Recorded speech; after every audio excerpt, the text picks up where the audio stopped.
Bum, bum, bum, bum.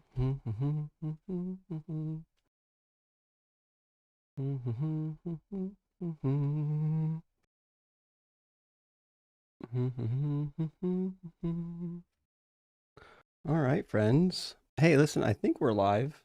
I think we're live all the places where we're supposed to be live. The guest boxes are open. We're good to go there. The cats are actively destroying everything in my room already. So that's happening.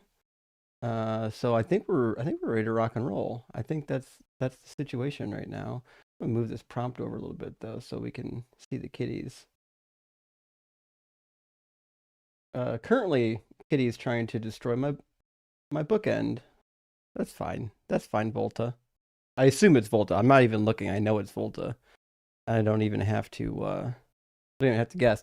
Faraday's always back here, being good. Volta is now trying to eat my unicorn bookend. What are we gonna do? Well, friends, welcome in. It is hey, it's Monday morning, Monday night. Sorry, fucking me. You know I haven't slept. It's Monday night. Is it Monday? It's Monday night. Yeah, we're gonna be doing some cooking. Shoot, let me get the chat window fixed up. There we go. Now we should be able to see the chat. All right. Justin Hamadi is wild. Oh boy. That might you're asking a lot. You're asking a whole lot. Calling me Justin Hamadi. That's pretty wild. But anyways, listen, friends, we're here. We're doing the thing. So it is what it is. Let me grab we got a couple super chats. We'll start getting the show on the road here, friends. Pat, hey, good to see you. Thank you so much for being here, friend. And thank you for the $2 super chat that says, I am finally catching it live just before it starts. Well, welcome in. We're glad to have you at the beginning of the stream. Although you're here for a lot of the streams. We really do appreciate you coming and supporting as much as you do. It really does help out a lot. Same with helping Mega deconstruct. Good to see you, friend. Thank you for the super chat. After 2 nights of cooking, will there be any non-barbecued Christians left? Maybe. There might be. Oh yeah, there are billions. So a never-ending supply to cook up. Rock hard for Doug and simply for Sharon. That's why I keep telling people, listen, people are like going into Christian spaces. They're going into Christian live streams. Why? Why are we doing this? Like we don't have to do that. There's billions of them, and their religion mandates that they come to us. You never have to waste your time trying to debate them in their live streams. Don't even give them the views. Host your atheist live streams and make them come to you. They'll come. I promise they'll come. They don't have a fucking choice. It is what it is. And they've been convinced. They've been compelled. They've been convinced that they have the truth on their side, and therefore they come in with an unearned confidence, thinking that they're just going to win the discussion, and they come in cluelessly. They really have no idea what's about to happen. Typically, Gretchen, thank you for the 666 friend. Good to see you. It says that's what you get for putting the cats on a shelf with a famous cat-eating alien. You know what? That's a fair point. Okay, Alf was not a fan of cats. Alf, by all measures, tried to unalive cats. I don't think he was ever successful in getting that done. But yes, Alf certainly was a cat predator. Dr. Joe says 3 nights in a row. It is. Well, Dr. Joe, typically I go live on Friday. I take Saturday off. And then Sunday, I'm live on other channels, like Unapologetic or AXP or whatnot. But I wasn't live last Friday, so I was like, shoot, I'll just go live Saturday. And then I wasn't live. People were asking, who's Alf? Sorry, I'm old. It's an old guy reference. It's an old TV show, like a sitcom.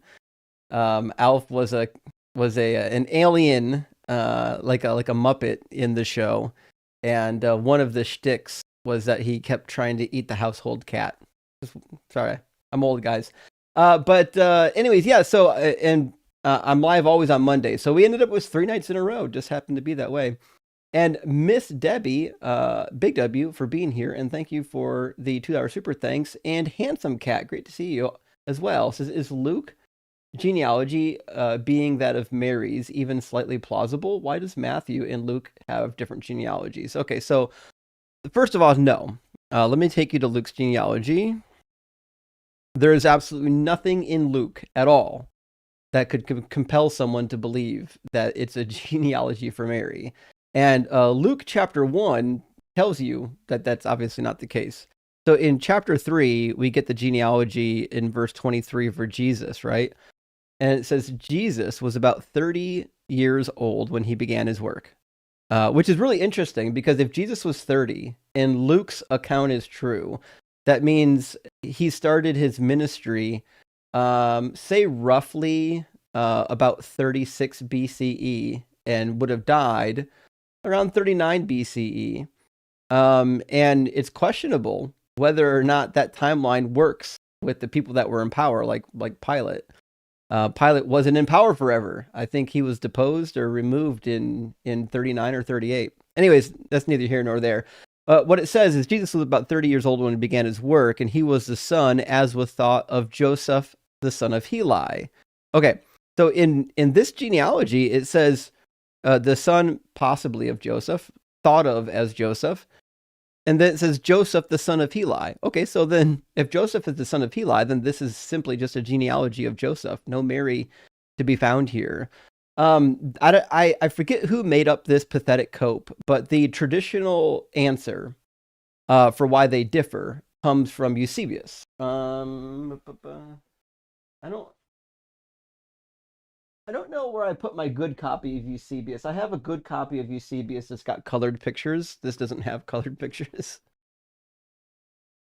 But nevertheless, this does have the chart that I'm looking for.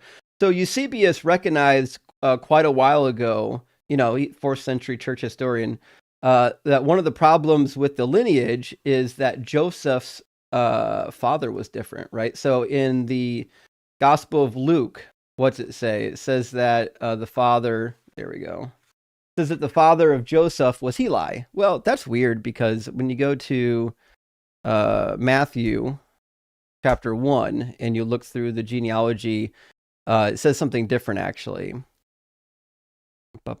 After the deportation, there we go. And it says, and Jacob was the father of Joseph. Huh? Was the father of Joseph Heli? Or was it Jacob? Now, this is just a straight contradiction. But the reason why I don't bring this contradiction up often is because it's got to find enough solution. I think the solution's bullshit, but I mean, it is a plausible solution. So according to Eusebius, what he's saying is that there was a woman named Esther, and Esther married both the father of Jacob and the father of Heli. Birthed the father Jacob and the father Heli with two different men, Mathan and Melchi. And that produced Jacob and Heli. And Jacob and Heli were part of like a levirate marriage where they were brothers. So one father of Joseph died. And then the brother married the woman. And that gave Joseph two daddies, right? And that chart you can see in Eusebius's church history. In my copy, the typical copy is on page 36. And you know what? This is a plausible solution. You can use that solution. I don't think it's a good one. We have no records, right? Where did I grab this from? We'll put it right there for now. We have no records to verify that really is the case. That's just what Eusebius claimed. He had no records either. It's just one of those on the fly type of situations where they're like, well, here's a possible solution. What do you think about this? Right. And so that's the solution that they came up with, which is fine. It's neither here nor there. So yeah, neither one of these genealogies go to Mary. And if you go to Luke chapter 3, it's chapter 1, it's pretty clear. It seems that Mary is of the tribe of Levi. So if we go to I'm sorry. They call it the daughters of Aaron. Verse 5 says, in the days of King Herod of Judea, there was a priest named Zechariah who belonged to the priestly order of Abijah. His wife was descendant from the daughters of Aaron. That just means that she came from the priestly family of Aaron, which makes her a Levite. And this is the sister of Mary, right? So if Elizabeth is the sister of Mary, then it just means that Mary and Elizabeth were most likely Levites. That seems to be the implication here. So no, nothing about Mary seems to be in these genealogies, so you can't get to Mary anywhere. A waffle thief says, working a late shift and desperately craving nachos. I get that. I really do. Thank you for giving me something else to think about. Well, hell, Waffle, listen, I'm sorry that you're craving nachos, and it sounds like you can't get any at the moment, but we hope that you can get some eventually. Nachos are delicious, although I have one complaint. Lately, almost all the places where you can get nachos, they're not giving you real nacho cheese anymore. They're giving you those ridiculous peel-off cheese packets, and they're like putting them in the microwave for 10 seconds. That cheese is fucking disgusting. Give me that old school fucking nacho cheese with a big pumper that you just pumping that shit out. It's been in there for 30 days marinating. You're just pumping that cheese out. That's the cheese I want. Don't give me those peel packets. I want nothing to do with these peel opens. Roy Williams, thank you for the $2 super thanks. I appreciate that. And also, welcome in everybody from the Joel Reads Bible and Mezzo Raid. Great to have you. I hope you're doing well. We're just reading some super chats while we're waiting for a guest to load up. The challenge for tonight is that God's fucking bad father. He's not a good father. He's not good. This is not a God that you should emulate. Don't recommend it. Negative stars. Not good. We'll see what we can get. Atlas, good to see you, my friend. Thank you so much for the 200. I'm sorry, fucking 200. 20,000 with a period in there. Dollar super chat. I appreciate that, and I hope you're doing well. Just finally catching alive again after the holidays and the passing of our dog Sagan. I hate to hear that, but what a great name. Tough days. It is tough days. Man, I hate when we lose our fur babies. Happy New Year, everyone. I love hanging out with other animal people. Listen, the one thing I have noticed about the atheist / agnostic crew online is most of them are animal people. It's hard not to fall into a humanist framework. It's hard to fall into, let me rephrase this. It's hard when you fall into a humanist framework to not then try to extend that sort of thinking to animals, because they're sentient, they have feelings, they're having experiences, and you're like, well, fuck. What are you supposed to do about that, right? Except for fish. Fuck fish. They're like trees that wiggle. Carlos, thank you so much for the 150 MX. As new year, new changes. Unfortunately, going into divorce process. So fuck, Carlos. I'm sorry to hear that. I have fucking been there, and it's a train wreck. I don't know what it's like where you live, but where I live, it's a fucking nightmare. The system is like purposely designed to make you pay the most amount of money possible to lawyers to fight it out. They do not want quick resolutions in the state that I live in. Some states are better now, where they just like, here's the default. If you don't like the default, you need to prove that the other party is like a bad actor or something. But in my state, no, they just they make you fight it out in court. It's nasty. A lot of lawyers getting paid in my state. Anyways, but it says, but ready to rock it. Thanks to Doug and all this community. Thanks. Well, Carlos, listen, there's been quite a few of us that have been through it, man. If you need anything, reach out to us and let us know. It's a gnarly process, but wishing the best for you. Definitely wishing the best. God etymology equals God.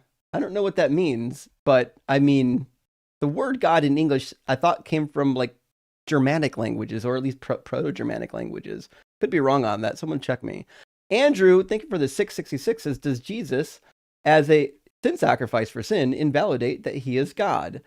Sacrifices are always a separate entity to God. Jesus is sacrificing God to himself. So this is a fair question, right? So when you sacrifice something, the general idea is that you're giving something to God, right? You're taking something of your own and you're giving it to God. Now, in the old days, the way they conceived of sacrifices was that they were literally food, like food and drink for the gods. That was how they conceived it, right? Nevertheless, if that conception holds that this is an entity given to a god, and typically it's food or drink, then no, God can't sacrifice himself to himself. The motherfucker isn't food or drink. It's preposterous. It's ridiculous. But it is what it is. You know, the people who made up the New Testament doctrine, they're doing the exact same thing that Christians do on these live streams. They're hearing something that doesn't make sense, and then they're immediately going into bullshit apologetics mode. That's it. That's all they got, you know? They're trying to put band-aids on something, and then they're making new wounds as they go. Double Donkey Surfer, W for the name, and thank you for the 666, says, for the amount of times Jesus says, for truly I tell you, I'm starting to think he was full of shit when he didn't preface his statements with it. That's a fair point, because, like, you know, people often say when somebody starts out a statement by stating, you know, what's the common phrase? I'll tell you the truth, you know, something like that, something akin to that. Or when people start phrases out like that, those types of qualifiers typically indicate that they're fucking lying. So, like, one of two things are true. Either Jesus was lying when he said verily, verily, verily, or alternatively, Jesus was lying when he wasn't saying verily, verily. It's hard to know, but that motherfucker was lying, and that seems to be provable. Matthew, thank you so much for the $10 super chat, says, any thoughts on the two Jesus passages of Josephus being not his words and later Christian interpolations or forgeries? And is Josephus the earliest third party, not theological mention of Jesus? That might be the case. So Josephus might very well be the earliest. My copy of Josephus is in the other room. I want to show you something real quick. Let me grab my copy.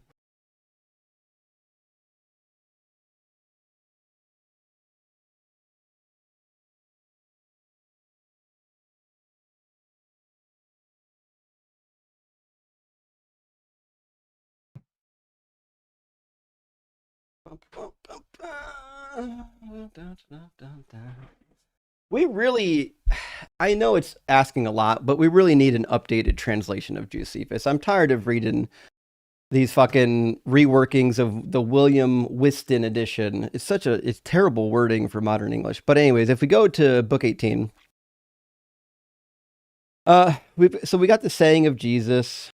Let's see, what part of 18 was it in? What chapter of book 18 was the quotation about Jesus? And I always forget. It does have a heading at least. Hey, honey, how you doing? Oh, where are you going? Where are you going? Here we go. Herod being banished. Yep, I see you, honey. Yep. Mm-hmm. Yeah, sure.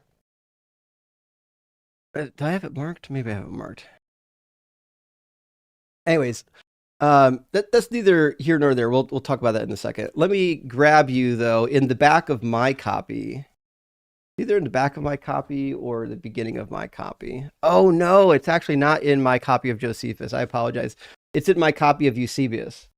So in my copy of Eusebius,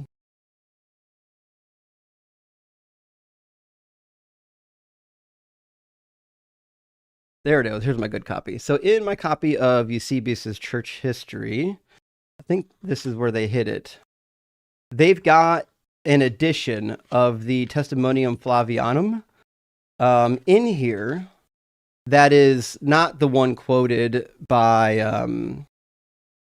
Eusebius. And it's not the one that we traditionally get. Should be in here, right? Anyways, the long and short of it is, there's an Arabic edition. See, does it have it? Now I have to question, where the fuck did I put which book had the Arabic edition? It's neither here nor there. Okay, so I'll have to remember which one of my books has the Arabic version written in it. So there's an Arabic edition, and this is typically what most scholars prefer. Arabic Testimonium Flavianum. Ba, ba, ba, ba, ba, ba, ba, ba, ba.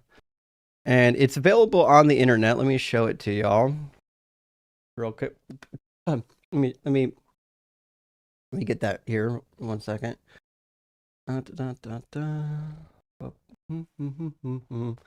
Okay. So in the Arabic version of the Testimonium, what we find is that the quotation is very much different. You'll probably be able to read that. Maybe. We'll see if you can read that. Now it's blown up too big. We'll get it though. If my cat quits necking with me here. There we go. So in the Arabic edition, which this was the one that was not preserved by the Christians, right? So the one that was preserved by Eusebius, it reads differently. It's very glowing, right? So in the Arabic edition, it says, at this time there was a wise man who was called Jesus. His conduct was good, and he was known to be virtuous, and many people from among the Jews and other nations became his disciples. Pilate condemned him to be crucified and to die, but those who had become his disciples did not abandon his discipleship. They reported that he had appeared to them 3 days after his crucifixion and that he was alive. Accordingly, he was perhaps the Messiah, concerning whom the prophets have recounted wonders. Which, first of all, I don't think he said that last line, because he also fucking said that other people were the Messiah. So there were other people in Josephus's works that he labeled as the Messiah. So I find it doubtful that he labeled Jesus as the Messiah here. And plus, because he was never a Christian, right? If he thought Jesus was the Messiah. Now, if you compare the Arabic version to the version that we have in Greek that was preserved by Eusebius, it's drastically different. It basically, in Josephus, it affirms the Christian position. And in all the other non-Eusebian versions, it doesn't. In fact, the first instance we get of the one that is like gushing about Jesus is in Eusebius's work, because he fabricated it. And Jaron, Christ Before Jesus channel, did the stylometric analysis on this and determined that that passage was interpolated to begin with. There are words in there that are not part of the typical Josephus vocabulary, but are part of Eusebius' vocabulary, which would make a whole lot of sense since it first shows up in Eusebius' work. So hope that helps. But yeah, the Testimonium is nonsense. Real scholars don't believe that Josephus wrote that. Papat says, oh, I know, it sucks being a Browns fan, but well, it is. It's hard. But at least we fired our coach. I didn't hate Stefanski, okay, but I don't think he was up for the task. But aren't you loving that Shador Sanders experience? Well, I mean, I don't know what IJS means. Shador might be y'all's second coming. What's IJS?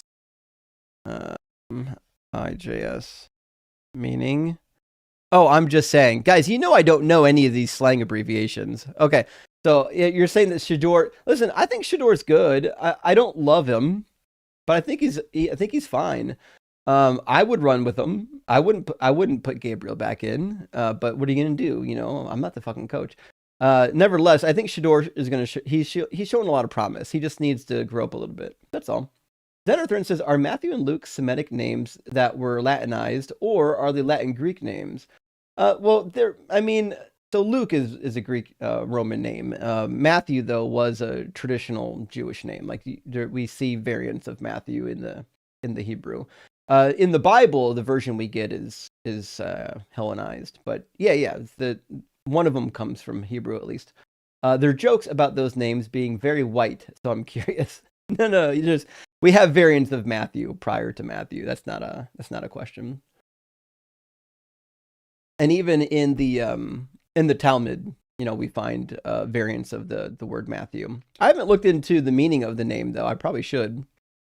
I'd be curious to find out. I'm the Big Cheese. Thank you so much for the $10 super chat. Says, response to the lineage. Are some of these names that are not biblical made up? I don't think so. I mean, the names in the lineages, as far as I haven't compared them in a while, but the names in the lineages, the only ones that wouldn't be biblical are the ones that would be after the deportation. Were they made up? I don't know.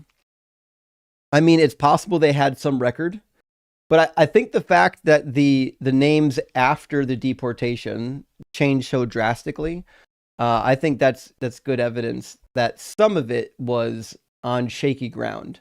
I find it weird that a backwater Nazarene would be of royal lineage beyond classical claimants, any genuine house of the Davidic line. So, I mean, kind of. The Jews had been so badly beaten up by the Greeks and the Romans.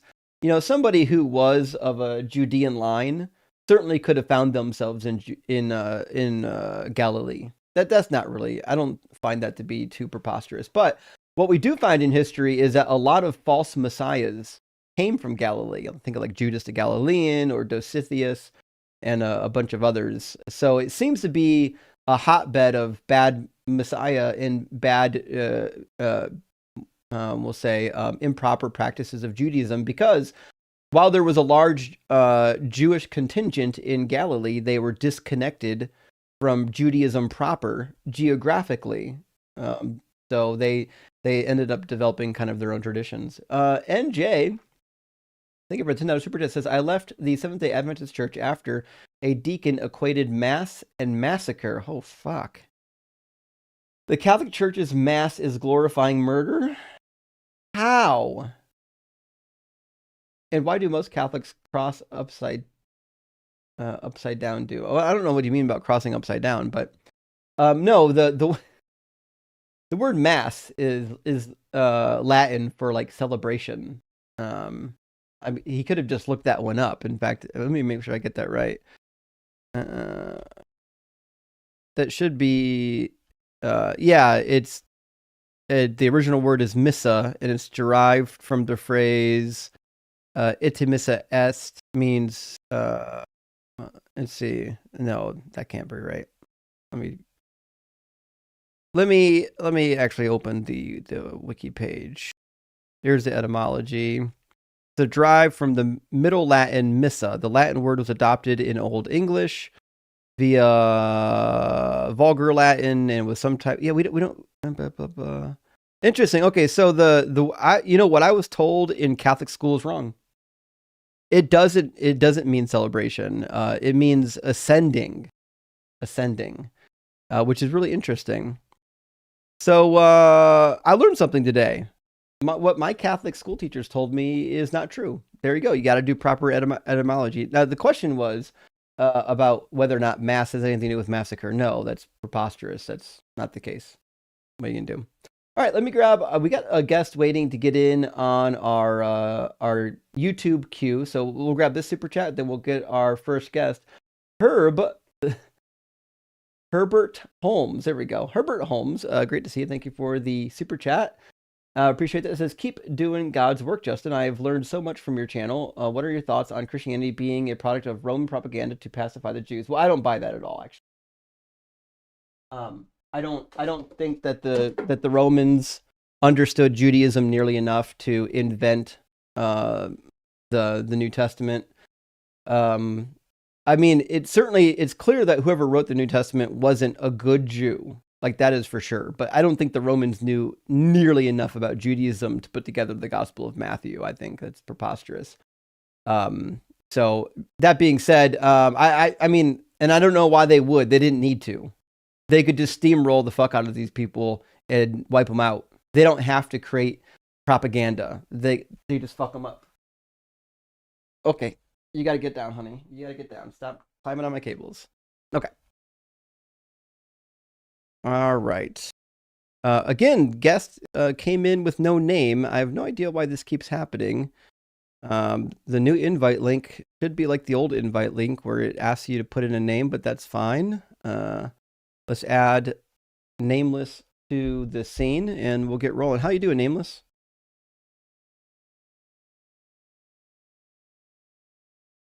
Yeah, I can hear you. What should we call you? Roro, okay. Roro, are you at least 18? And do you believe in God?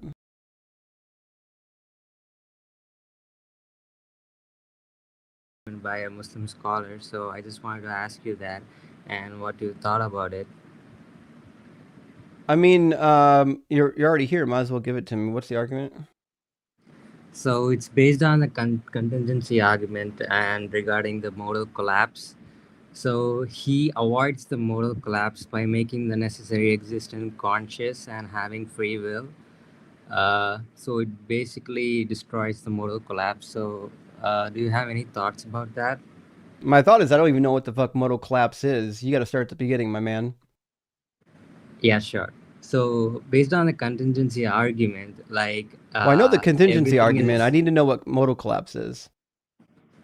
so because the necessary thing is there, everything that is contingent upon the necessary thing becomes necessary in essence.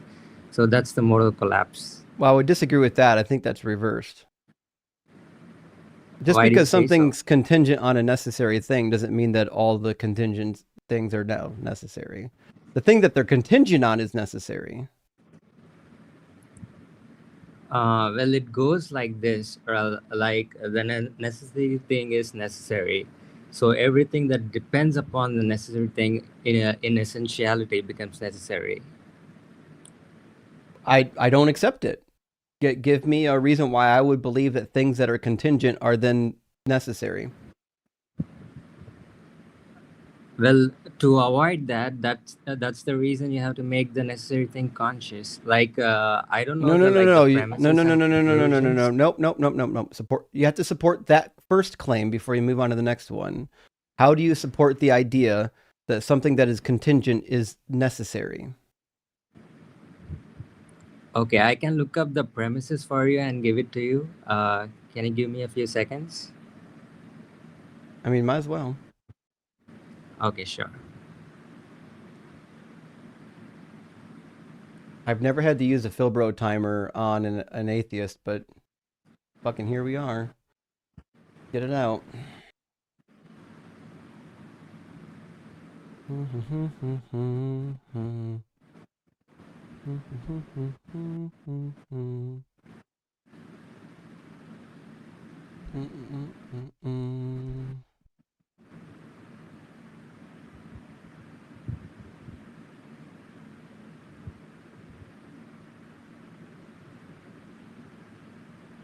I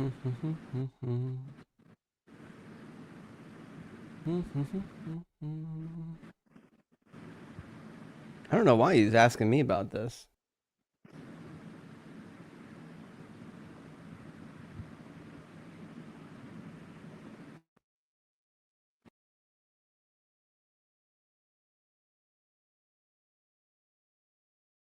He's gonna burn out the clock looking for his answer.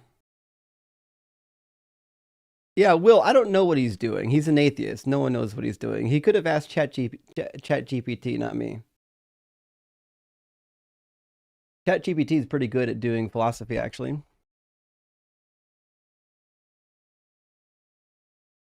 This is the problem. If you're going to use philosophy words, you have to know what the words mean, right? This is we run into this problem so often. If you don't know what the philosophy words mean, that means you don't know the argument, right? Like if you're giving me an argument that has something to do with modal collapse being inevitable, you have to know what that means. If you're using a premise where something must be necessary because it's contingent, you have to know the support for that. Like that's yeah, out of the gate you have to know that.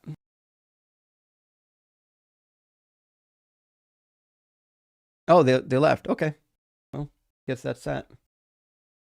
All right. Well, let's move on to the next one, and we'll do what we can here.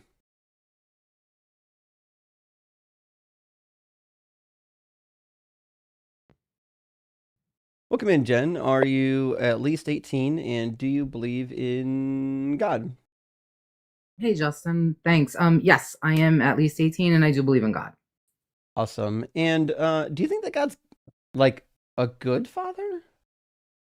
I do, but you didn't ask me your usual question, which God I believe in. Well, based on my prompt, I made the assumption that you're a Christian. Am I wrong? Yes, you are. Oh, which God do you believe in? Well, so I believe in a first source and center, a creator, And I don't believe that any religion really has it right or wrong. I believe that there is a lot of gems of truth in a lot of different faiths, and there's a lot of error in the sacred books and writings. But I was a Christian, deconstructing from Christianity, left the church about over a year ago because as I read the Bible, which I've read about maybe 15 times, I've seen a lot of errors and a lot of inconsistencies. But the reason why I came on tonight is not actually to debate with you. I wanted to ask you a question. Have you ever read the Urantia book?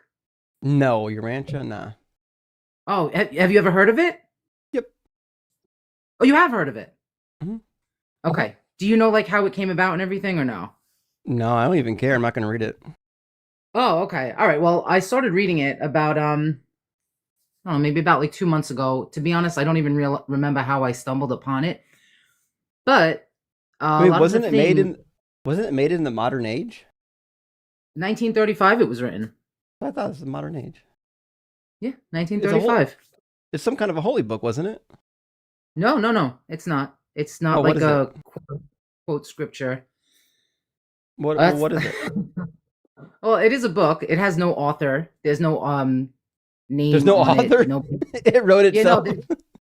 no, there's no name attributed to the book because of how the book came about, which I mean, if I Gotcha. said how the book came about, people would be like, okay, this girl's nuts. But I mean, what the only thing is I'm saying the reason why I'm bringing it up is because as I've been reading this, a lot of the gaps and a lot of the things that were missing and a lot of the errors that are in what we call the quote unquote, Holy Bible or the scriptures, a lot of the things that are missing from there are really in detailed, very well explained in this book, and a lot of things make sense.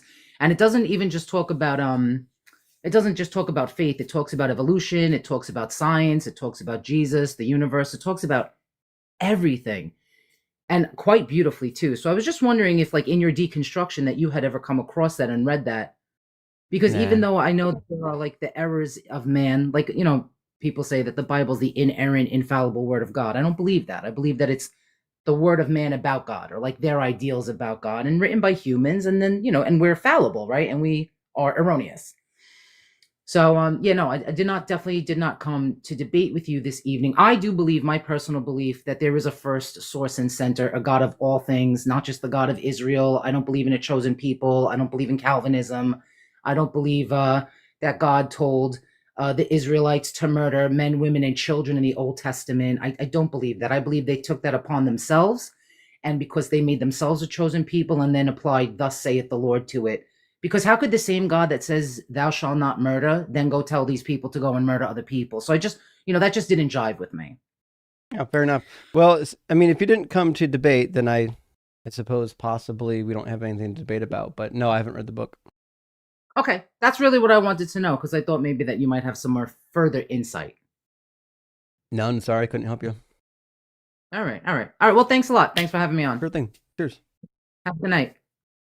I've had a lot of people asking me about Urantia. I guess I don't really know what's compelling about it. Maybe it says some fun stuff. Maybe it's a good collection of folk sayings and things like that. But yeah, really, I have so little interest in reading that book. I don't know why, but I do know I've met a couple people that like they treat it like gospel, like they treat it like it is a holy book, which I think that happens with any book where you read it and like whatever it's saying really clicks with you. It could be easy to want to turn that into some kind of a holy book, but it is what it is. We're still waiting for some opposition to load up. I'm sure we'll get some opposition here shortly, but either that or we defeated all the Christians. Maybe that's what happened. Maybe we already defeated all the Christians. There's no Christians left on the internet. They're all cooked. Is that what happened? Let me check to make sure the stream is live. I see people in the chat. It says the stream is excellent. Yeah, the stream is live. People are loading up. Just we'll get some opposition in here in a little bit. If you're watching on YouTube, the link to join is on the screen. It's tiny.cc/DZLive. If you're watching on TikTok, you just got to hit that guest request button, and you'll get pulled into our queue, and we'll get you up here. Herb, thank you for being here, and thank you for the £5 super set. It says, in my home, it's my cat Jerry who causes the mischief. Listen, there's always a cat that's causing mischief. And Trouble Pickle, his sister, Oh, the sister is called Trouble Pickle, or is mischief and trouble? There we go. Causes mischief and trouble. Pickle, his sister, has a go at mischief, but it's never as big, fast, loud, or as dangerous. A little bit like the pairing we have here. Sometimes Faraday does cause a little bit of trouble, gets into a little nonsense, but nothing huge. Volta's is one that like wants to bring the entire empire down. He's the real troublemaker, you know.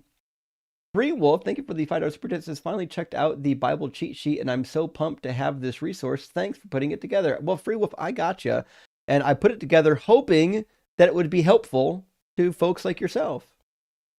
Matt, thank you so much for the $10 super chat. Says thanks for the education in bringing out the books. And Happy New Year. I'm glad I discovered your channel a few months ago. Well, Matt, I'm happy to help. I love to learn, and I love it when other people are curious to learn, and I think it really helps to build the community. And Jeff, good to see you. Thank you for the super chat. So speaking of nachos, here in Korea, when you get nachos at the movie theater, the cheese is cold, and they make a face as if you ask to heat it up. Why would they serve the cheese cold? Nacho cheese is supposed to be warm and gooey. It's supposed to be like a comfort food. I don't know if I like that. If I go there, if I go to Korea, I'm going to ask for it to be heated up, whether they think I'm silly or not. Holm, thank you for the super chat. Says food and drink. So when we leave out cookies and milk for Santa, obviously the proof that the cup is empty and the plate is empty is better proof than the empty tomb. The empty tomb is fucking nonsense. Ridiculous. We don't even know where the tomb is. But I know exactly where that empty plate was. I know exactly where that empty cup was that Santa consumed. 1 million ants, since kittens are more powerful than Yahweh, as they are not afraid of iron chariots. Meow, checkmate, Theus. That is the case. Listen, I've never, in my entire life, seen a cat get defeated by iron chariots. I've never seen it. Maybe it'll happen one day. I just have to wait for the right day. But to this point so far, I've not seen it happen. So it is, it is what it is. All right, we've got one member loaded up on our YouTube queue here. I'm going to bring them in real quick, and then we'll keep the conversation rolling here. Got to add. Oop, there we go. I got to add my guest box window to this screen before I forget. I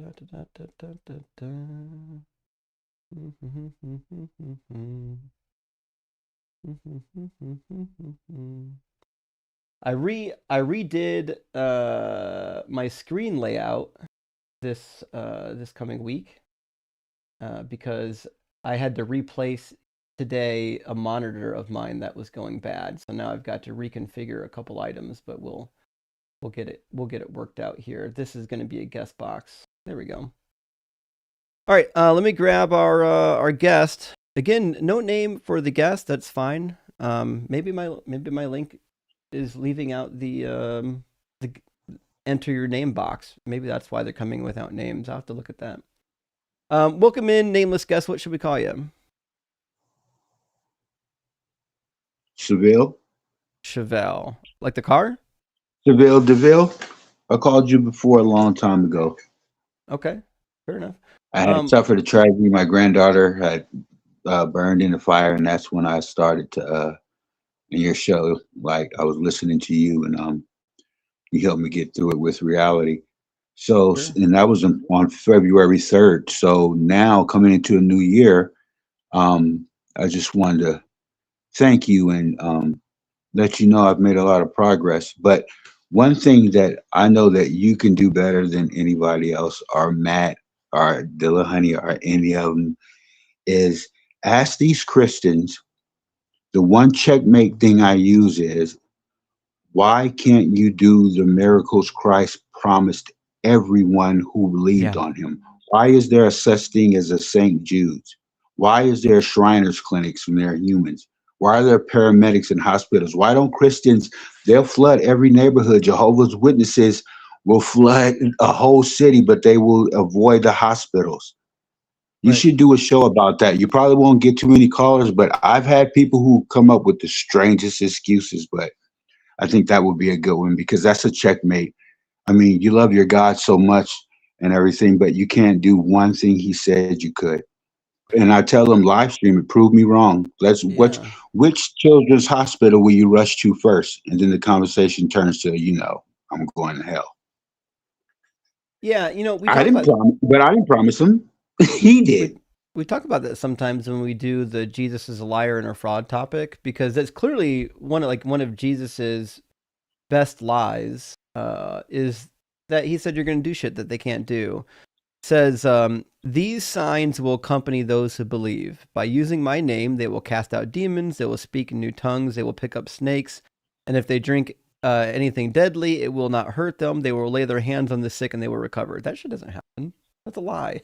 It does. It's a fairy tale. It does. Children. I mean, you can walk in any hospital and see that. I've actually went to and challenged a whole church, and I told them they can get all their congregation, and I dare them for all of us to go to any hospital and do what they did. None of that praying and waiting for 20 minutes. That's not how Jesus did it in the Bible. It was immediate, right there. Tabitha, Yeah. Lazarus, it can be done, but they won't. But I just thought that would be a good topic because it's really hard for them to come back against that because in their like allegedly 2,000 years, there's been silence from heaven I mean, and nothing but yeah, natural. that's part of the formulation behind the topic for tonight. God is a bad father. Being in real life, an absentee father is classified as a bad father, a father that punishes their child excessively, especially for crimes that they couldn't help to do. Bad father, a father that torments their children for not loving them back. Bad father. The God Yeah, of this book is hideous. Now, if you don't believe in the biblical God, I have other reasons why I think God would be a bad father. But I mean, most people that are going to call up, obviously, they're going to be believers in the Bible, right? yeah. I look at it like they use the free will thing, and I get all those deep conversations, but I just take it right to the Bible. Jeremiah was a kid who grew up in the priesthood. That's what he was slated for. He was happy that he was going there. All he wanted was to have a wife, have children, and that's it. God told him no. That's not free will. Judah's son died, so Judah's other son had to marry this older woman. How do we know that Judah's other son wasn't already in love, like a Jacob and Rachel thing? But Yeah. nevertheless, you don't get to have your own wife. You must bed this woman. And since he felt that that was unrighteous and spilled his seed, we all know what happened to him. Oh yeah. Onan Death. got That's axed. not free will. Yeah, that's not free will. So I won't keep you long, but I just wanted to say what you do well. You are Hey, educating us. I thanks. I haven't been this appreciate that. educated in 40 years. And I thank you so much for helping me get through this because I was at the point of jumping off a cliff when I talked to you. Oh Thank you so no. much. Well, I'm glad that you Thank you didn't. so My much. goodness. Yeah, because I got two cats too. I got a tuxedo and a little brown tan tabby, so they would have been upset. Yeah, for sure. So thank you. Happy New Year, Justin, and tell Hanji that too. For sure. Uh, And talk Happy to New you Year to you, later. friend. Bye bye. Cheers. W. Chevelle. I do remember talking to a person named Chevelle a while back. You don't find too many people named Chevelle, but it's been like a year because they're not on my spreadsheet of guests. I started tracking my guests back in June, so I know who I talked to, when I talked to them, and what we talked about, and then whether or not like we should clip the video or not clip the video. I didn't have Chevelle on there, so we must have talked some time ago. But we're still waiting for some opposition. I'm sure some opposition will show up, unless, I mean, fuck, maybe the Christians have no defense. Maybe they know that their God is evil, and we'll see. I mean, I think the same would go for the Muslim God. I mean, that motherfucker is not just evil; he's a pedophile. Blade, thank you for the $5 super chat. Says I was in a dark place. I was in a dark place. Is life at life maybe addicted to you know what? Lost my will to live. But then I found Doug and went from rock bottom to rock hard. Praise Doug. We're glad to hear it. We're glad to hear it. Listen, if you need to get off rock bottom, turn to the rock. That's what you need to do. Fuck this Abrahamic religious stuff. Atlas, thank you so much for the super chat. It says qualifiers. Ewu education. Actually, now that you mention it, Ewu, if you know about the Ewu crew, Ewu crew does do a lot of dialogue dissection, and he definitely does comment on qualifying statements on that channel. If you're guys not watching the Ewu channel, I don't know what to tell you. Go to YouTube and type in Ewu. You'll enjoy it. It's like true crime stuff. They decode a lot of the interrogation videos. It's really fun. Zach Reeds says the Catholics definitely think Jesus is food and drink. He's magic crackers and wine. This is a fair point. So if you're Catholic, they have a workaround for some of the nonsense. Although for them, it wasn't about sacrifice eating or not, but it does it plugs the hole. Jesus is the literal body and blood. The wine and bread is the literal body and blood of Jesus. So what that means is that God cannibalized himself, and then he wants you to cannibalize him as well. It's pretty fucking crazy. Like this idea that cannibalism's evil, except when you do it to God. You can cannibalize God's body, which, by the way, God isn't a man, except when he is. So it's just one of those things. And you might say, well, you know, the idea of the cannibalizing of Jesus was supposed to be that his body and blood would rejuvenate your body and blood. Like you become divine because the divine body and blood is now in you. That's kind of the sense. Like in the ancient creation narratives, the thing that animates human beings are typically the blood and the wind of God, like the breath of God, right? So they put the blood, they make you out of clay or dirt, anything of that nature, and then they put the blood and the wind in you, and that's what brings you to life. And there was this idea that we're just dirt, right? And then we have these divine attributes. These divine attributes given to us creates the life. And the two attributes are the wind of God and the blood of God. So the Jesus turning into literal body and blood is along the same concepts. There's something now, there's a part of the divine that is now inside of you that makes you into a new creature. That's the typical idea there.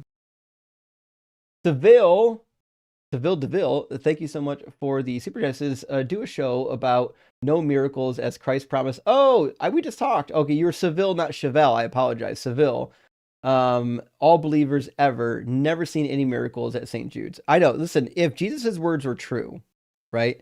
If what he spoke was true, we would expect that people would turn up at hospitals and people would just fucking be walking out.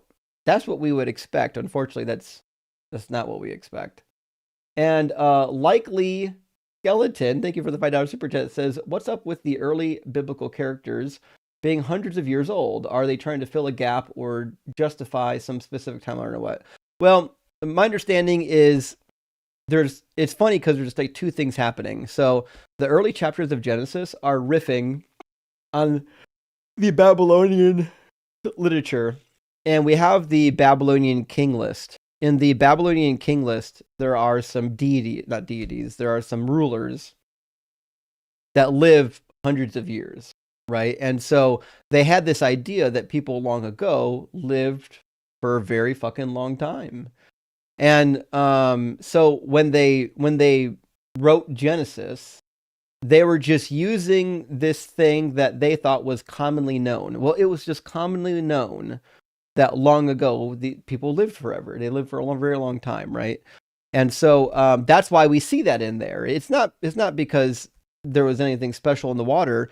It's just because that was common knowledge, right? And as we've learned over the years, something being common doesn't necessarily mean that it's true. You can have common knowledge about a lot, and it can be entirely meaningless. So, you know.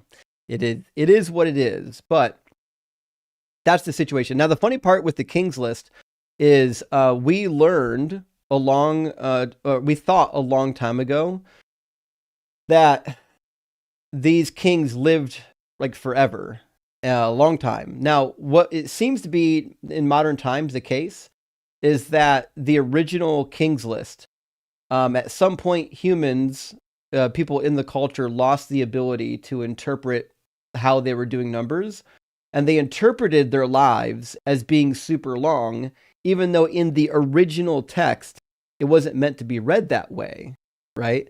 And we find this all the time, where we find an old text and we think we know what it means, and then later it turns out it doesn't. So the Bible modeled its genealogies, its ancient people, around this Babylonian idea, and it turned out that the Babylonian idea wasn't even right. Fucking wild. All right, I apologize. I did check my link, my new link for this year, the DZ Live link, to see if what's happening is it's not giving them the option to type in the name, and that is the case. So I think what I need to do is turn on this option here, where it says show display names or ask for display names, I think is what we want. There we go. And that should take care of that. So we'll try that. And there we go. I'm going to recreate the link. Let me copy the link, and then I'm going to fix it here real quick. I'm on the tiny.cc website. I should be able to go to the link that I created and slightly edit it, right? Is there an edit button in here? There is. And I'm going to paste the new link in there, save the changes, and then I'm going to reload it and make sure it does what I need it to this time. Let's see. Are you going to load for me? Anyways, while I'm fucking with that, let me bring in our next guest. All right, we got a guest on stage now. I apologize that I can't see a name because my link wasn't asking for the name. But you're up now. If you give us a name, I can type it in for you, and we can call you by the proper title. Is that me? Yeah. Oh, hey. Okay, yeah. My name's Jacob. Jacob. Fantastic. I got your name typed in. Everyone can see your name now. All right, Jacob, are you at least 18? And do you believe in God? Yes and yes. Awesome. And which God do you believe in? So that's a good question. But yeah, I hold to a Latter-day Saint point of view. Oh, So interesting. yeah. So you're a Mormon. Yeah, Mormon is a prophet in a book, but I'm a Latter-day Saint. We call him a member of the Church of Latter-day Saints. Church of Jesus Christ of Latter-day Saints. Gotcha. So you wouldn't refer to yourself as a Mormon? I don't think that's a politically good term, just because there's a lot of Mormons out there that don't belong to my church, like the FLDS. I'm looking at the internet. It just says Mormon typically refers to a member of the Church of Jesus Christ of Latter-day Saints, LDS. So you're saying that's not a proper word anymore? Well, yeah, it's not a proper word anymore, just because, again, just first to separate ourselves from other people who would consider themselves Mormons or outside of like the Book of Mormon, because you'll have a lot of sects from my religion basically, and they all would consider themselves Mormons. So I think it's just to be specific, member of the Church of Jesus Christ of Latter-day Saints. But since we're the most populous, I think that a lot of people just associate it, but just politically correct. Okay. All right. So, I don't know quite as much about your belief system, so this particular topic will be a little tenuous, but we can start with this. I personally believe that divine hiddenness is a problem. So, for example, we talk about God being a father. Do you guys have the same concept in your religion, that God is like a father? Yeah, actually more so in any other religion, I think. Okay. So, So what do you because we think would of take a it literally. father? Uh-huh. Yeah, what do you think of a father that doesn't respond to their children? I think that that's horrible. It's an awful way of raising kids if you don't communicate with them. Right. And does the Mormon God respond to their children? Yeah. So we're kind of unique in the fact that, well, we believe that because our faith claim is that God continues to speak with modern day prophets. So as So they did in the he old. they won't answer your prayers then. Well, no, yeah, of course he would, but to kind of make a consensus over a universal church, he uses prophets like he did in biblical times. Right, but he's not answering your prayer. Like if you pray right now, let's imagine for a second that you're like, listen, I'm about to like be homeless and live on the streets, and my child is going to starve to death tomorrow if you don't help me. Is God going to answer that prayer? Yeah. Oh, interesting. So there shouldn't be any starving people then. Right. There shouldn't be, but then why is because there? there is, I don't think anyone prays to God in a way that So now you have to pray is in a particular meaningful. way. Just being starving to death isn't enough. Well, I mean, you as far as responding, like you have to ask something to receive something. That's what the Okay. scriptures say. So starving children aren't asking for food when they pray. If they pray, then I mean we have to get the context in, but I do believe that God cares for each of his children. I think that Not enough to feed them. I mean, like, what do you mean by feed them? Like Make sure they throw don't manna starve to from the death. sky? No, there's a million ways you can do it. First of all, he could do manna from the sky. He did it for 40 years while Israel was in the desert. He could do all the manna he wants. But that's irrelevant. He doesn't have to do manna. He could just tap somebody. He could whisper in somebody's ear and say, "Hey, go bring some food over there." He's limitless. Yeah, and I think he does. Well, he I doesn't. think he That's does, why. though. That's why children are still starving. Well, I mean, children are still starving, but there's also a lot of people that are trying to feed them. Yeah, but they're not being fed. So That's the point. They're still starving, right? So if this is God's best, then he's failing. Isn't God? Well, God has to work with. Is he limited? Is God he, will or have is he to all work with powerful? other humans. No, he doesn't have to work with humans. God has to work with humans. Did he work with right? other humans when he rained down manna from heaven? Well, I think he used natural process with the manna. I don't think that he. Could he do it again? I don't know. I don't think so. What's preventing him? Not without removing. What's stopping him from doing it? Well, I think that it's important to know, like like it's not necessarily just like, oh hey, like remove hunger, or because there's a myriad of like problems in the world, and if you like the problem is I feel we're like talking about this specific one, right? So I'm trying to figure out why you've got a God who could make sure no children ever starve to death, literally sent his son to earth. His son said, "Hey, don't fucking worry about what you eat. If God takes care of the lilies of the field, he'll take care of you." And yet his people are fucking starving.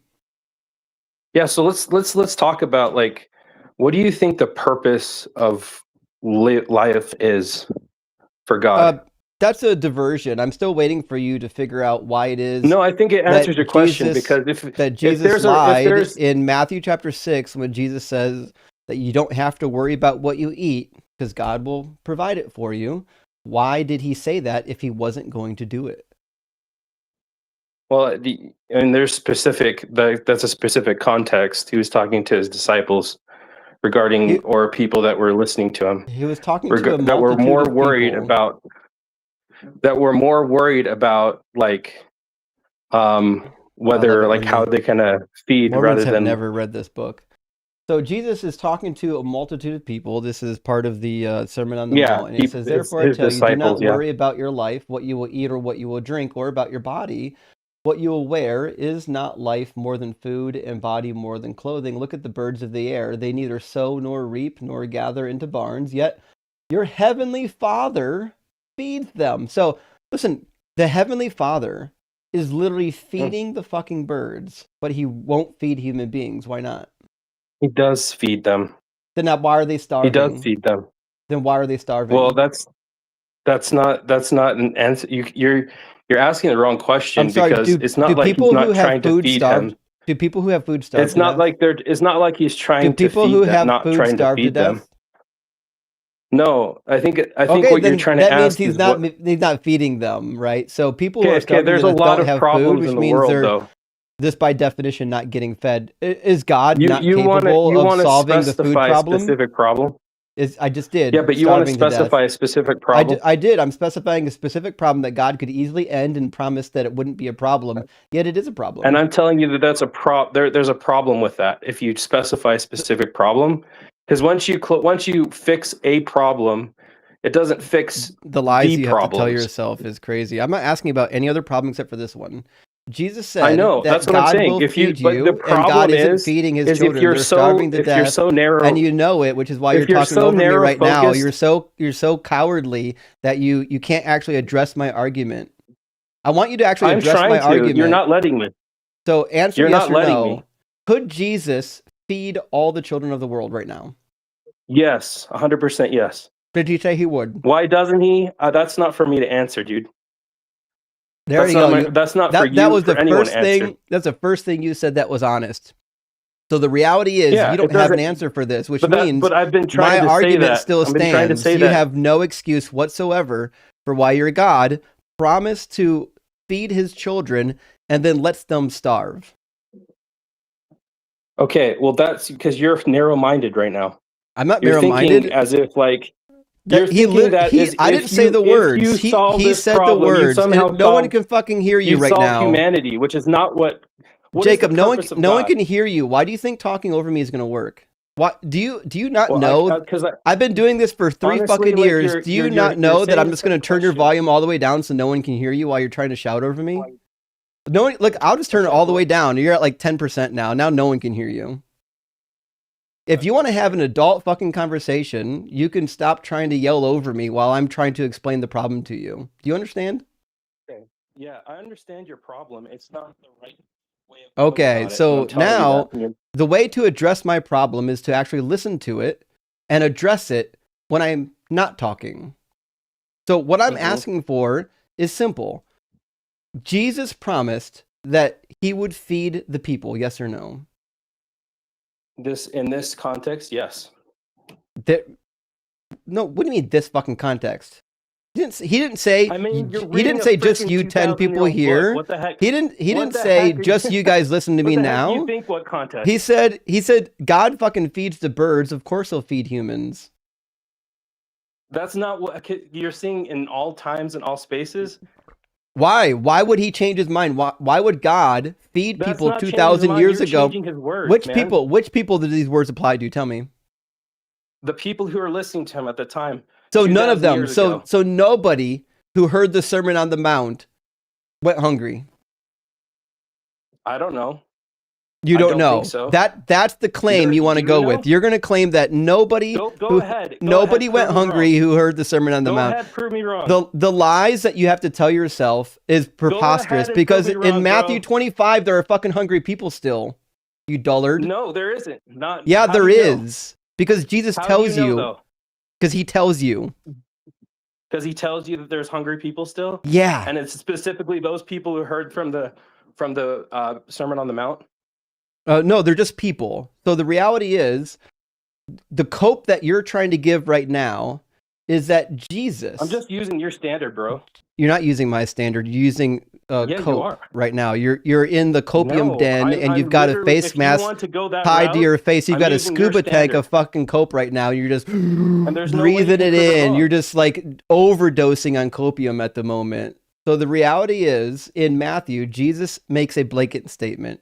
I'm sorry. Did Jesus? Okay. When he said that God feeds the birds, did he only mean the birds that were there at the Sermon on the Mount, or did he mean all birds? No, he means the birds.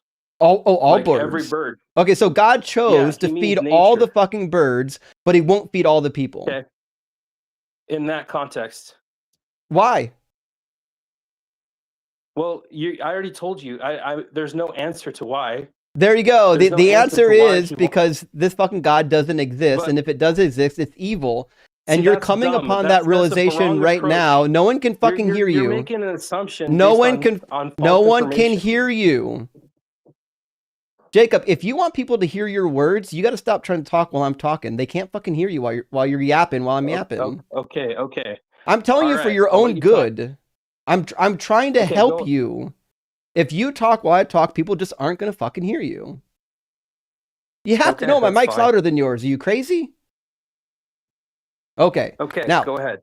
Jesus said that God takes care of all the fucking birds. Every one of them. He feeds them. He says, "Are you not more important than the birds?" Now, you're coming to the conclusion that Jesus only cared. He only spoke these words to specifically the people sitting there on the Sermon on the Mount, which means Jesus thinks that God only cares enough to feed this subset of people, not all the people of the world. And your answer to that is, well, I don't have an answer. What that means is that you no longer have a leg to stand on against my claim. My claim is that God is a bad father because a good father feeds his fucking children. And you've finally come to the point where you said, listen, God doesn't feed all of his children, and I don't know why. That's when you need to concede and to say, listen, that sounds bad. I don't have an answer for that. And we're done. Are we done now? No, we're not done because you're using a scripture as your basis, and I'm telling you that a scripture is not what it means. No, I accept. That's not listen, what you think it means. I, if you were listening, which you weren't, all right. So put your fucking listening ears on, Jacob. I accepted. I accepted for the sake of this argument your interpretation of the passage. If you were listening, you would have got it. So in your interpretation of the passage, he still isn't fucking feeding people. So my question still remains. But you don't have any why proof for that. is God the Father not feeding human beings, but he's feeding the birds? So you don't have any proof that he didn't feed those people that I'm not asking about those fucking people, Jacob. Pay attention. But I'm asking, why does God feed all the birds, but not all the humans? You're taking the scripture out of context and applying it to the whole world. That's not what Jacob, Jesus is saying. Hey, wake up. You're using a bad wake up. I'm not asking you. Premise, man. And now you're muted because you can't pay attention. Jacob, I need you to fucking focus here. I've accepted your interpretation of this passage already. You don't have to keep worrying about what you think my interpretation is. I already told you, in your bad interpretation, it's still a fucking problem. Do you want to know why it's a problem? Why is it a problem? Because in your interpretation, not mine, in your interpretation, God cares enough to feed all the birds of the world, but he doesn't care enough to feed all the people of the world. That makes him a bad fucking father. Why doesn't he care enough to feed all the people of the world? He's trying to feed all the people in the world. So he failed? He's trying to do it and he failed? Because that's not his main purpose. How is he trying to do it? How is he trying to do it? His main purpose is how is he trying to do it? People. How is he trying to do it? I'm trying to tell you, dude. You didn't tell me. I'm asking for a method, Jacob. What method is he using to feed people that's failing? Okay, you're very hyper focused on the feeding. That's not God's purpose. Is to feed people. I am fucking hyper focused on it because that's the topic right now, Jacob. If you could pay attention to the conversation right now, you could actually track what's happening. We're on a very specific topic because this demonstrates the validity of my point. Is that a good father would feed his children, and you're admitting right now that God isn't a good father. And Jacob, you can talk while I'm talking as much as you want, and I promise nobody will ever hear you. I don't know why you want to waste your breath. Like if I was on somebody else's live stream, I would never fucking waste my breath trying to mumble in the background where no one will ever fucking hear me, and then get clipped, and then over the course of history, probably 50,000 people just going to watch me mumbling in the background. What a waste of breath. It's a strategy for you. It's a strategy for me because I'm the host. Yeah. Cool. You have to know I'm in control of the volume controls here. Obviously, you're going to be looking like a goof just wait your fucking turn and answer the questions without rambling. This is not hard. So again, the validity of my claim is that if God is a father, he's letting the majority of human beings, he's not worried about their food. In fact, 3 million children a year die of starvation, which means there are 3 million children, not just, there's more human beings, but children alone are dying of starvation outside of their control. These are children, right? Why is it that God, in your interpretation, not mine, in your interpretation, why is it? I've never interpreted anything, but okay. In your interpretation of the passage, why is it that God says he'll feed all the birds of the air, but he won't feed all the humans? Okay, so first of all, well, it's not my interpretation. I'm just reading what the scriptures say, and that's what it says. It doesn't say you as in like everyone who ever existed. It's talking about you to a very specific people. But you don't have to keep justifying your bad interpretation. I've already accepted it for the sake of argument. So what I'm waiting for is an answer to my question. And what you're doing is you're actually dodging my question. And now you're mumbling in the background of me talking rather than answering the question. And the more you talk while I'm talking is more wasted breath out of your pie hole that nobody will ever hear, because I promise you, I'll make sure no one ever hears it. Okay, yeah. So again, good for you, but do you even know my question? Okay. Do you even know what you're answering right now? What's my question? Yeah, you're asking. Can I just repeat what you said? I asked you to repeat what I said. What's my question? Okay, so here's the question. This guy's fucking concussed. If God, according to my interpretation, which isn't my interpretation, of the scripture, feeds all of these birds and cares about all of the plants in the field and lilies, whatever, why does he not care about everyone else who's human? I said, why is he not feeding them? Why isn't he feeding them? Like caring about them, feeding them. Yeah. Same thing. Yeah. Okay, so first of all, is he really feeding how many hungry birds are there in the world? It doesn't matter. The passage says that he takes care of the birds. It does matter. It does matter. You already told me that he feeds all the birds of the world. Are you taking that back now? Are you taking it back? Well, how many hungry animals are now he's got to backtrack. Now he's got to say, you know what? That thing that I said previously was a lie. He's not actually feeding the birds. Okay, so we'll try this again. Is God feeding the birds or not? I'm pretty sure there's tons of birds dying out of starvation. Okay, so God's not feeding the birds. So that's a lie then. So that's a lie. Yeah, so Jesus lied when he said that God feeds the fucking birds. He doesn't actually feed the birds. Okay, it says, whenever you pray, do not be like the hypocrites. Actually, sorry, we got to go up. Give me a second. Your interpretation is wrong, man. That's what I'm No, my interpretation actually is correct. If you think because I'm not using it is correct, and I don't know why you continue to talk over me. It's crazy that you think that you're ever going to talk over me during this live stream. Something new, so it says, therefore I tell you, do not worry about your life, what you will eat or what you will drink. What does it mean to not worry about your life and what you'll eat? What does that mean to not worry about it? That means there are more important things. There are more important things. Okay, but he tells you why you shouldn't worry about it. What's he say?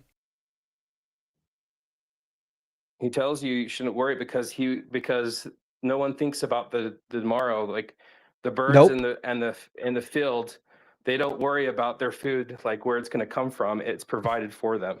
You got it. Okay, so God, you don't have to worry about what you're going to eat because God will provide it for you, right? Right. And then why are there starving children? Yes. There we go. That's what we're looking at. Why are there starving children? Food for the world. Yes. Is that your question? Does that answer your question? He actually hasn't. If he adequately provided enough food for the world, we wouldn't have starving children in the world. And as it turns out, he's also a bad manager. Like if he thinks that just making sure that a couple countries in the world are super productive in agriculture and then just fucks off by putting bad managers in charge of the food, what that means is not only is he an absentee father and a liar, he's also a bad manager. So if you don't have to worry about your food, what that means is that you're going to get it, right? But people aren't getting it. Okay, well, again, you have to come to the purpose of why God created us. It's not to feed us. But he said he would. But it's not his purpose. It doesn't matter. He said he would. It doesn't matter. He said he would. He said he would to that group.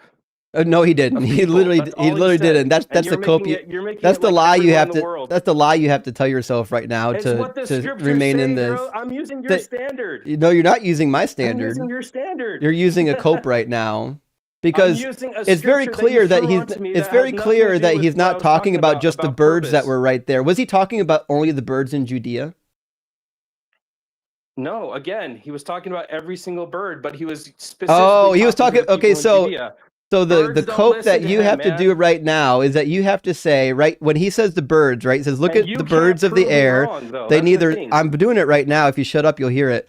Look, the birds of the air, they neither sow nor reap. Now, these are all the birds of the world. These are not just Judean birds. These are not just African swallows. These are all the birds in the world, right? But just one sentence earlier, when he says, hey, don't worry about your life or your body or your food, God will take care of you. Those are only the people listening there, which leads me to my next question, which is when he tells them to pray this in the same fucking chapter, the Lord's Prayer, is he talking to only the people there to pray that, or does he want all people to pray that? Yeah, only those people to pray that because that's who he's talking to. That's what Okay, the so scriptures say. you don't I'm think not we gonna should take out of context, recite bro. the Lord's Prayer then? Why? I don't. I'm recite asking the Lord's yes, Prayer. yes or I don't no. have Do you that. think these instructions are good for mankind? Do you think humans should read this prayer? I think people should understand who God is and what His purpose is for What's them. do you Not think to this? feed him, Do you think 'cause this that's not the most prayer? important thing. Do you think this prayer is a good guide for humans? Prayer is a good guide. This prayer. to pray to God is a good. Is a good this practice, prayer yeah, a good but guide? Not specifically that prayer. Okay, so this It's not prayer. important what. So this prayer is not a good prayer, but it's interesting because his I disciples. never said that. He says, when you're praying, do not heap up. He's talking to the Jews actually right here. Do not heap up phrases as Gentiles do, for they think that they will be heard because of their many words. And do not be like them, for your Father knows what you need before you even ask it. And then he says, hey, pray like this. Our Father in heaven, may your name be revered as holy. May your kingdom come. May your will be done on earth as it is in heaven. Give us our daily bread. What? The one prayer he instructed his disciples to do includes asking for daily bread. But are you telling me that Jesus doesn't think that people should expect daily bread? So yeah. So again, it's talking about. It's crazy that I asked you a yes or no question and you didn't say yes or no. I'm still waiting for a yes or no. He wants everyone to be fed, but that's not the most important thing. Okay, so he does want. Okay, he wants everyone to be fed. Does he have the capability of feeding them? Yes. Then why are 100%. they starving? He's provided for everyone. He hasn't provided for them because they're still starving. Yeah, well, the provisions are not like, just like a bird would starve or an animal would starve. There's So plenty. He's not providing for the birds either. Then he's not. Well, so then again, he's a liar. Fails. So he doesn't feed the birds and he doesn't feed human beings. He doesn't feed anyone. My premise is 100% true. He does feed because them. a good He father provides for doesn't. them.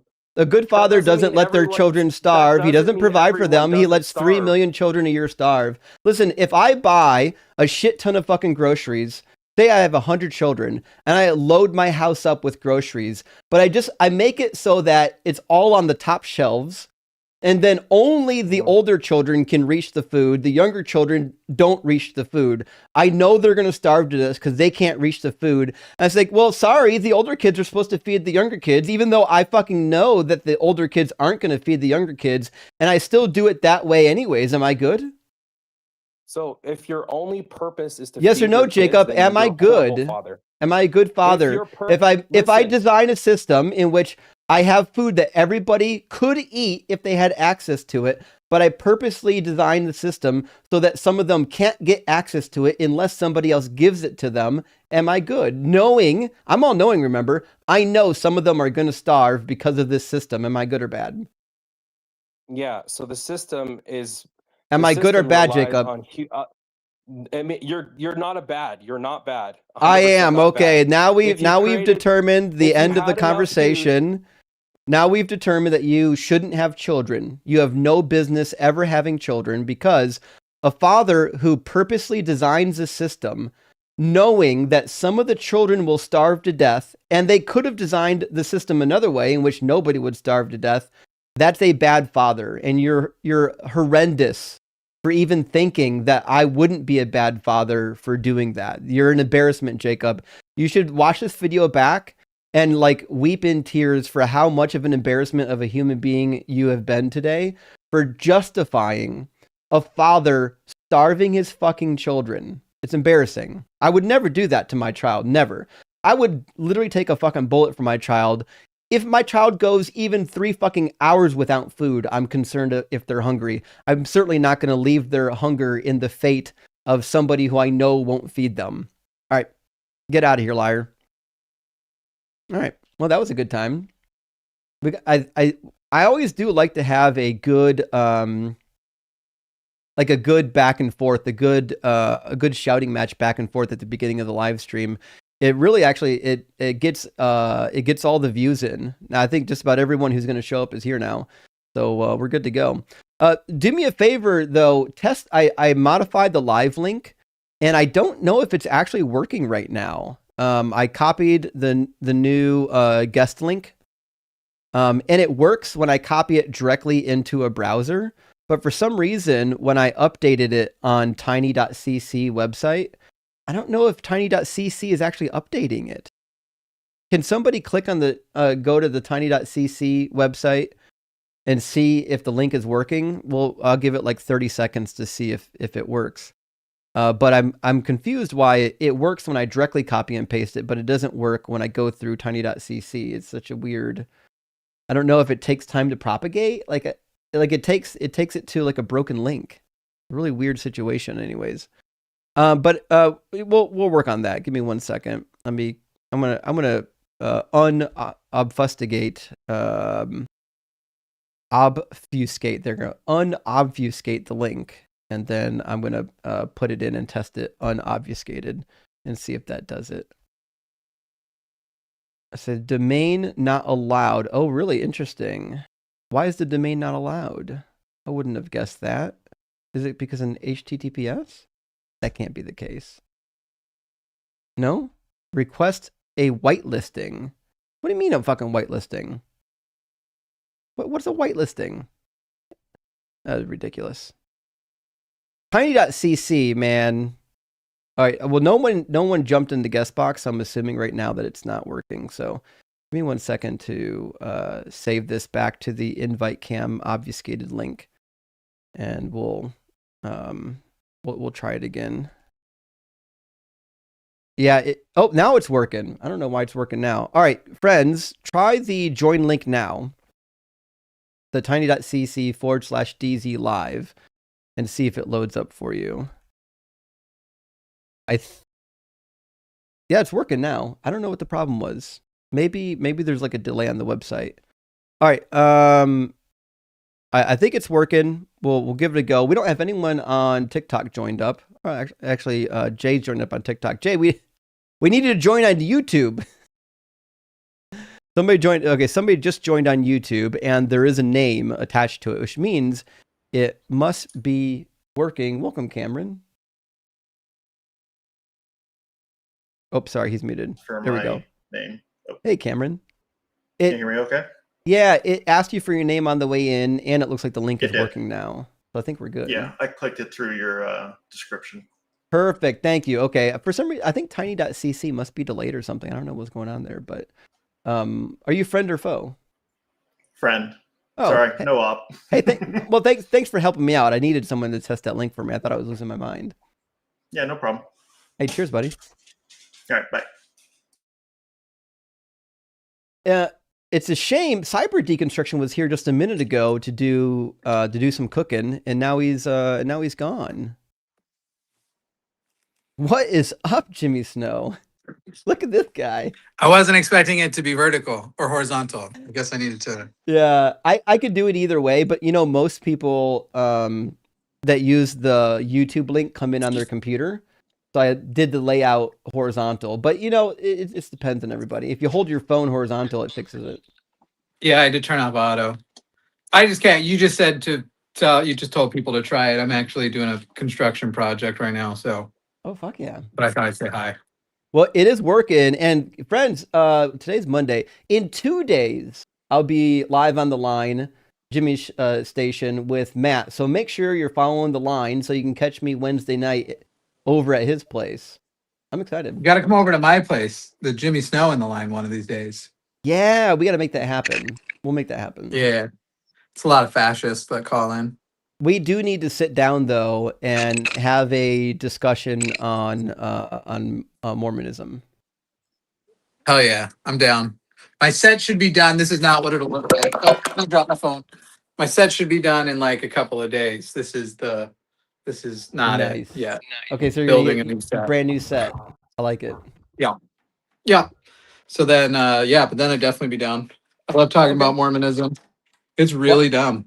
I'm pretty pumped about it. I've only know like little tidbits that I've picked up here and there when Mormons come into the live stream. So I'll be excited to dig into it a little bit.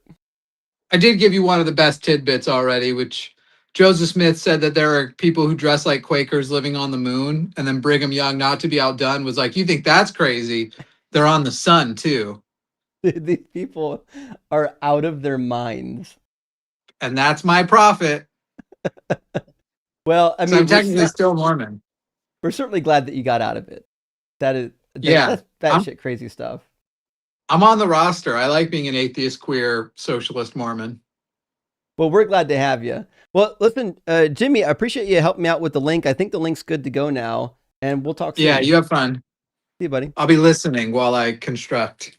Yeah, we just talked to an LDS member a minute ago, and he didn't have a good time. He crashed Ask the out. next one about the Quakers and Bigfoot. That'll be on the next to do. Thank you, man. All right, see you. Specifically, Cheers. Cain and Bigfoot. Yeah, Cain and Bigfoot. That's Well, because they think crazy. Cain is Bigfoot. Oh my gosh. So Sasquatch, slash Yes. Bigfoot, then Yeah. is Cain. He was cursed to wander the earth forever as Sasquatch. Yes. And something else that I was curious, though, is why isn't he following the laws of Moses then? Because it's also in that same passage when, they get the idea that the laws are gone, they're done away with. But was Jesus only talking to those people? Like, hey, you guys don't need to follow the law of Moses anymore. Everybody else still needs to, though. Right. Yeah, it's baffling. Well, listen, we may or may not get another LDS member in here, but you're welcome to hang out as long as you want. I'm gonna grab the next guest in line, and we'll. Sounds good. I'm on break right now, so I only got about 15 minutes, but I'll hang out for 15 minutes. Fair enough. William, thank you for the $20 super chat, my friend. Says, I humbly offer these terms to identify where you may be regarding the schism. 1, agnostic schism. I don't know if there is a schism. 2, skepticism. I need proof there's a schism. Or 3, atheism. There's no schism. I'm definitely 3. Y'all can put your vote in. I'm going to be number 3, atheism. There is no schism. Not that I can see. In fact, I think people not only are done with the schism, but done blaming Blitz for it too. Blitz really caught some shade there, or caught some strays being blamed for the schism when he didn't have anything to do with it. I think there's a 4th option, though. There's like the anti-schism. What's up? It's like the militant, like get rid of the schism altogether. My left Yeah. foot untied. Yeah? Get back inside. And I didn't have any problem They scored a goal, right? Yeah. All with right. it So- untied. We've got Yeah. one person on the YouTube That's nice, queue that Papa. I just pulled in, but didn't have a name typed in. So if you can hear me right now on YouTube, from the YouTube queue, can you give me a name and we'll punch it in for you? I don't think they know they're up here. I don't think they do either. Who is it? Can you hear Who's us? up? Yeah, you're up. Who, me? Yeah, but I didn't see a name. Oh, no, it's Nick Trail. Sorry, I'm so sorry, man. Oh, Nick. I really, yeah, it's me. Good to hear from you, buddy. Okay, you were just helping me Hey, test man. out the system. Yeah, that's actually why I jumped in. I'm so sorry, man. My apologies. No worries. We got it, buddy. Take care of yourself. Good to hear from you. Hope you're doing well. Yeah, man. I'm trying to be good. Yeah, Nick's nice. I like Nick. Okay, well, we got somebody on TikTok, so we'll grab our TikTok guest and we'll keep the ball rolling here. Welcome in, Demi. Are you at least 18, and do you believe in God? Yes and yes. Awesome. And which God do you believe in? We can say Christianity. Is it like Christian light or? I would say that definitely Jesus is what I call on. However, I do know that God turned himself human in the form of Jesus, as he's all of our fathers, to save us from all of the sins that we will commit, have committed, and may have committed, I guess, past, present, and future. So I would say that's a great father to then come home, right, unknowingly to save his children. Sure. What's he saving the children from? Well, either he looks at our sins or we get them washed away and we have a chance to get forgiven. So I think that the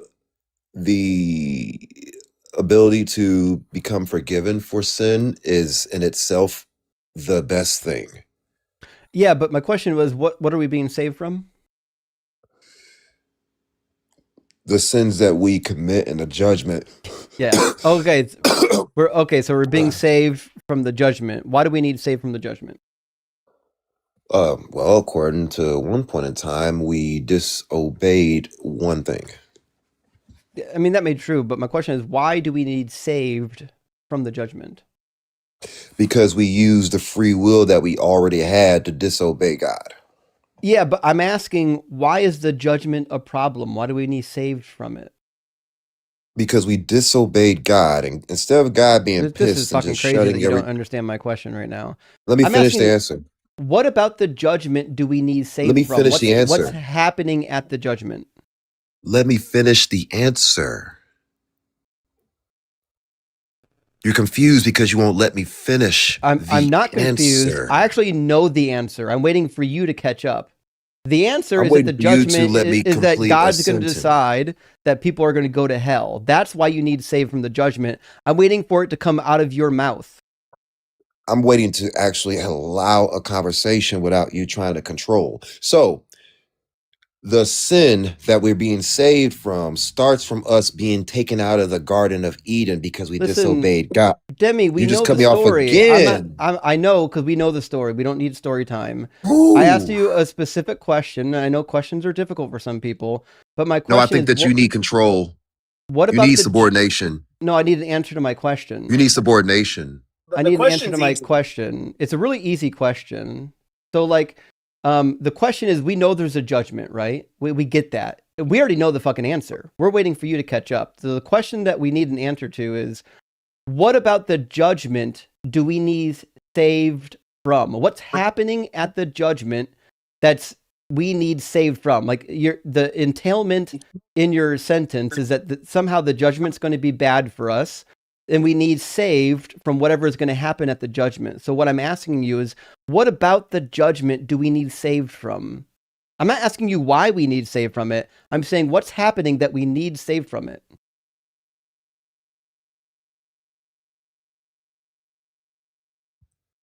I'll pander to you. It's not pandering. It's how question and answer works. No, this is pandering. So what's the answer? It's pathetic. Yes, sir. I'll obey you. I'll give you the answer. And then you mute me. No, I tried to hit your camera because you can't smoke on screen. Turn your camera off. Yeah, you see the control that you'd like? No, it's against TikTok rules of service, dummy. You can't smoke on live stream. I was proving a point, dummy. You weren't proving a point. You're breaking the rules. Because you have control. No, you're not breaking the rules because I have control. You're breaking the rules because you don't know the rules, and I do know the rules, which is why I stopped your camera. So try again. It's hilarious because I can go to my live and smoke. But anywho, I know that it's a rule, but the point is I'm trying to have an actual conversation, and So all answer the question instead of the meta. Y'all need some pussy shit. I got plenty of that. I'm worried about the answer to the question, though. Or just gonna leave. Yeah, it's always projection when it comes to control. The people who project about not being in control are the ones that are dying that they don't have control. Yep. So It's good crazy. news is I have a new desk coming in, and hopefully starting next week or the week after, I'll start my regular lives again. Oh, hell yeah. I'm excited for that. I've been formulating some new topics for 2026. We should probably get together and discuss some potential new topics. We should. I also need to send you Rocky so we can have the Holy Rock Trinity together. Yeah. So Yeah, we text do. me your address and I'll shoot you. I'll send you Rocky. Yep, I'll send you my address. Also, I'm working this week to set up a PO box finally, so other people who have stuff to mail out will be able to mail it out to me. But I'm not quite there yet. I'll be there very soon. This week I'll have it set up, friends.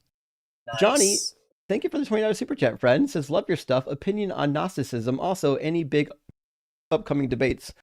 So Gnosticism is interesting to me because it's like they read the Old Testament and they're like, that doesn't match the New Testament. Something weird is happening here, right? And so they develop these differing ideas of like, there must be different powers. Like there's two gods, or one of them's a demiurge, and like one of them's good and one of them is bad. It's like their way of trying to square the round peg with the Old Testament and the New Testament. And to me, it's just another cope. Like it doesn't really get you anywhere. It just gets you now to two imaginary gods rather than one imaginary god. But at least they recognize that the Trinity's nonsense. So I'll give them credit on that. Upcoming debates. I don't have any formal debates upcoming, but I mean, obviously I'm going to be debating, on my channel this weekend. I'll be on AXP.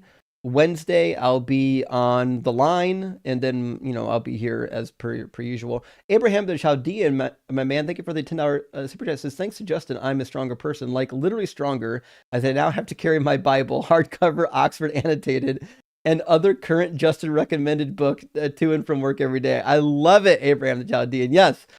That is, we're gonna get everybody into the scholarly literature of the Bible. That's the goal. The smarter, the better. Readers are leaders. And 184 says, why do Philbros use the transcendental argument so much, as if it's the only good argument for God? Just FYI, I'm an agnostic, so I don't believe. So I think they use the transcendental argument a lot because it's the first one they learn, right? Just like when you're a little kid and you start learning jokes, like you hear jokes at school, you tend to remember like the first one you hear, and then you might subsequently forget the others, right? So I think it just gets repeated because they just hear it over and over again, and it's the first one they learn, and it works on most people because a lot of people have never thought about whether or not there are or are not transcendentals. Now, the first time I heard the transcendental argument, I immediately was like, well, I don't fucking believe there's transcendental anything. Like, this is a meaningless argument. But for a lot of people, they might think that, well, maybe there are transcendentals. Maybe our thoughts are transcendental, like they're non-material. Like, they believe that there are some immaterial categories, and I don't believe in any of those transcendental categories. So, but that's tag never gets you to the Abrahamic God. It just gets you to a generic God. That is the case. And also, it doesn't close the door to polytheism. So, correct. The devil's public defendant says, so nothing Jesus said in the Bible relates to us today because he was always talking to specific groups of people. Brilliant. I know, that's the apologetic he went with. Nothing in the Bible is applicable to you. Well, that's why you need the Book of Mormon now. We could say the same thing about the Book of Mormon. Well, that's only to the people Joseph Smith talked to. Well, to be fair, when I was married to my Mormon ex-wife, I was listening to conference, and they legit said the scriptures are nice for history, but what's important is what we say today. So they kind of said, we don't need scripture. Fair enough. Last super chat for now from Breakdown Paradise. Thank you for the $10 super chat. It says, Justin, you are masterful at what you do. I've never been so addicted to a channel. Well, thank you. I'll never get tired of the smell of intellectual cowards getting roasted. Let's try this again is my new mantra. I do have that on a t-shirt, guys. Go to my shop. I'm going to put it on some other stuff, but go to my shop. I've got that on at least a t-shirt now.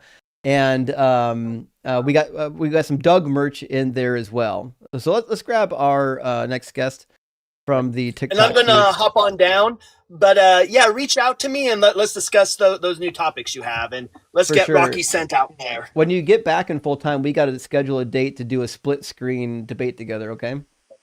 Sounds good. Sounds good. All right. Cheers, buddy. W Cyber. All right, we've got Basic information with us now. Basic, are you at least 18 and do you believe in God? Yes and yes. Awesome. In which God or gods do you believe in? Christian. Gotcha. And do you believe that the Christian God is good? Like a good father? Yes. Sure. Okay. What do you think makes him a good father? Mercy. Can you be specific? Like how specific? Like I don't think you can get more specific. Well, what do you mean by Like- mercy? Like if I said, listen, my dad was really merciful to me, I could give you an example. You know, I can tell you about one of the times that I broke his lawnmower, and rather than getting mad at me and punishing me, he showed me how to fix it. You see what I'm saying? Like, so what do you mean by merciful? How is God merciful? I would say instead of like destroying an entire city, he had sent the prophet to go tell them like if you stop doing bad and like repent, then he won't destroy that city because they were being weird. Bro, why would he destroy the fucking city in the first place? That's crazy. I mean, They you're talking were about being- Nineveh. I know the story, but like, why the fuck would he destroy the city? It was being weird. So a good father will massacre an entire city for them being weird? Bro, if your son was like misbehaving in school, will you not come to school and see what's going on? Would I massacre the whole fucking school? Not because one child, that's your child, bro. Like, they all God's children, bro. Let's imagine half the schools being weird. Should I go massacre the school? Like, if one child in the classroom is being bad, and you have like that one teacher that's like, dang, I might just punish the whole class just because you acting crazy. Like, you ever had that happen before? Don't say you haven't, because I know you have. We're talking about massacres, though. First of all, I don't believe in punishing entire groups for one person's actions. I think that's preposterous. I think that's evil.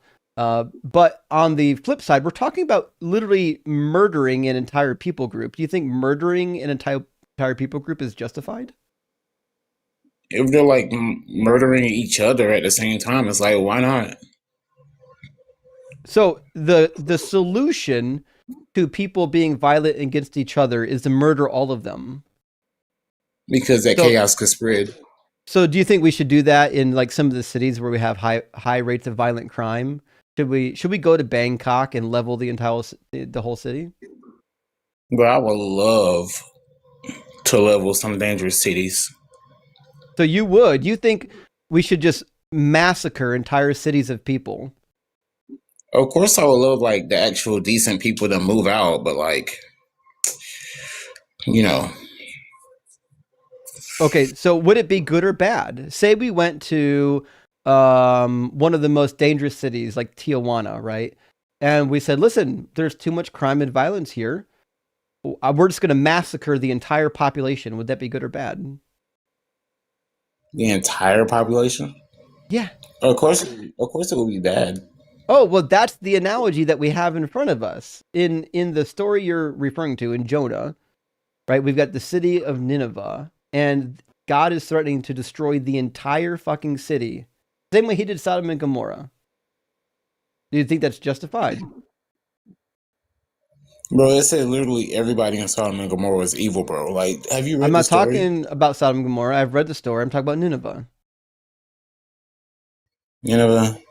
Well, we don't know for sure if everyone in Nineveh was, crooked, but I'll say if we're going to balance it like on a scale, then I'll say the bad outweighs the good.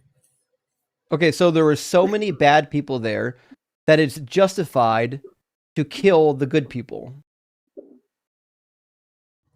Would it be justified? Not really, but they'll still be caught up in the smoke because they refuse to leave. Could God kill only the bad ones? I mean, yeah, he could. Okay, so then it's never justified to kill the innocent ones, is it? Is it justified? Is it not justified to kill the good ones? I don't think it's It justified depends. to kill any of them. That being said, is it ever I'll say, justified to kill innocent parties because of the guilty? I'll say, if they know destruction is coming and they refuse to leave, then I'll say it's very justified. How would they know to fucking leave? Because they had Jonah was a prophet, sent them, right? The Lord sent Jonah as a prophet to Nineveh, right? You think God's going to wait for them to leave? He's just going to like, well, I guess we'll give you a week and a half to leave. You think he's doing that? That's not part of the story. You added that in there. Oh, he gave them 40 days. To repent. Yeah, to repent. And they did repent. And they repented. But he didn't say, listen, you good ones leave. You have the option of leaving. Like, this is preposterous, trying to justify genocide. This is crazy. Like, at some point you have to understand, like, genocide is always going to be inherently bad because you're murdering good people alongside of the bad. That's why Abraham in Genesis 18, when God said, hey, I'm going to destroy Sodom and Gomorrah, he's like, surely you wouldn't wipe away the righteous along with the wicked. But I mean, in the Bible, he does do that over and over again. He wipes away the righteous alongside the wicked. So in the story of Sodom and Gomorrah, he does that. No, I didn't say that. I said in the story of Sodom and Gomorrah, Abraham is the one with the moral notion that you shouldn't wipe away the righteous alongside the wicked. Abraham says that, not God. God, when you look at what he does, God does wipe away the righteous along with the wicked all the time. He didn't do that with Sodom and Gomorrah, so they wouldn't be all I the didn't time. say that he did. I don't know why you keep putting that on me. You just said all the time. Here. I said all the time. I didn't say in Sodom and Gomorrah. But all the time would also imply Sodom and Gomorrah. Obviously, I'm using it as an idiomatic phrase. I'm not saying every single instance that God committed genocide, it was wiping away the righteous. Everyone knows the story of Sodom and Gomorrah. We know that there was nobody righteous. The only one that was righteous was Lot and his daughters, and they got the fuck out. No, everyone knows that. That's basic. You learned that in the 5th grade. So what I'm trying to figure out is the other occasions. Do you know the other genocides in the Bible? Let's see. You have the one with the Amalekites, right? There's a bunch. Yeah, there's a bunch of those. Yeah. Do you think all of the Amalekites were guilty? No. Okay. So do you know why God had the Amalekites killed in 1 Samuel 3:15? I think it has something to do with Or 2 Samuel. I think it was like something about the history, right? Like the history between the Hebrews and the Amalekites. I'm not sure. Yes, you got that one. Yep. You're on the right track. Okay, so in the history, right, 400 years prior, you read this at Exodus chapter 17. When Israel was leaving Egypt and were going through the desert, they went by the Amalekite territory, and the Amalekites was like, fuck that, we're going to take care of this problem.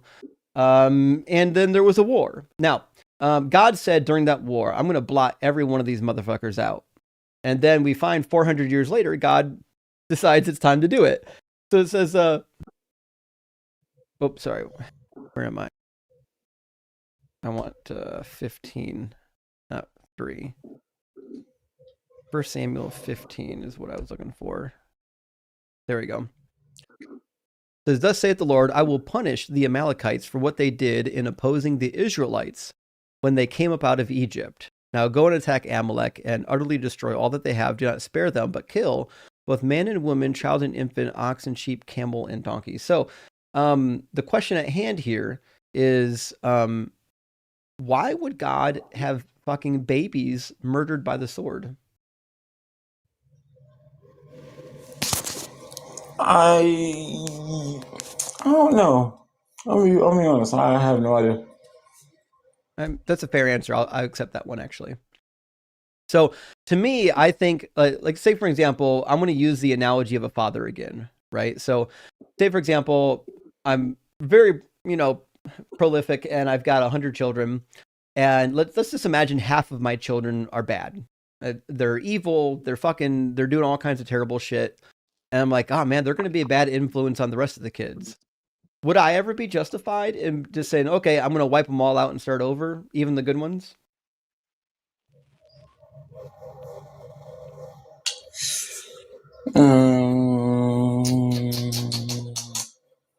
Is it a simple question, or can I just like answer to my own knowledge? I think you can answer to your own knowledge. I mean, it was a simple question, but you've been nice enough and you haven't talked over me. So people who don't talk over me and they're nice, I let them yap. I would say, do I think it's fair? No, but I have read in Ecclesiastes where it's like, the good people are also caught up in the bad situations as well. It does say that. It says the rain falls on the righteous alongside the wicked. But God, unfortunately, God has the power to not do that, right? Like if God is deciding, here is the punishment that I'm going to meter out, he does have the ability to only punish the necessary parties. I mean, the evil parties, right? Yeah. Right. Yeah. So. Wait. Mhm. I was gonna say, I'm sorry. I was gonna ask, can you repeat that? Because I kind of like doze off half the time. Oh no, that's Like okay. So what I'm saying is, God, if he's all powerful, right? God does have the ability to punish only the people who need to be punished. He doesn't actually have to punish the innocent parties, right? Yeah. So the fact that he does punish the innocent parties, I think reinforces my initial claim, which is, well, God couldn't be a good father if we think it's bad to punish innocent people and God punishes innocent people, then this guy can't be good.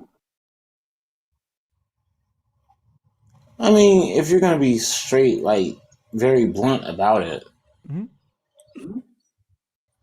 but I still feel like there's a missing conclusion to why he did that.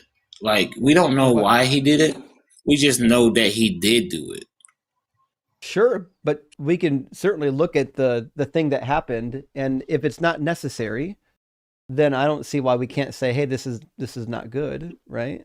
So, for example, let me do an analogy. If imagine for a second that you've got a son, right?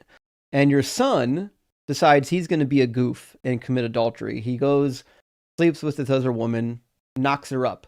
And then once he realizes he knocks her up, he's like, oh shit, we got a huge problem here. And so he goes and kills the husband so that he can marry the woman and legitimize it before people realize that he committed adultery, right? Now, as a father, if my son did that, there's a couple things I could do to punish him.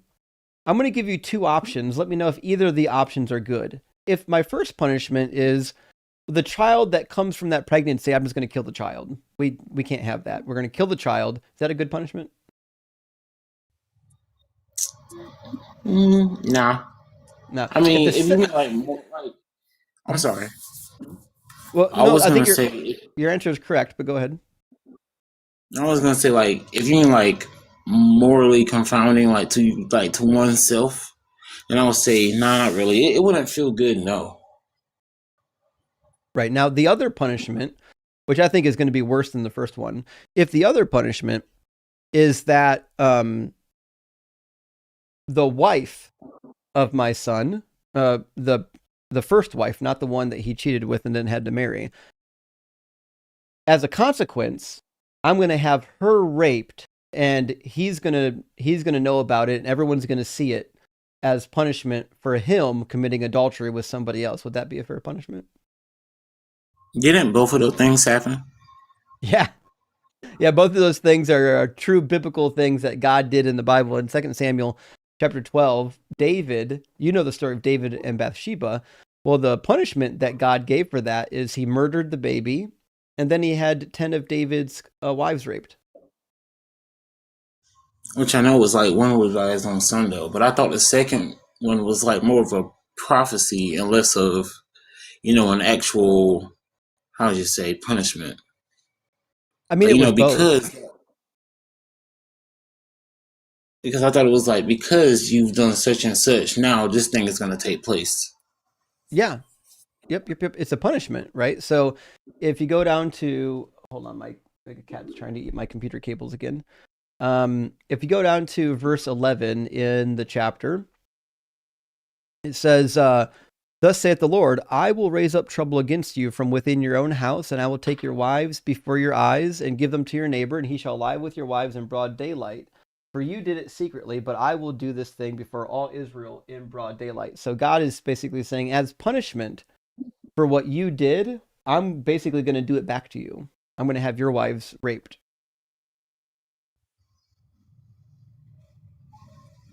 Oh. Do you think that's a justified response? Now, keep in mind, this actually is, I know that you think this might break the father-son analogy, but this is really spot on, because in Psalm 2, we learned that David is a begotten son of Yahweh. So this is a direct father-son punishment now. He's punishing his son by having his wives raped. Is that a good father or a bad father?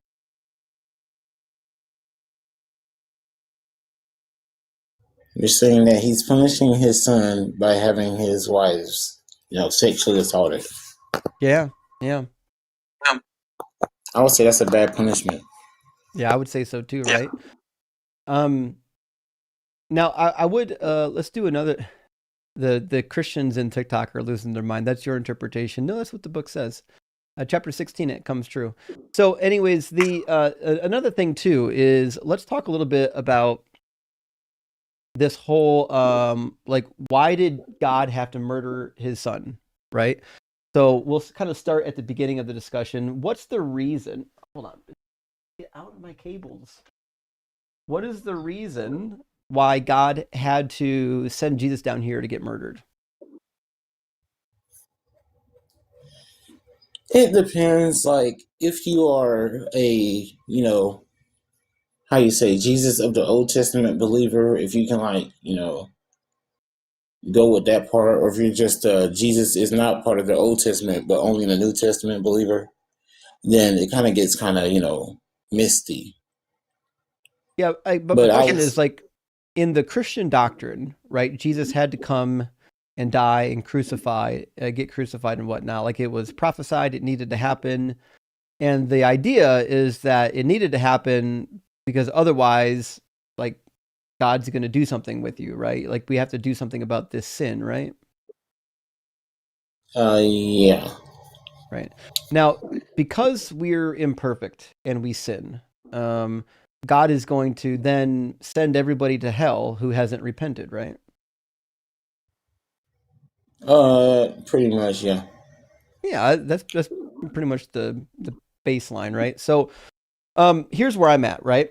I've got one child. I don't know if you have children. Is there anything your child could do where you would think, well, the appropriate punishment is going to be like light them on fire for eternity?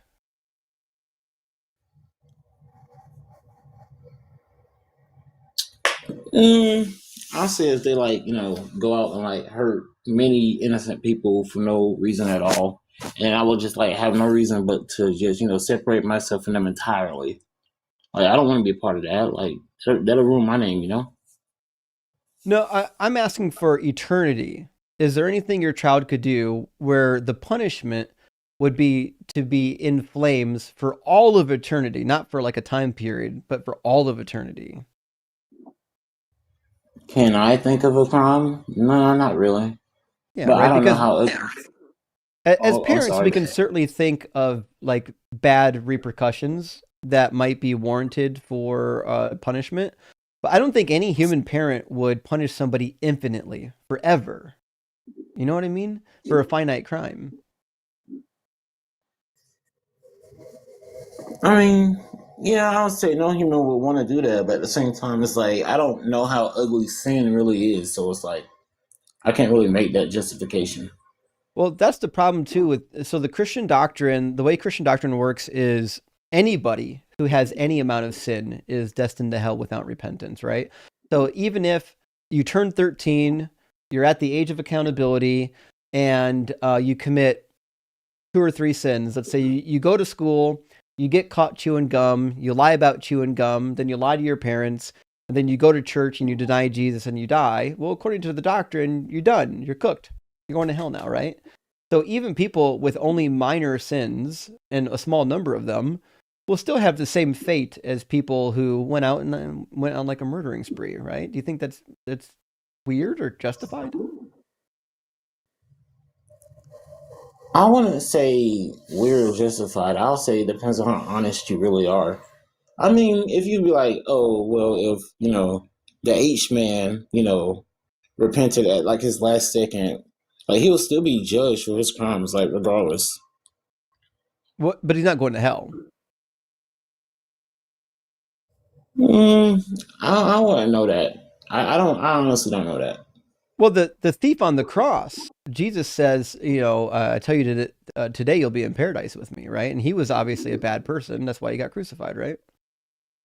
But the thing is, though, it's like, did the H man really regret that what he did? Like, well, in your analogy, right? In the analogy that you're given, we can assume that he was, right? Assume for a second that that Schittler really was remorseful for what he did, and near the end of his life, he repented, right? Well, according to the Christian doctrine, he would be in heaven. That's kind of the people like pastors for a long time used to use the word scandalous. Is that's the scandalous grace of Christianity is that anyone can get in, right? So, I mean, if the Christian doctrine is true, anyone can get in, even at the last hour, even Hitler, right? that's if it's like true repentance. But I wouldn't even know. He did so much evil, bro. Like, he did so much evil. He didn't even regret none of it. He made so many camps, bro. He tossed so many people in the camps, too. It would be kind of hard to regret doing that, especially since, you did it for like, I don't know, 7 years straight. Yeah, he did it for quite some time. But, I mean, if he was truly repentant, then he would be in heaven. But here's kind of where the disparity is, too. Okay, so what we would believe with Christian doctrine is that somebody like Hitler, if he was truly repentant, right? Let's just imagine for a second that he was. If he was truly repentant, he could be in heaven. However, Anne Frank, not so much.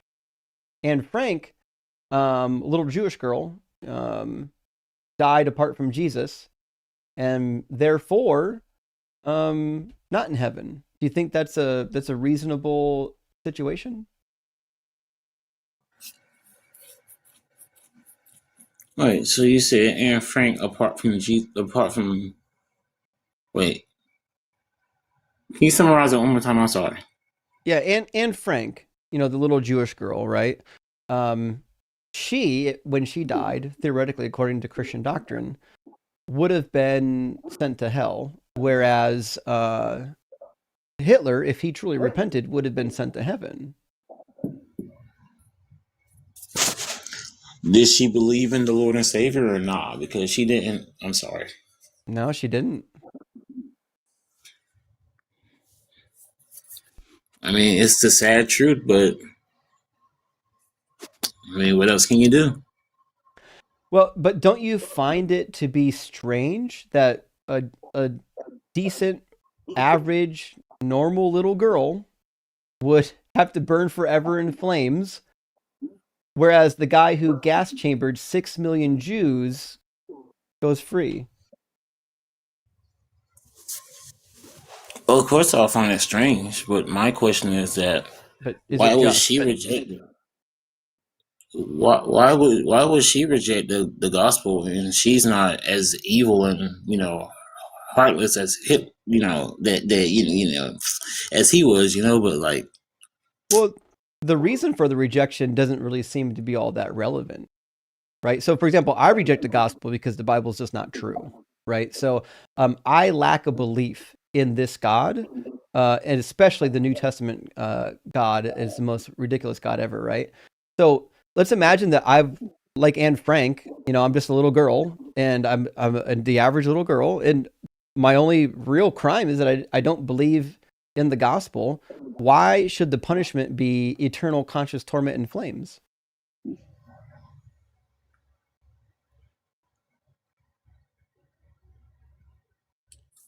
I'll say because she rejected the gospel. So what? More of she rejected the Savior. So what? If my child rejected me, I wouldn't want him tortured in flames for all of eternity, would you? No, but he still rejected you though, so that just tells you that he doesn't want you, you know? No. Try to focus up just a pinch on my question, right? I don't know if you have children, but if you do, if your child rejected you, said, I don't want you to be my father anymore, would it be rational to light him on fire for all of eternity? No, but that's what they chose. Right. No, they didn't choose it. Let's just imagine for a second that as a father, right, when your child was whatever, a year old, you went out for diapers and never returned. That was what you were going to do, right? If that's the case, right? And then like 30 years later, a dude shows up and be like, listen, I'm your daddy, and you have to love and respect me, or else I light you on fire. Is that a fair expectation? I don't think that's how that conversation would go, because there would still be like some kind of, trust issue going on there, for the simple fact that they know that, they have to put to a test, like, are you sure you're my real father? And can you prove that you're my real father? Well, that's the thing, is Jesus doesn't prove anything to you. He just expects you to accept this gospel without demonstrating any validity to it. And for example, if you go to Mark 16:16, there's this like really interesting passage when he's giving his disciples like the farewell instructions. Because the disciples didn't even believe, right? It says, later he appeared to the 11 themselves as they were sitting at the table, and he upbraided them for their lack of faith and stubbornness, because they had not believed those who saw him after he had risen. And he said to them, go into the world and proclaim all the good news to the whole creation. The one who believes and is baptized will be saved, but the one who does not believe will be condemned. So his own disciples who didn't believe, he upbraids them, but then he's like, listen, these other people who haven't even seen me, they've never even seen me, if they reject me, well, they burn forever for all of eternity. Do you think that's reasonable? I mean, if they reject the gospel after getting the full, but why would we accept it? Let's say, like, if you got the full understanding of the gospel, but yet you still rejected it, I feel like it's more on why that should person. we accept it? Why not? Because it's not true. I mean, it's demonstrably false. Jesus fulfilled 0 messianic prophecies. The Trinity is logically incoherent. There's no reason to believe the gospel message. If God wants us to believe this thing, it needs to, 1, be coherent, 2, not be full of lies, and 3, he could just show up. He literally could just show up on earth and convince people. I mean, yeah. But that's more like, confirmation bias than anything else, though. No, it's not confirmation bias. God showed up to Abraham. Why couldn't he show up for me? Do you want him to? Listen, everybody does. Listen, if God is real, everybody wants to know about it. So he's an absentee father. He doesn't give you any proof that he exists. And then if you don't believe that he exists and you don't accept him, he'll burn you for all of eternity. That's crazy. I guess we live in 2 different worlds then. So you don't find it crazy that an absentee father would light a child on fire for all of eternity for rejecting you, for having never demonstrated that you were actually its father? I mean, if we're going based off the scripture, it says that hell was made for the devil and his followers. But those who reject him will also go there as well. Because if you're not with God, then you're of the devil. And No, that's I know what what the scripture says. yeah, we know what the Bible says. My question is whether or not it's justified. So the fact of the matter is, until he proves himself to people, they can't believe and repent.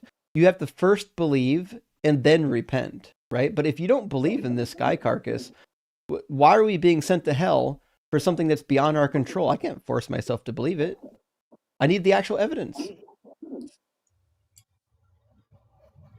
Well, the Bible does say, search the scriptures, for in them you may find eternal life.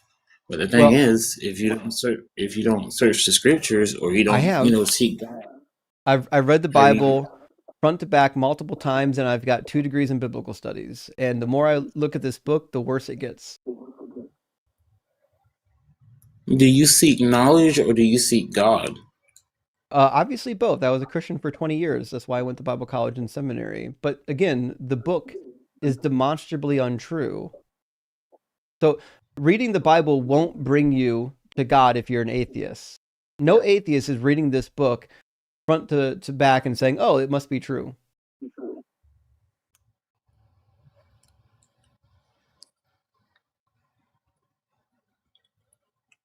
Can I ask probably a personal question? Sure. While you was going through your, seeking God thing, did you ever experience Let me guess, spiritual burnout? I didn't pray hard enough. I didn't believe the No, right thing. I was part of the I'm not wrong gonna say that. denomination. No. I'm just gonna say, have you ever experienced, spiritual burnout? No. Or any type of burnout? Oh, I think everyone experiences burnout. I wouldn't say that I experienced spiritual burnout. Yeah, because I'm not gonna say oh, haha, that's your fault. You should have. No, that's rude. That's me. I'm gonna say it's a natural process. It's not everybody's gonna feel God's presence, but at the same time, it's more like a daily thing, though. It's that's why the Bible says you have to die daily. I'm not gonna preach at you, but that's just that's just my take on it, But now you're doing it again. You're saying that the reason why it's not true to me is because when I was a Christian, I wasn't doing it right. I won't say that. It's just everyone's has their own personal relationship with God. I'm not going to say, I don't think they do, because God doesn't answer prayer, right? That's the other problem with this fatherly idea is that when my child, or when any child talks to me, I talk back to them, right? But God doesn't answer prayers. He's not doing anything he said he would do. In fact, he said that if you pray anything in my name, it will be given to you. He said, don't even worry about your food. God feeds the birds, he'll feed you. Yet children are starving every day. Children are dying every day that desperately need Jesus' help, and he's out to lunch. I would say that if you have people with money that have power to donate money to people in need, why not ask why not they do it? It's of course God can provide, but it's also up to the hearts of people as well. Well, God said he would provide, and then he doesn't. And the other problem with we'll say the excuse for why Jesus doesn't feed people, it still paints them in a bad light. So, for example, in my analogy where I have 100 kids, right? If I stock the house full of food, but I put all of the food up top on top of the cupboards where only the tallest of the kids can reach. And I know for a fact, because I've done this, some of my younger kids are going to die from starvation, and I still do it anyways. Am I a good father just because I put enough food in the house? I mean, you got food in the house, but it's up to you to feed them as well. Oh, there you go. So it's still up to me to make sure they get fed, even though there's enough food, right? So the same with God. Is there enough food in the world to feed everybody? Maybe. Who knows? Could God make sure that everybody got the food? Yeah. He rained down manna from heaven for 40 years in the desert. He could do anything he wants to. He can make sure that the kids get fed, but 3 million children a year die of starvation. But let's say this, right? Can I add on to your hypothetical? Yep. What if one of your smaller children are reaching for something, but one of your taller children sees it, but yet they refuse to give them the food and you're not around? not to say that God's not always around, but to say that, let's just say you're just watching, right? The tall child is not giving the small child any food from the top of the cabinet. That's on me. And because I put the food up there. I could have put the food down here. I didn't. Right? let's say you when you designed a system, you have to take responsibility for the system you designed.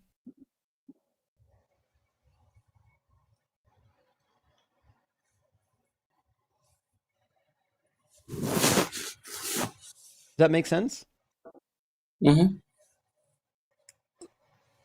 It's just we have these expectations of what it takes to be a good parent in the real world.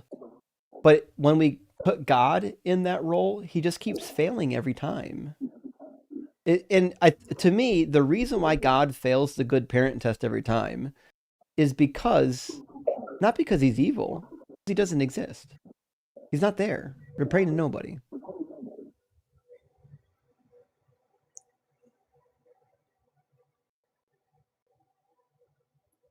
I'd have to disagree, but that's fine. That's fine if you hold that belief.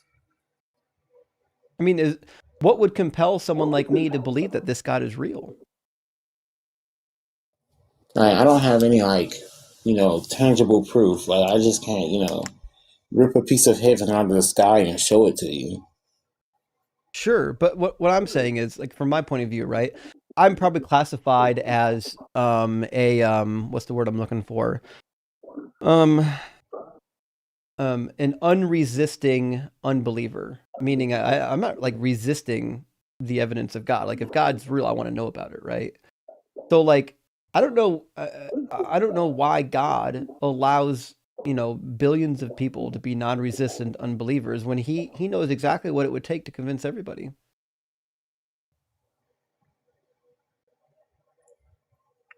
I mean, yeah, but why believe if you already know? Why I don't know. That's what I'm saying. That's the mystery. Well, it's not a mystery. I mean, I understand that it's a difficult question in which you might not have an answer for, right? But I think my answer for the question fixes it, which is it's not a mystery. The God just isn't real. That's why he doesn't answer prayer. That's why he lets children starve. That's why we have diseases. That's why, even though the Bible says be fruitful and multiply, the vast majority of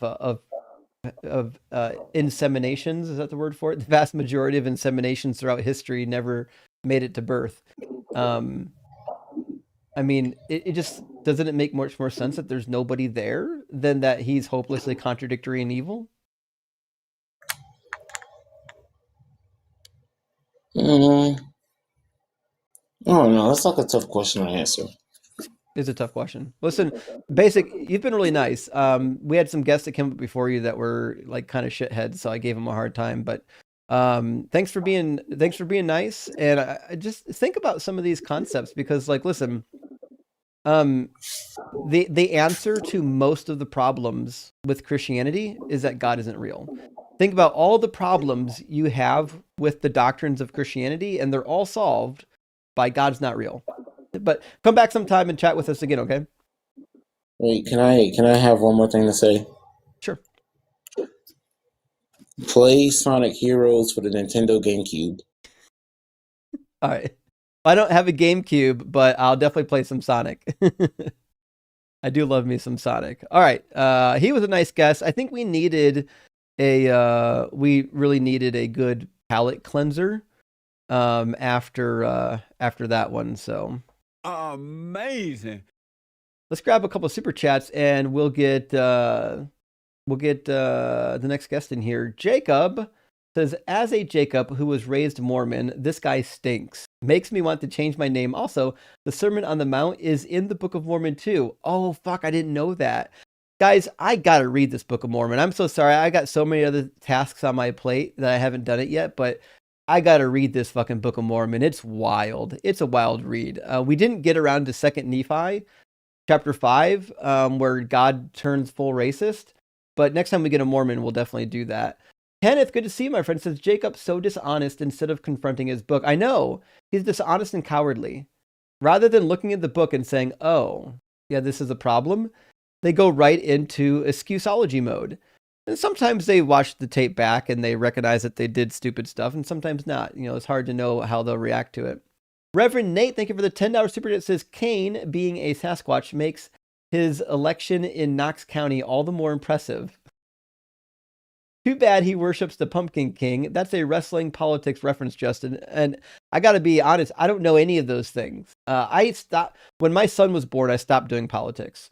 I used to be like the way I argue for the Bible now is the way I used to argue politics back in the day. But when I became a father, I just ran out of time. I was like, I can't keep. Something has to go. And the thing that went was politics. I stopped keeping up with politics. So unfortunately, all the new political talking points, some of them are going to go right over my head because I'm in a different, I got different responsibilities I have to worry about. Also, lock up Dr. Schism. No, he's not Dr. Schism. He's Dr. Blitz and he's delightful. The Greater Fool Band, thank you for the $20 super chat, says, hearing the way probably otherwise decent human beings will twist and bend to defend what is undeniably horrible genuinely makes me so sad. It makes me sad, and I gotta be honest, like, it still surprises me sometimes. When I first got online, it really surprised me at the beginning of my debate journey, but now I've heard it so much that, like, I'm not really shocked by these things anymore, only a little bit. Ox the Rhino, thank you so much for the $50 super chat. Big W says, blessings, Justin. I couldn't find the memberships to donate, so please accept this super to bless another soul to find their way through this deplorable state of religion. Well, thank you, Ox the Rhino. I really appreciate that. That is huge. And we're going to do all we can. In 2026, I'm doing everything I can to expand my reach and to empower others to do so as well. Simeon, good to see you, friend. It says, you said you're reading through the Quran right now. I was wondering which version were you using? I want to get an academic copy for my growing shelf. The Study Quran by Saeed Hossein Nassar seems okay. It is. I actually don't like my translation. My translation is definitely more in the vein of apologetic. Like it tries to whitewash some of the more difficult parts. But mine, I thought, was published by Oxford. Let me see. But I don't think Oxford did the translation. Yeah, it's published by Oxford. And it's translated by M.A.S. Abdel Halim. I think this is the standard Oxford edition, though. Nevertheless, it's not the best translation, but I'll say this. It's a really easy to read translation. I've had other translations of the Quran that's a little bit difficult. This one's really easy. But for sure. No More BS says, fourth monitor for Twitch stream. I actually did finally fix my monitor configuration for today. So I've actually got a little bit of space left. I could add one more thing to my screen setup finally. So we're getting there. I'll see if we can handle adding in a stream to Twitch and start streaming back to Facebook like we used to when we first started.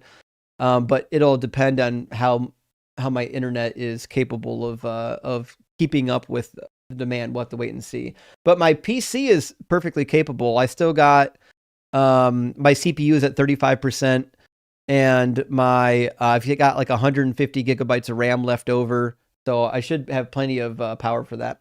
Randy, thank you so much for the 20 Deconstruction Zone gifted memberships. I really appreciate that, my friend. That is humongous. 20 more people with the cheat sheet. Thank you so much.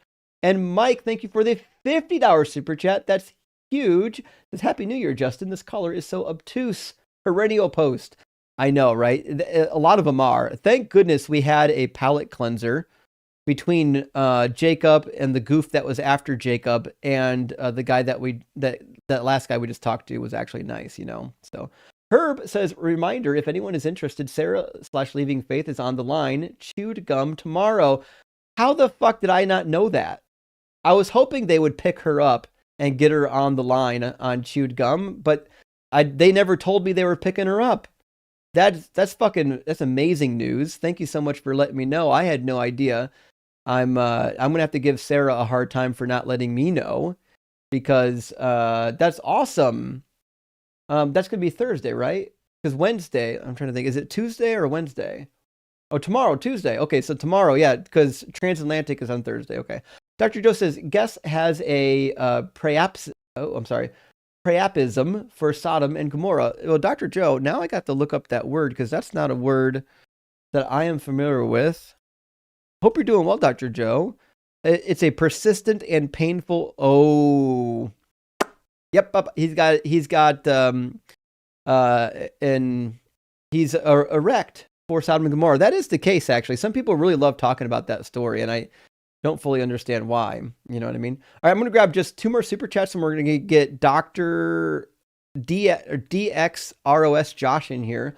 It's not Cogman. No, it's Cogman says, next Mormon, bring up hell. Mormons, I do know about Mormon hell. God sent 1/3 of his spirit children to outer darkness for disagreeing with him. The sin of Satan in Mormon lore was proposing everyone goes to heaven.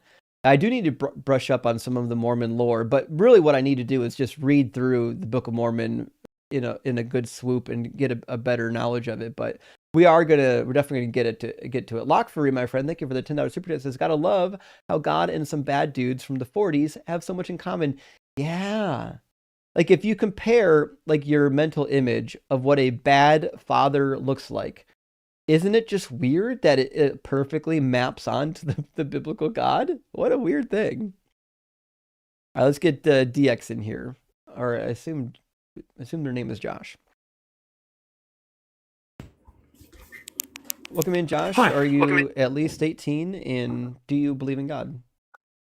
35, unfortunately. Getting older every day. It happens. Yeah, do you believe in God still? Yeah, no. I just wanted to come on and say I'm a really big fan. I love all your content. Yeah, keep doing what you're doing because it's amazing. I just was speaking to a Christian today, actually, and we're discussing the Bible, and I've brought up Exodus 21. They were making the argument that the slavery was transactional. And okay, so let's cover that real quick. Yeah, that's a super easy one to take care of. If my browser unfreezes, I'll put the verse back on the screen. This is strictly a problem with the Opera web browser. I'm gonna have to stop using this web browser. It just freezes up from time to time. Let me just. It was honestly heartbreaking to hear him defend slavery in his own way, and it was just honestly disgusting. It's hard, and you know what? The first time I was watching it happen, someone defending slavery, it was a little bit difficult to swallow. I'm pretty used to it now because we see it so often. But anyways, I reloaded my browser here real quick. I'm just gonna go ahead and set it on OBS to the right window, and then we're good to go. Dun, dun, dun, dun, dun. Where is it? There we go. All right. So in Exodus 21, we've got 2 classifications of slaves, and they both appear to be Hebrew. All the slaves in Exodus 21 appear to be of Hebrew origin. But the first classification, now it's frozen again. Well, fuck me. Well, let me just do this then. I'm just going to open up a Safari window, and we'll do it in Safari. Oh, there you go. It loaded. How's your day been anyway? You know what? It's not too bad. I can't complain. Yeah, but that's it. You know, it is what it is. Let me close out this web browser that's not working and just use Safari. Maybe I've got too many windows open for this. Exodus 21 NRSVUE, and then we'll open it up here. And I just got to tell Opera. Tell OBS that it's a different window now. Let's see, where is the window? Safari. There we go. All right.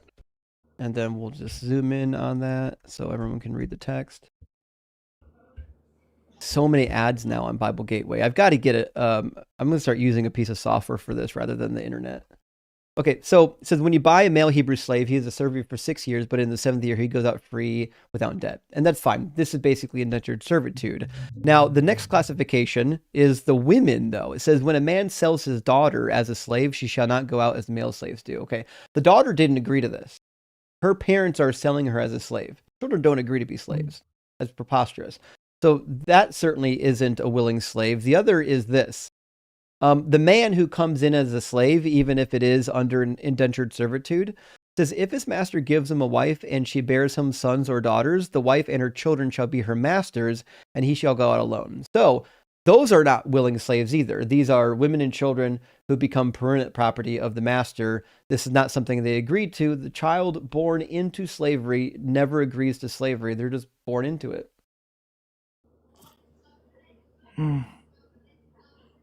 Yeah. Interesting.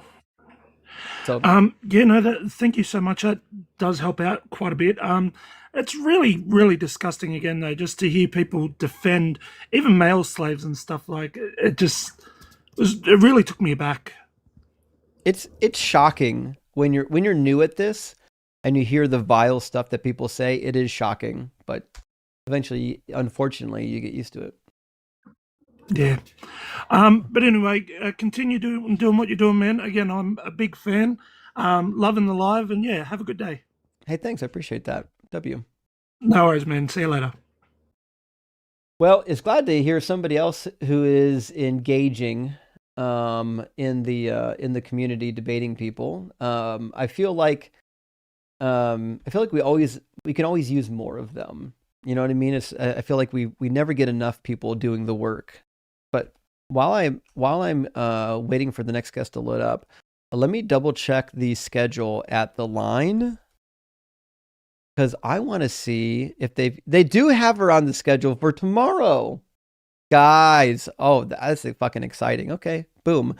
We were on, I think 2 or 3 weeks ago on a Saturday, and I was like, I really hope they pick her up, and it looks like they were impressed, so they're picking her up, so I love it. Anyway, listen. The guest box is currently empty. It's Monday. That happens sometimes on a Monday. I'm going to catch up on some super chats. While I'm doing that, friends, if you want to talk about God being a good or a bad father, and you think God is a good father, get in the guest box and let us know. As we saw with our last guest, if you come in here and you're being nice and polite, I won't eat you alive. If you come in and you talk over me and you start to lie to my face and cope heavily, I might eat you up a little bit. We'll see. Pickle Shark says, I hear your arguments against biblical inerrantists a lot. How do you approach Christians who only see it as the inspired word? So this is very good. So this was one of the reasons why at some point in my Christian journey, I was somewhat convinced that the Bible should be inerrant, which is that if the Bible is not inerrant, right, we don't really know then what part of it we can trust and what part of it we couldn't trust, right? So if we're going to admit, like, listen, the Bible's not really all true and everything it says, it's got errors here and there. Well, what that means is we can't pick up this book with confidence and read it and say, well, here's what it says and here's what it means and here's what God said, because we don't fucking know. Plus, it's also clear that Jesus seemed to understand the Hebrew Bible as being divinely inspired and probably perfect. He says that man should not live on bread alone, but on every word that proceeds from the mouth of God. Whatever he thinks that is, he thinks that you should live your life on it, which if it's not true, I don't think Jesus would tell you to live your life on something that wasn't true. You know what I mean? So I think there's a couple reasons to come to the conclusion that biblical inerrancy is a good thing to believe in if you're a Christian. But if you're a Catholic, I can see why you wouldn't want to believe that, because you've read the book, you spent 1,500 years or more with it, and you're like, well, it's not fucking perfect, right? So yeah, what I would do, and I've done this quite a bit, is when I get people who don't believe that the Bible is perfect, but the argument depends on it, then I'd walk them down the line of, okay, well, what's your measuring stick of determining which parts are trustworthy and which ones are not? And if we don't have a way of knowing which parts are trustworthy, then I'm not inclined to believe anything in this book. It's now useless to me. It's a book of lies.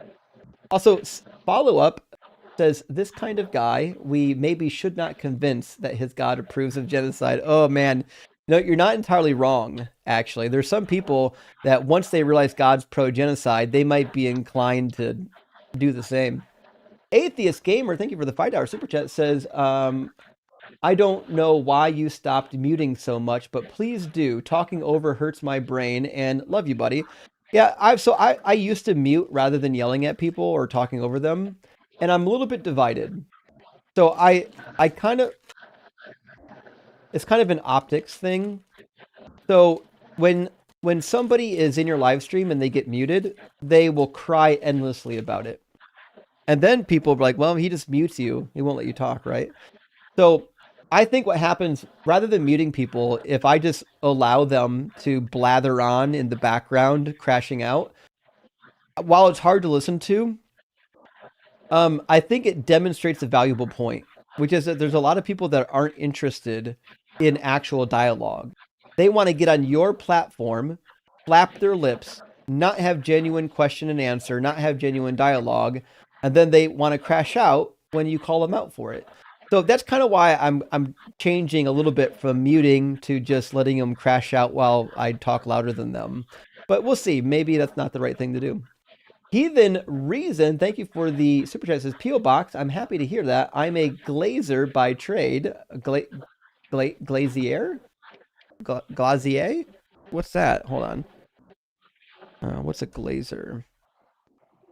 It's a skilled tradesperson who cuts and installs and repairs and removes glass. Okay, I gotcha. Okay, so he says, I'm a glazer by trade. As a thank you for the cheat sheet, I made you a glass display case for Doug. Holy fuck, I love it. Well, Heathen Reason, I appreciate that. I will definitely get my P.O. Box linked up to my link tree this week when I have it.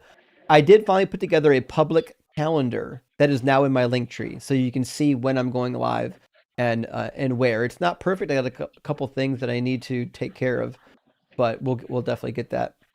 And 666 stand for you. Thank you so much for the super chat. It says you're on fire tonight, Justin. Don't catch the live much because of the time difference, but excellent to have the chance to drop you some support.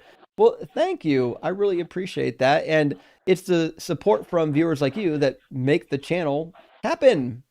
Last super chat from now, and we're going to get booming here.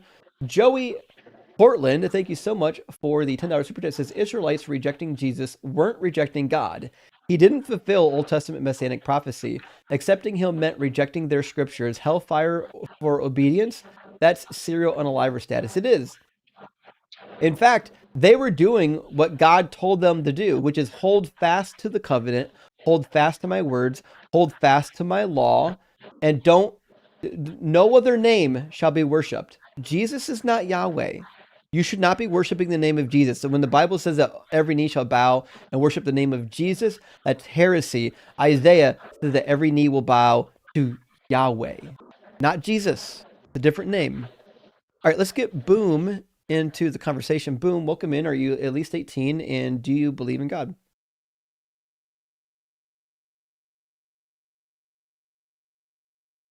Oh, I'm sorry. Hold on.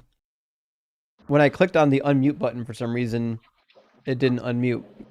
Are you at least 18? Hello? And do you believe in God? Mm-hmm. Yes, I'm 18 and I do not believe in God, but I wanted to kind of do a thought experiment with you. That's fine. Well, we could, but before you do that, you got to connect to some Wi-Fi because your connection is lagging so bad that it's making aberrant noises. Is it better now? No. No. If you're on Wi-Fi, Says I got maybe you should. 5G. Yeah, well, No, sometimes I'm out on the road right now. That's probably why. But it says I got full bars and 5G, but that's totally fine, man. You I just thought I'd could give it a shot. recycle your browser and see if it fixes it.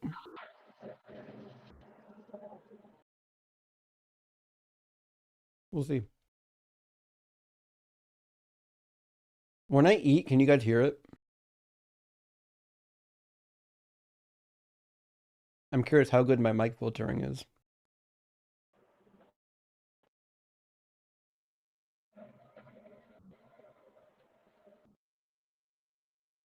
Okay.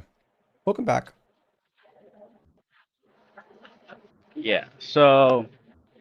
Oh, there it is. I'm kind of like on the other side. I'm kind of on the other side of the debate. I'm sorry. With some family, which is never good. I gotta stop you. There's a bullfrog in your connection. I apologize. We can't really hear what you're saying. Okay.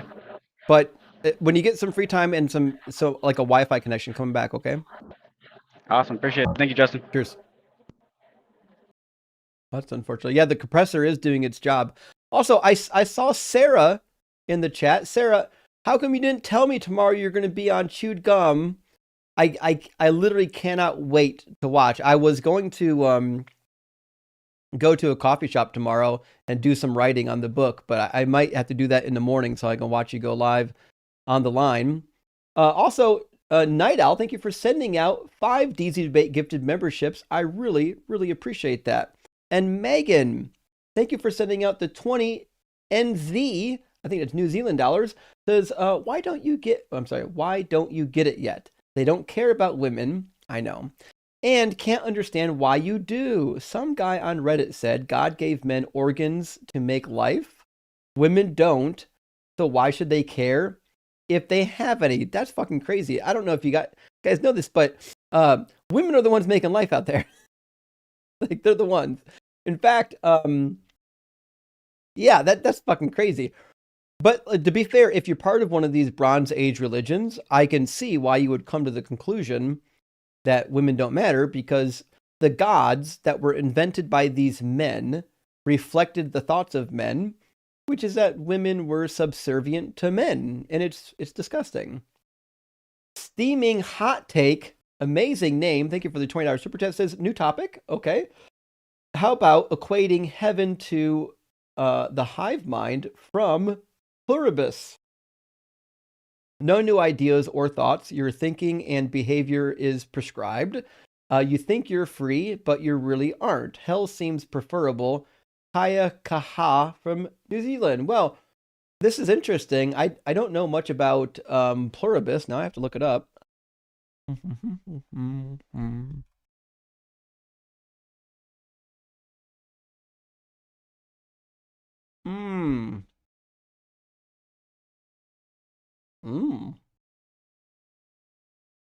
Okay.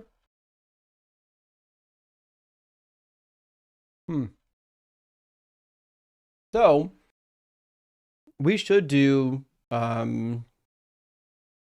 heaven topic. I like the way Sarah does it. So Sarah does a heaven topic where her prompt is just heaven doesn't make sense. Kind of similar to hell doesn't make sense. We do that topic. We could definitely do a heaven doesn't make sense topic, and we could cover a lot of ground with it. Heaven is a ridiculous concept.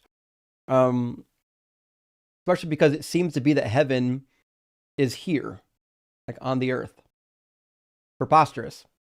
I mean, according to the Bible, Christians think it's in a magical kingdom far away, but that's not what the Bible said. The Bible don't say that. The Bible says it's fucking right here. Guitar Karma, thank you for the super chat, my friend, says the prophecy was fulfilled. The Browns beat the Steelers as was foretold. I mean, they didn't go undefeated, didn't win the literal Super Bowl, but they fulfilled the dual meaning spiritually. And for those who don't know what's happening right now, Guitar Karma must be a longtime listener, because I've made this joke often about dual prophecies or partial prophecies, because Christians hold this idea that Jesus could fulfill partial prophecies or fulfill them spiritually, right? So listen, if I predict that the Browns are going to go undefeated, beat the Steelers, go to the Super Bowl and win, and then the only thing that happens is that they beat the Steelers, is it still fulfilled? Because beating the Steelers is like spiritually winning the Super Bowl. It feels like you're winning the Super Bowl because they're our nemesis.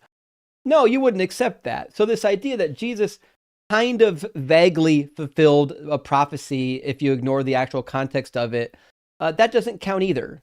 Like, you can't apply it to Jesus and then never accept it anywhere else. That's preposterous. And Lockfurry, thank you for the $10 super chat, says this dude just asked if a Jewish girl accepted Jesus as a savior. God sent their geniuses today. I know. And you might be wondering or asking yourself, did God send his best? And unfortunately, when it comes to Christianity, this is kind of the best they have. I read the apologetics. I know the scholars. I know the history. They don't have anything to offer. If they did, fuck, maybe I'd still be a Christian, you know? Floss Cal, thank you for the 666, my friend. Says big W for the kitty cam. Rock hard for Doug. Yeah, you know what? The kittens are the best. They're fucking adorable. They're somewhere else right now. I guess they ended their nap and now they're out somewhere wrestling around somewhere probably in the hallway outside the room. Okay, last super chat. We'll get our next guest in here. Io, Astronova, my friend. Good to see you. Thank you for the $25 super chat. It says the red letters. Do Christians actually think these are direct quotes from Jesus? They do. Do they not realize it's hearsay? It is. They don't realize that. Why do you think Christians don't question what we have, that we have zero writings or quotes from Jesus? So not only that, but it gets worse because not only is it hearsay, but we've got like private conversations written there. Like the conversations between like Jesus and Pilate, conversations of Jesus's private prayers. The prayer in the Garden of Gethsemane, who the fuck was there writing it down? Nobody was. It's preposterous to think that the night Jesus was betrayed and killed, he's out praying in the garden alone. And then they capture him and take him and kill him. And then later somebody writes down that supposed prayer. It's fucking preposterous. It's ridiculous. Also, I'm out of flavored water. I apologize. I'm gonna, before I bring Breezy in here, because Breezy is gonna Breezy's gonna be Breezy. I'm gonna get another drink. I'll be right back in just a moment, and we'll get our old friend Breezy back in here, and I assume it'll go just as well as it always does with Breezy.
All right, I think we're ready to rock and roll here.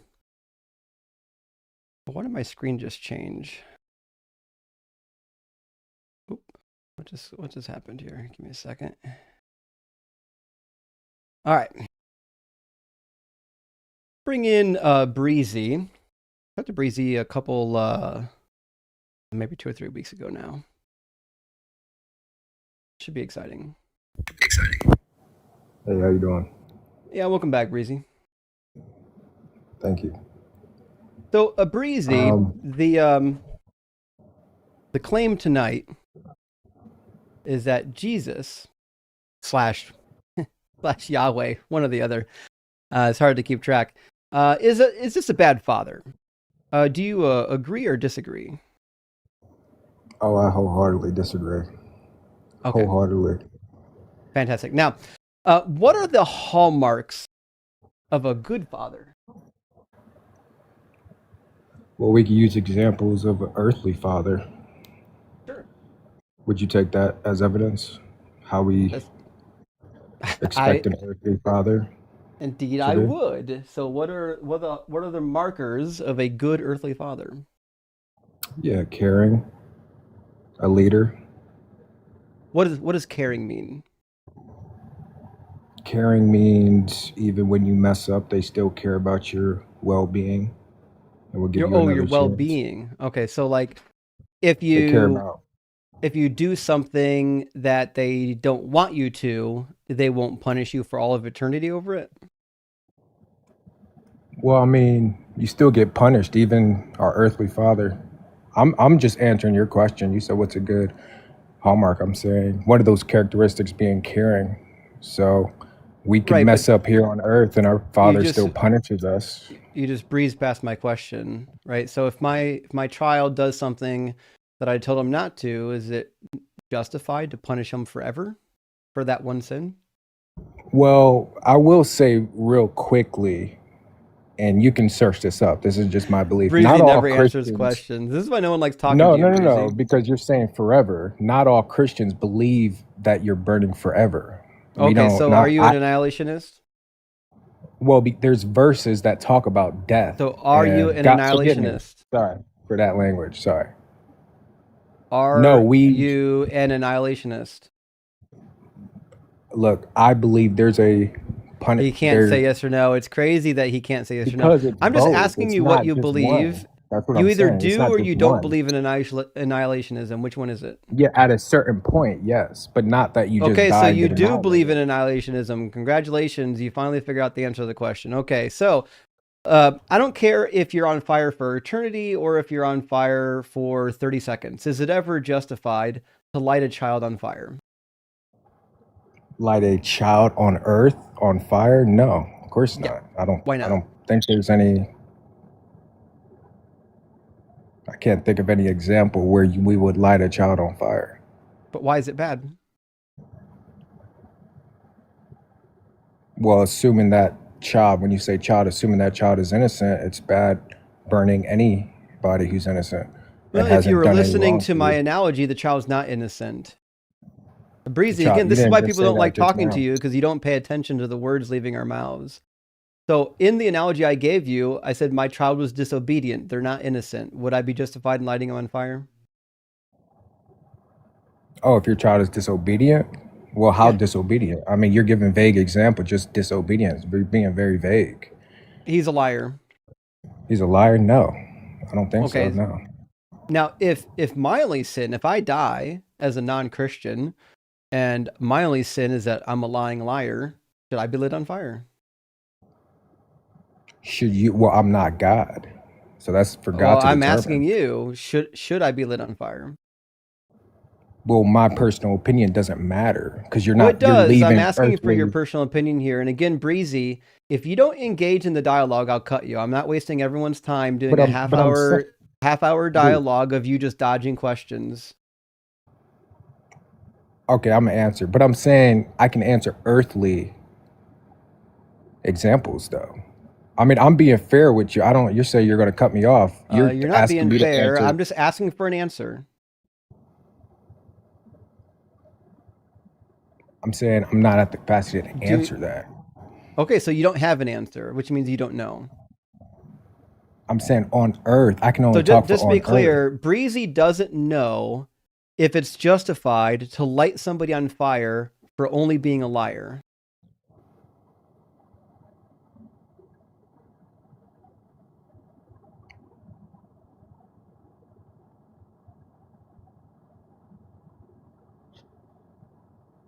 Yeah, I'm not God. I can't. When you're talking about when we pass, how he judges you, that's him. I can't determine that. Yeah, I know you can't. That's why you have no response. So that's why on earth, we would call that father bad, right? If a father lit his child on fire for being a lying liar, we would say that that child is bad, right? On our I'm earthly sorry, the realm, father was yes. bad.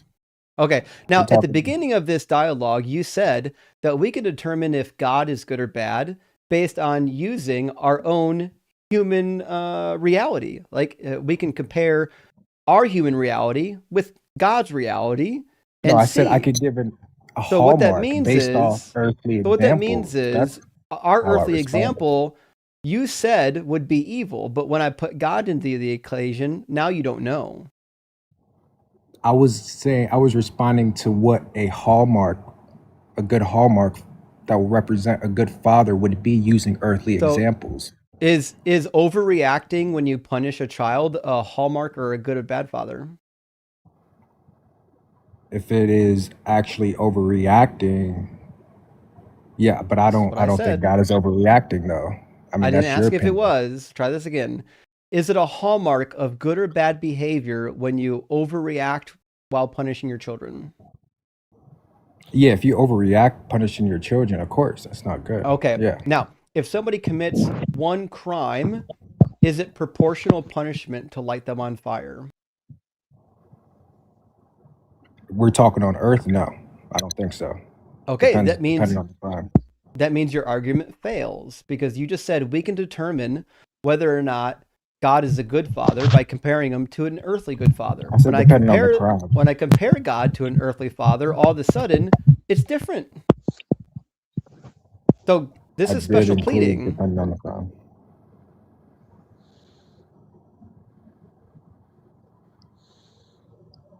Breezy, how many of these live streams do you go on? Like, dude, I don't go on many. But I see you get up on all these live streams and just get dunked on all the time. Why do you do this to I yourself? really don't. Like, I because you're really probably don't. a normal person in real life. Why do you do this to yourself? Bro, the last time I was on a live was probably a week or two ago. I've seen you I get felt dunked con- on I by felt, Joel, by I Mezzo, by felt literally convicted not to everybody. do it anymore. Who said not to do it anymore? I felt conviction not to do it anymore. So it's been like a couple weeks since I've been on my last live. You mean you had to like heal your burn marks for a week before you try again? Yeah. Yeah. Well, listen, No, all I'm. You know, So Breezy, what? these appearances could go a lot easier if you just answered questions rather than being evasive, right? No, I'm answering. You threatened to cut me though, so I'm I trying to didn't threaten to tread cut slow you. with my words. You did. You said if you don't engage, I'm gonna cut you. And I Oh, you thought mean I at the was beginning of engaging. our conversation? Yeah, you're right. Yep, you're right. So my question is, what is there anything that will, like, if I can ask a question, that will make you believe? Is there any evidence that will make you believe in the Bible that God of Not the in the Bible, Bible? no. Is there any evidence you would need for Bible aside that a God exists? Oh yeah, I could Like, definitely be persuaded to believe in a God, but the Bible God is completely fiction. There's no rescuing that God. if I may ask real quick, not to try to go on a tangent, but like, what evidence would you need to be agnostics or have that kind of view instead of atheists? Agnostic on God or the Bible God? Just on God in general. I mean, I would just need evidence. I would need some evidence that would point in that direction, or I would need even an argument where the only logical conclusion could be that God existed. But I've got neither. Don't you think when you see like, but you would agree you don't understand the universe fully. None of us do. And neither do you. Not knowing Yeah. everything about the universe has Brother, nothing to do on whether or not can you hear something me? does or doesn't exist. So if I said, listen, I don't know everything in the universe, but I do know that there's a unicorn made of lead, and that unicorn also takes up zero space. Am I telling you something that's possibly true, or is it definitely a lie? But I'm saying, don't you think where we see everything we observe? Breezy, you did it again. I asked you a question and then you evaded it. Do you want to answer the question? Yeah, do you mind repeating the question? That's all right. If I told you that I have a unicorn and my unicorn is made of lead, and then I told you my unicorn has no mass, it doesn't take up any space and has no density to it, am I telling you something that's true or not true? Oh, I would think that's totally untrue. Exactly, because you can't be made of lead and then take up no mass or density, right? Those are incompatible things. It's impossible, right? So you don't need to know all the mysteries of the universe to know that what I told you is untrue. The same way with the Bible God, when I look at the description of the Bible God and it entails logical and physical contradictions, I don't need to know all the mysteries of the universe to know that that God isn't real. Okay. I mean, because you say you once were a believer, I probably have to watch your YouTube if you broke that down, your deconstruction on there. Mm-hmm. I guess I'm just trying to see, like, I know you're not going to answer that on here on TikTok, why you left the faith. Exactly. I have a whole video on it. My first video on the channel ever, I give an overview of why I went from seminary to the cemetery. Okay. And you were a preacher. Yeah. Like a Sunday school preacher. I was a literal reverend. Wow. Yeah, that I mean, that's deep. If you're like involved in the church and you're teaching and then you leave the faith. But I spent like $50,000 on higher education, on Bible college and seminary. I was deep in it, man. Wow. All right. Well, I mean, I guess it's like, I know this isn't really an argument, but we see the evil, just in this world, some horrific things. I just think has some demonic spirits behind it. I just don't think people could be that evil. Where we hear about certain cases, these islands, pedophilia, and all that. Well, I understand what you're saying, but maybe give it some support. Like, so what you're saying right now is I feel like this type of evil must come from something that's non-human, because humans couldn't be that bad. But what would be the reason to believe that? Because my personal belief is that humans are that bad. Right. Because we see it in animals, right? Animals are fucking vicious to each other, aren't they? Mm-hmm. Right. So if we're animals, we would expect that our species has some comparable level of viciousness. Right.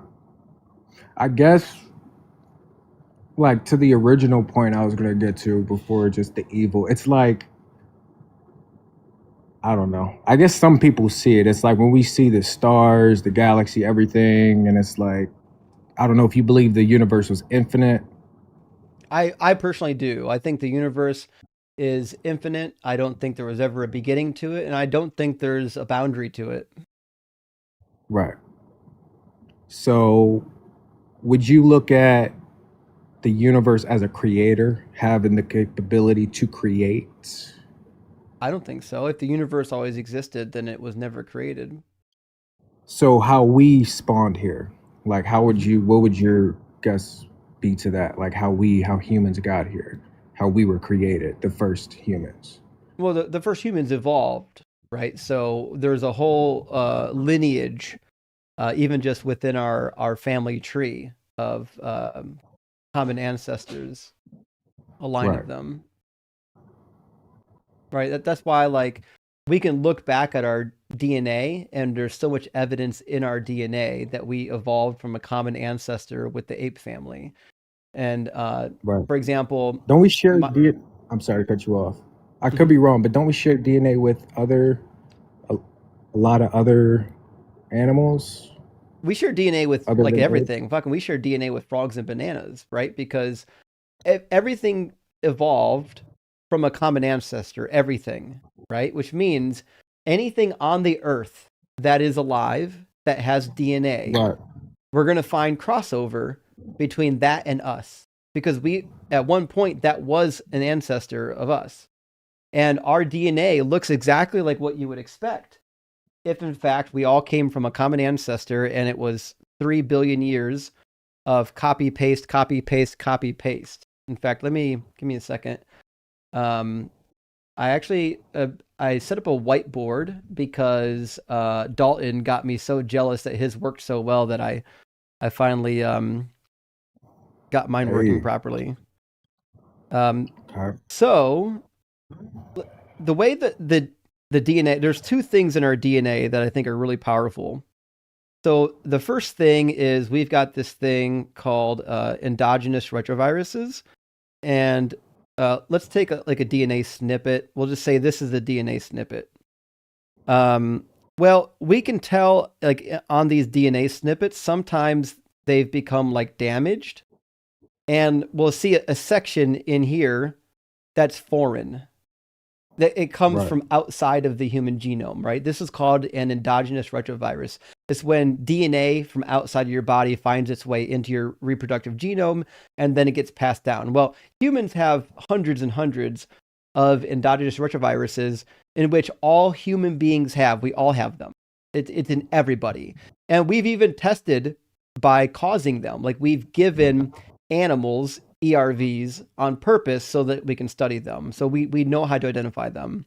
And then what we also discover is we have like almost 200 of these ERVs that we share with the great ape family. Not only do we share it with them, but it doesn't show up in the animal kingdom anywhere else. It's only between great apes and humans, which means there is some percentage of these retroviruses that only show up in our particular section of the animal kingdom, because once upon a time we had a common ancestor that gave rise to our whole classification of animal, and that's why we see them only between us, but not between anybody else.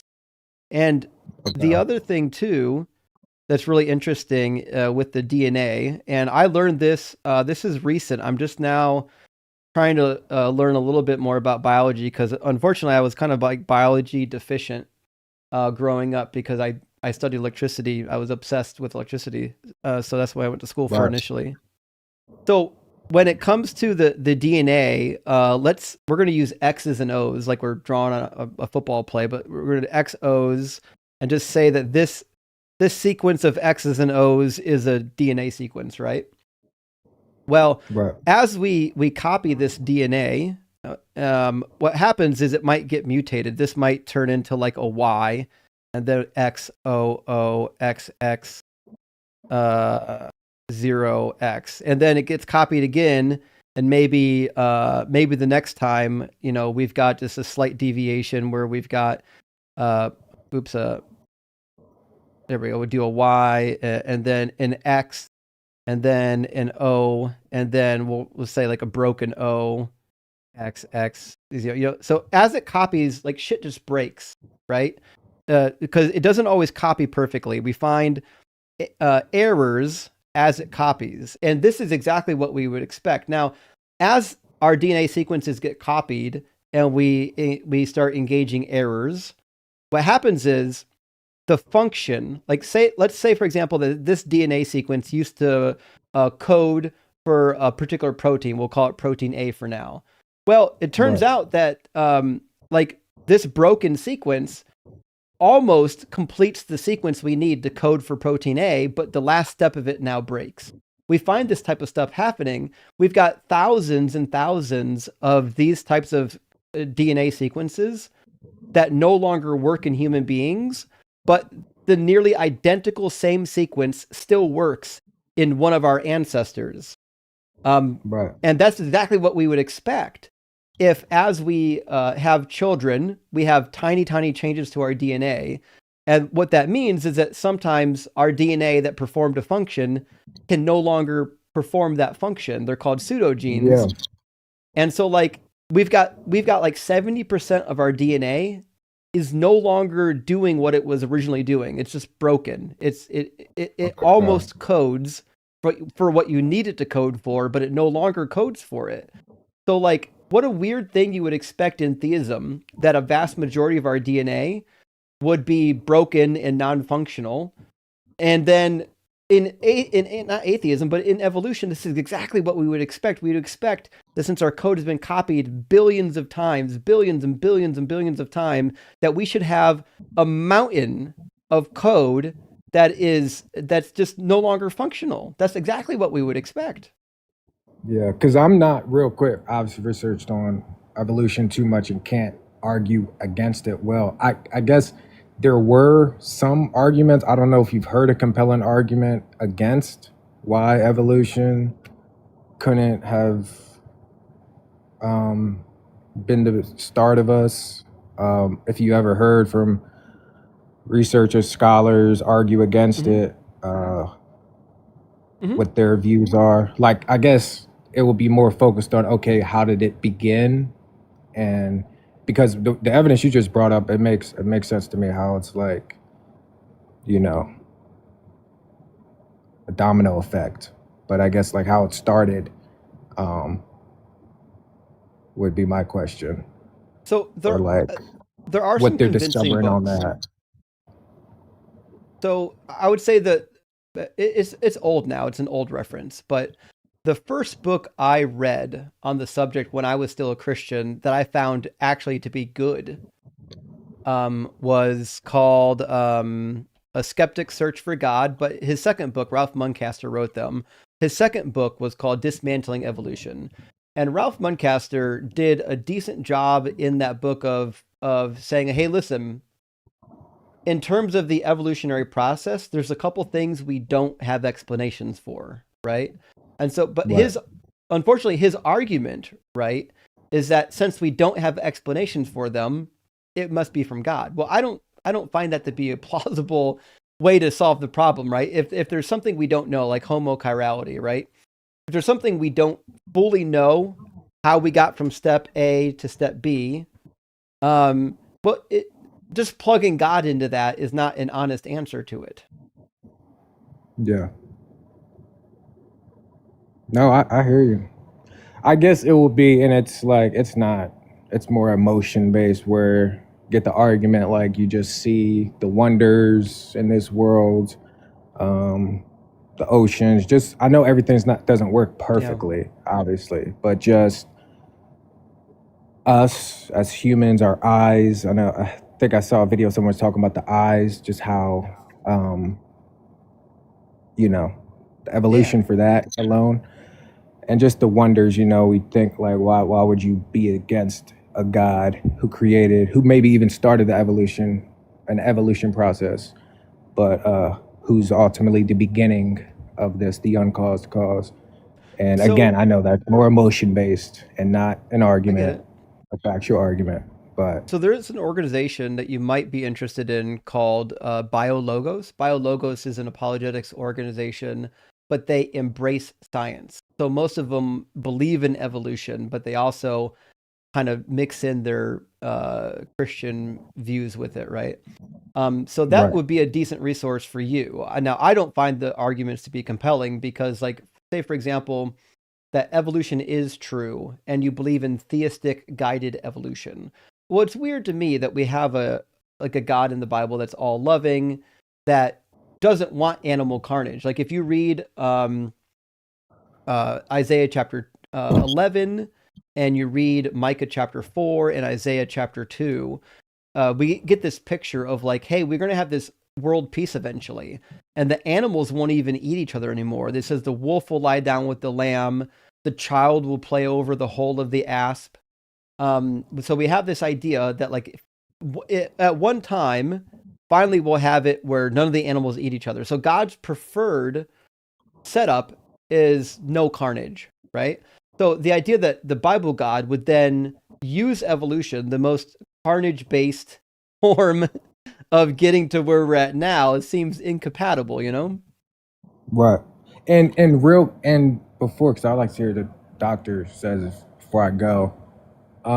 But also I was going to add to that where they talk about some animal, and I'd like to hear what you, because you've been explaining this like perfectly well. Like I could track, it makes perfect sense. But the other argument they would add was how some animals came to be, or insects, like, and I think they tied in evolution, not the platypus, but like certain animals who it looks like they didn't adapt. I'm butchering it, but it's like, you know, talk about millions of years of evolution, and we see certain animals today that are like penguins and other. It was a thing about penguins and all these other animals, like, you know, where are they in the evolution process, and so on. So I know what you're talking about. So there are some animals bad. that it seems like they haven't evolved as much, right? It seems like they've been stuck in one position. A classic example of this is like some of the crabs. You know, the crab evolution seems like it's been painfully slow. Same with like the horseshoe crab and a couple other. There's another one I can't think of that has blue blood. Anyways, things like horseshoe crabs have blue blood, but Sorry, go ahead. I was going to answer his question, but you finish your statement. Well, what I'm saying is, I think evolution is not linear.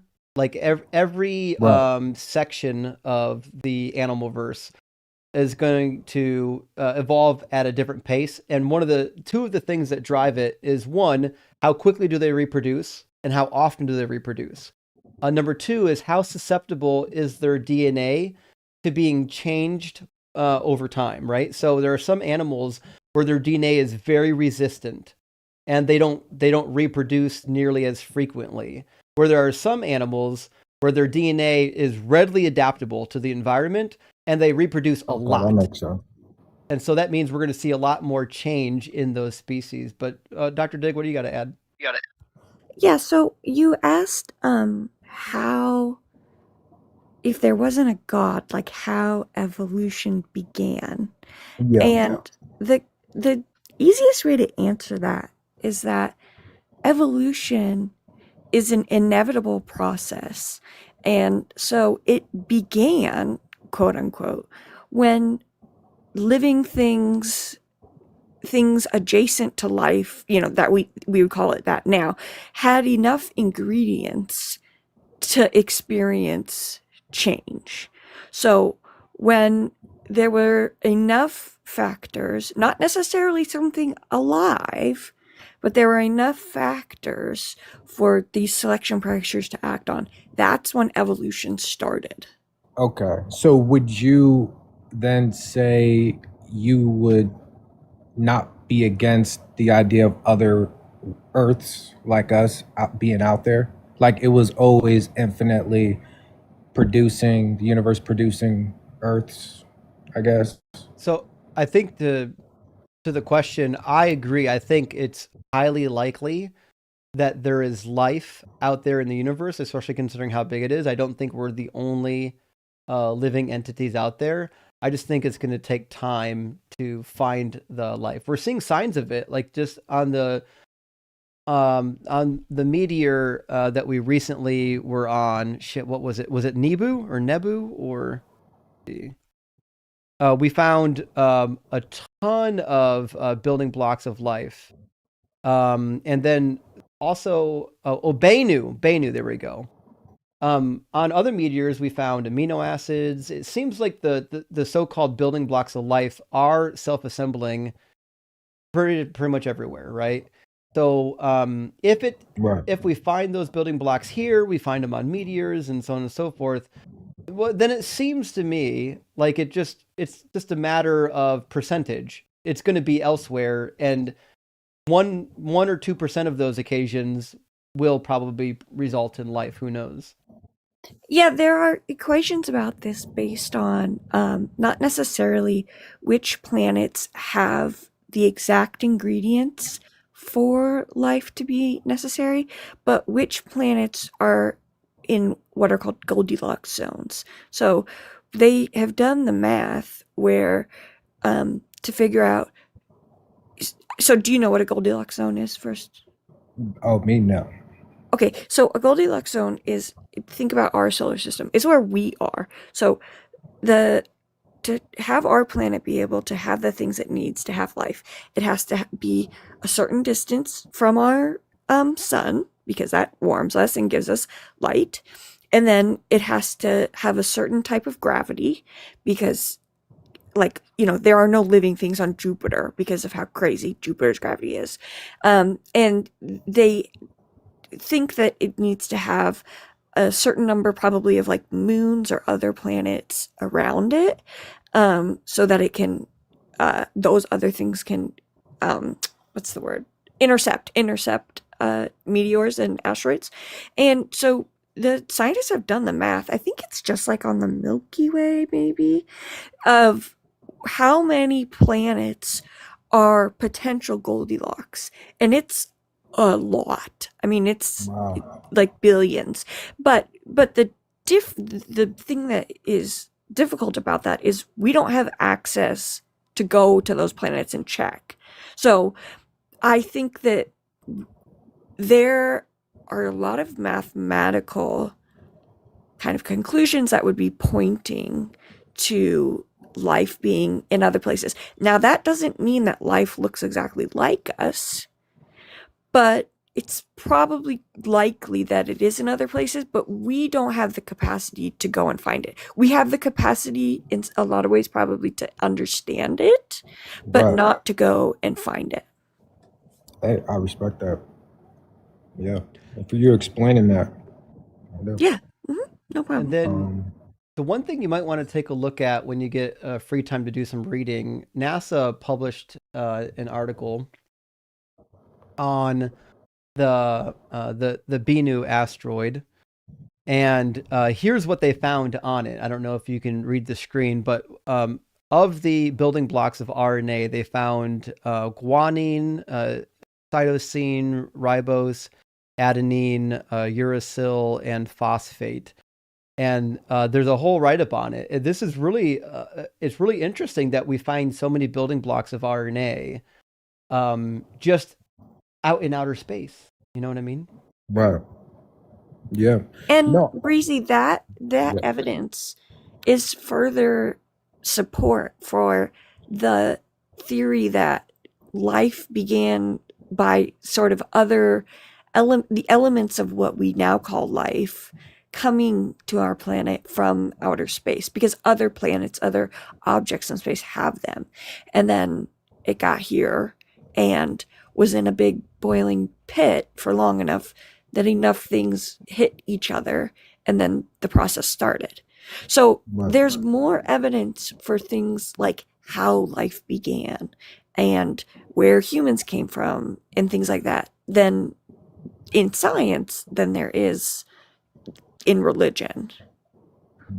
Or in religion's explanation to those questions. Yeah. No, I respect that. And I'm going to look into just some of this. Just the process is amazing. Just learning about it. Well, and well, Breezy, listen, you came in this time and you got calmed down and we were able to have some conversation. Now, listen, even if we leave the conversation and you don't agree with me, and I don't agree with you, we can both agree that this is a much better productive conversation, isn't it? Oh, 100%. Totally agree. Yeah. Totally agree. Like, I can be hard on the guests. Like when the guests don't answer questions and they want to talk over me, I give them a hard time. Makes sense. But yeah, as long as we're having a back and forth and we're not interrupting each other, like I promise I'll always be nice to you. No, and you did. You showed that, and I appreciate it. Listen, Thank Breezy. You. And thank you, Doctor. Yeah. Thanks for coming up and chatting with us again. Come back again soon, and we'll continue the conversation. Yes, sir. We'll do. All right. Cheers. All right. Okay. Thanks, Justin. I'll hop down now. Thanks, Dr. Dick. Good to hear from you. I hope you're doing well. Oh yeah, no, I'm good. I was trying to fall asleep and I heard him and I was like, oh no.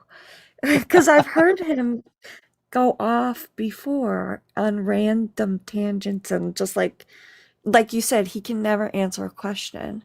So it's like you, as a scientist, I think you get this sort of like deep electrical thrumming in the back of your head and you're like, oh, I can't help myself. I've got to go.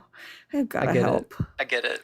So yeah, I'm gonna go try to go back to bed to the dulcet sounds of your voice. Thank you. Thank you so much. Dr. Dig. All right, I'm going to grab a couple super chats and we'll get our next guest in here. Also, I think Breezy, a different Breezy, had something to say. Probably because his name is in everyone's mouth right now. Atheist named Lilith, thank you for the super chat. Says, I'd like to gift memberships. How do I do that? It's a very good question, Atheist Lilith. I don't know. I know there's lots of people who do it. Randy Wilson is one. Carlos is one. There's Carissa knows how to do it. There's some people in here who know how to do it. I don't actually know how to do it, to be fair.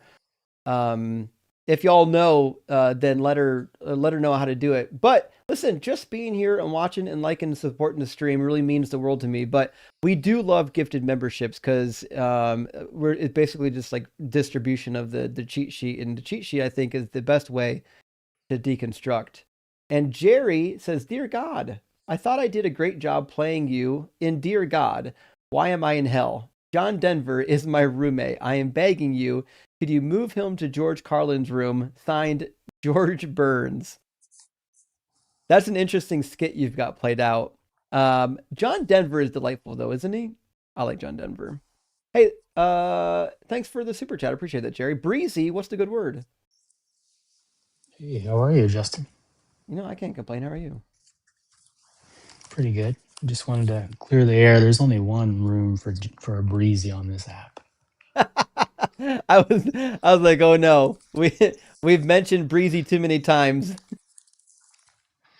Yeah, no, it's good to see you, my friend. I don't think I've been in your live in probably like 2 or 3 years, maybe even longer than Has it that. But been that long? I haven't been on TikTok for at least 2 years, at least. But I noticed you kind of it's been, disappeared from the community for a while. Well, welcome back.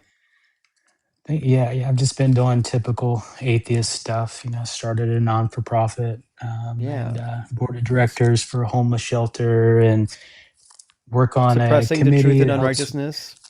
It's my subjective morality, man. I just can't help it. It's just really I bad. get it. But Sounds fucking evil. yeah, I was terrible, definitely, for sure. But anyway, no, I hope you're doing well. Just want to say hello, Happy New Year. And if there's anyone in the chat that's been here for a while, hello. And thank you guys for staying here to support Justin. Good to see everyone. That's all.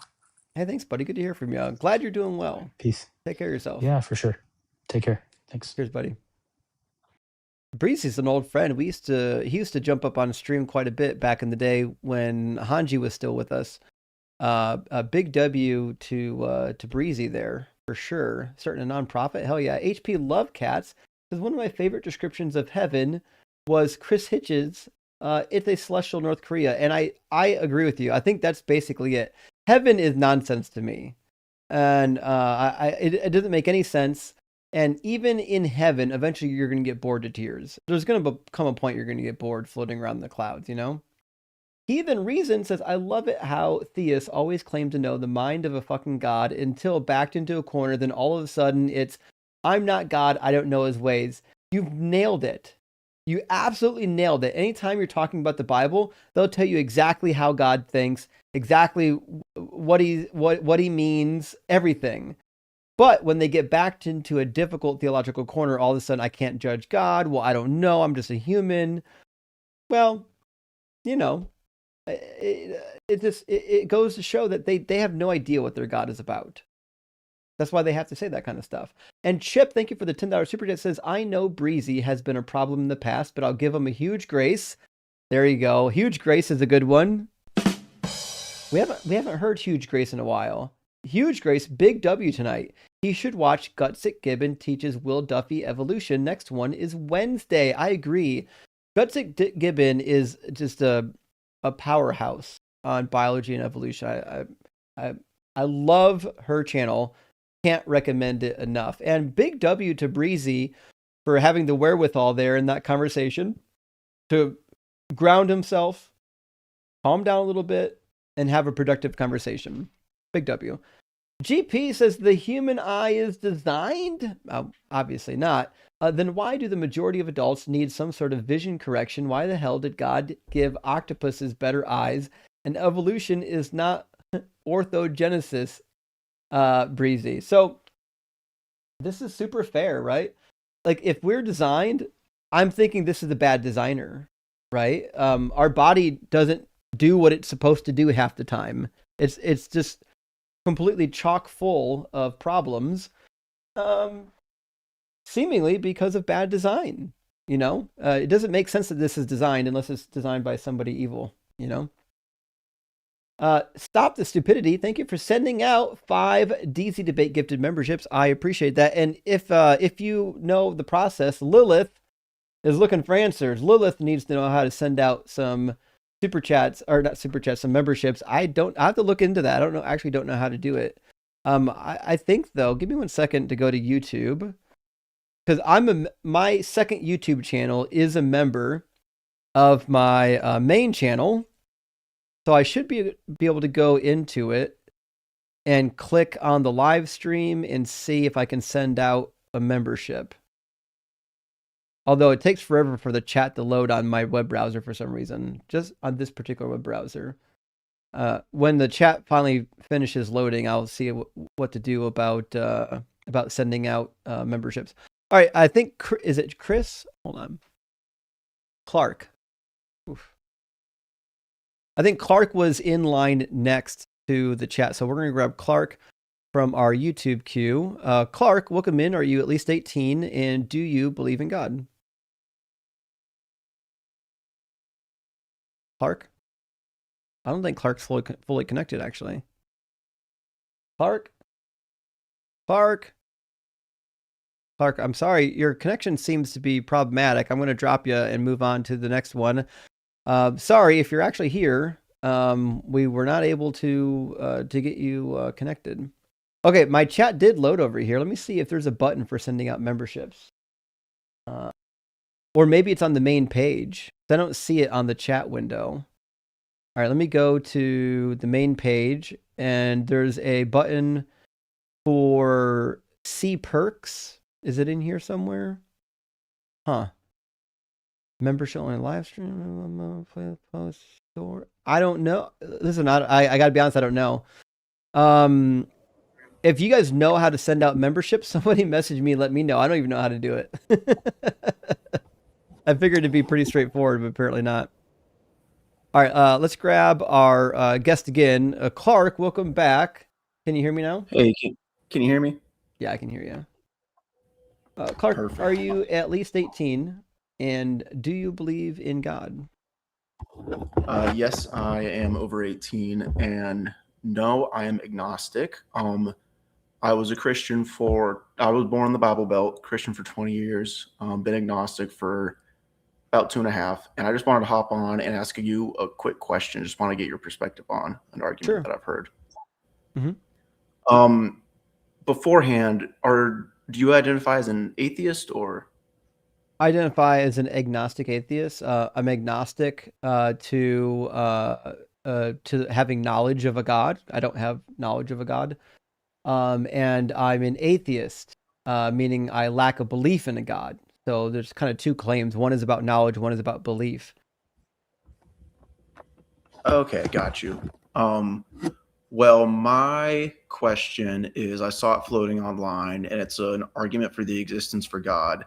And I just didn't really have a full grasp on it, and just wanted to maybe get your perspective. I can't see any flaw in it, so just wanted to maybe ask you about it. I don't know exactly what it's called, but it's kind of like the argument of something can't come out of nothing, where say if you take the logic of if I'm holding a glass of water, if my hand stops acting on the glass of water, then the water is going to fall. And you can extrapolate that to if I'm standing on the floor stops acting to hold me up, then I'm going to fall.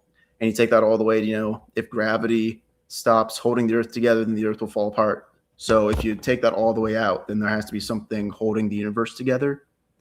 I don't know if I explained that completely right, but I think that's the gist of the argument. I wish I knew what it was called. Alex O'Connor. I know he's a pretty popular YouTuber. That's who I've heard it from. But it sounds like the contingency argument. If I'm guessing, I think that's right.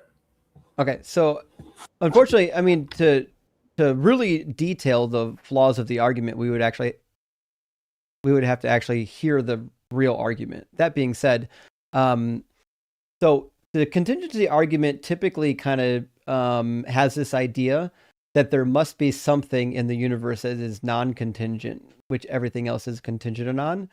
You have to support that premise, right? So if somebody tells you there must be something that's non-contingent, well, give me a reason why I would believe that, right? So I believe everything in the universe is necessary and eternal, right? So there is no such thing as something that is that is even created, right? And I think really the contingency argument quite often gets paired with the prime mover argument or the first mover argument.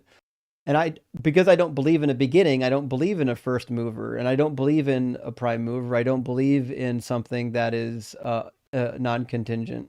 So you would have to, I would ask them to provide you an argument that would result in me even needing to believe that there was something out there that all things were contingent on. Okay, so it kind of just comes, if I'm hearing you right, I don't want to misinterpret what you just said, but it kind of comes down to whether or not you believe that there was even a beginning. A little bit, yeah. Yep. Okay. I think that pretty well answers my question. I told you to be quick, but yeah, I appreciate it. I just found out your YouTube. I'm watching on YouTube. I just discovered you like a couple days ago. Been Oh, checking out some of congrats. your streams, and I think you do great work. So thanks for having me Thanks. on. Appreciate it. Cheers. Cheers. Oh, W for guest. All right, somebody in one of the mods sent me the screenshot for how to do this properly. Looks like Holy Gore. Let me put it up. So the way to send them out apparently is on the webpage when you send out super chats. So when you send out a super chat, typically what you do is you'll click this little $sign, and then you can tell to do a sticker or super chat. And there's also a membership gifting option apparently, which is interesting. I didn't know that was a thing. I mean, I didn't know that was there. So that apparently that's how you do it. So a big W, Holy Gore, for the instructions on that. I really appreciate it. That's super helpful. And it's funny, you would think the guy streaming on YouTube would know how to do everything on YouTube, but there's a lot of stuff I haven't done yet, you know? Miss Costa, Miss Costa, thank you for the sending out 5 Deconstruction Zone gifted memberships. I really, really appreciate that, friend. And our philosophy friend Aaron is with us tonight. Thank you so much. Says the way to gift memberships is to press the super chat button on YouTube, then hit membership gifting. Thank you, Aaron. I really appreciate that, and I hope you're doing well. And you know, that last guest had an argument that you probably had an opinion on. You know, and we probably could have did some stuff on it. But let me grab our next in line. Our next in line, I think, is going to be Aaron. Aaron, welcome in. Are you at least 18, and do you believe in God? Or is it Annan? Is that short for Anonymous 123? Believe in God. Say what? Can you hear me? Barely. Okay. Yes, I was saying that yes, I am 18 and I do believe in God. Awesome. And which God do you believe in? I'm a Christian. Gotcha. And do you believe that the Father God in Christianity is a good father? Yeah, I do. Okay. I actually thought that the argument that the fella before me brought up was like a form of it actually pretty convincing because What it was the points argument? to like an ultimate good.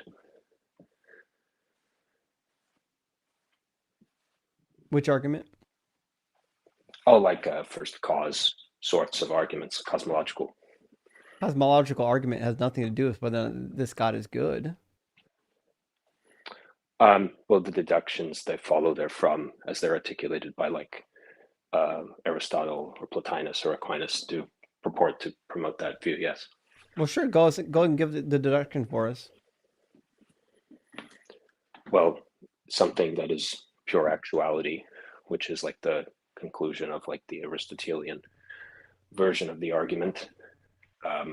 That which is purely actual could have no privation, for if it did, it would not be purely actual.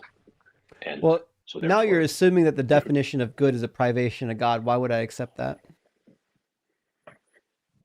I'm sorry. Well, I guess what I'm meaning when I say good is to have no privation, to be right. From an Aristotelian yeah, you're assuming that the definition of good is that there's no privation of God. Why would anyone accept that as a definition for good or bad? I guess I'm not trying to be nitpicky. Maybe I just don't understand. I think that like what it means to be good is to not have privation, as in to not have that which you ought not to. Privation of what? Well, I suppose it depends on the thing. Like you might say, like the telos from an Aristotelian perspective. Privation of what, though? it's telos. So I think you're confused that you think you're in a philosophy room and you're not.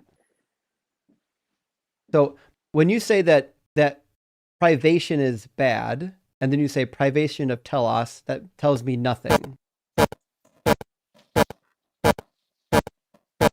And now your phone's wigging out.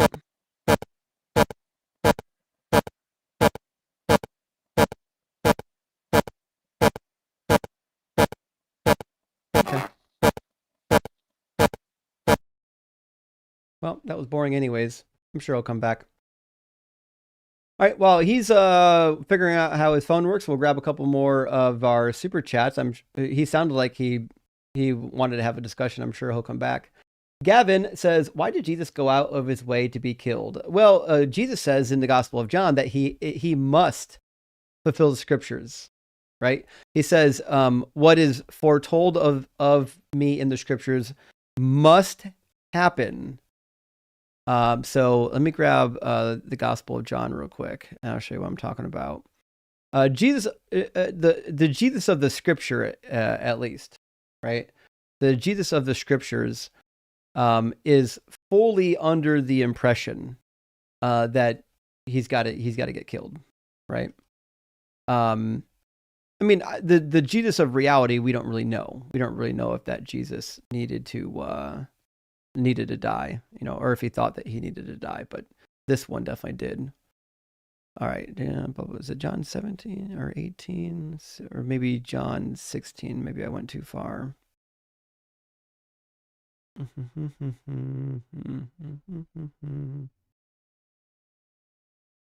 Let's see, I'll just Google it. Let's see, Jesus. Yes.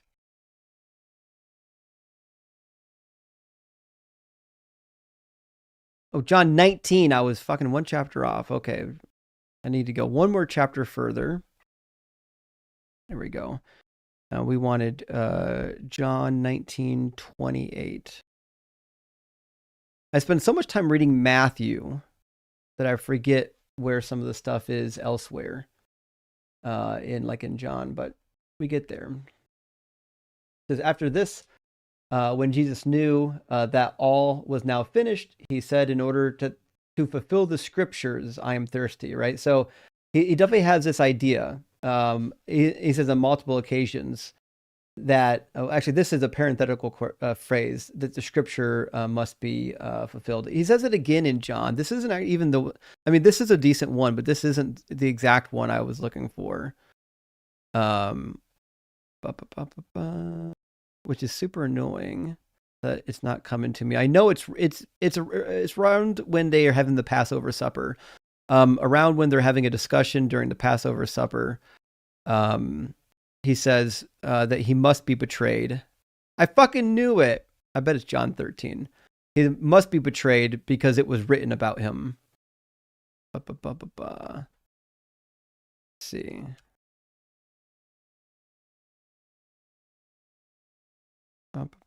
Fucking, I'll look for it later. Let's see.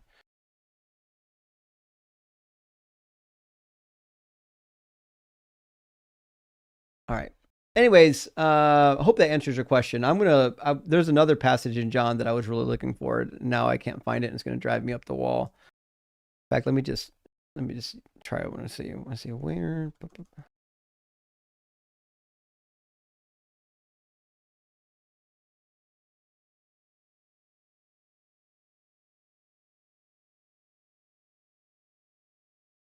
See if ChatGPT can actually summon the answer.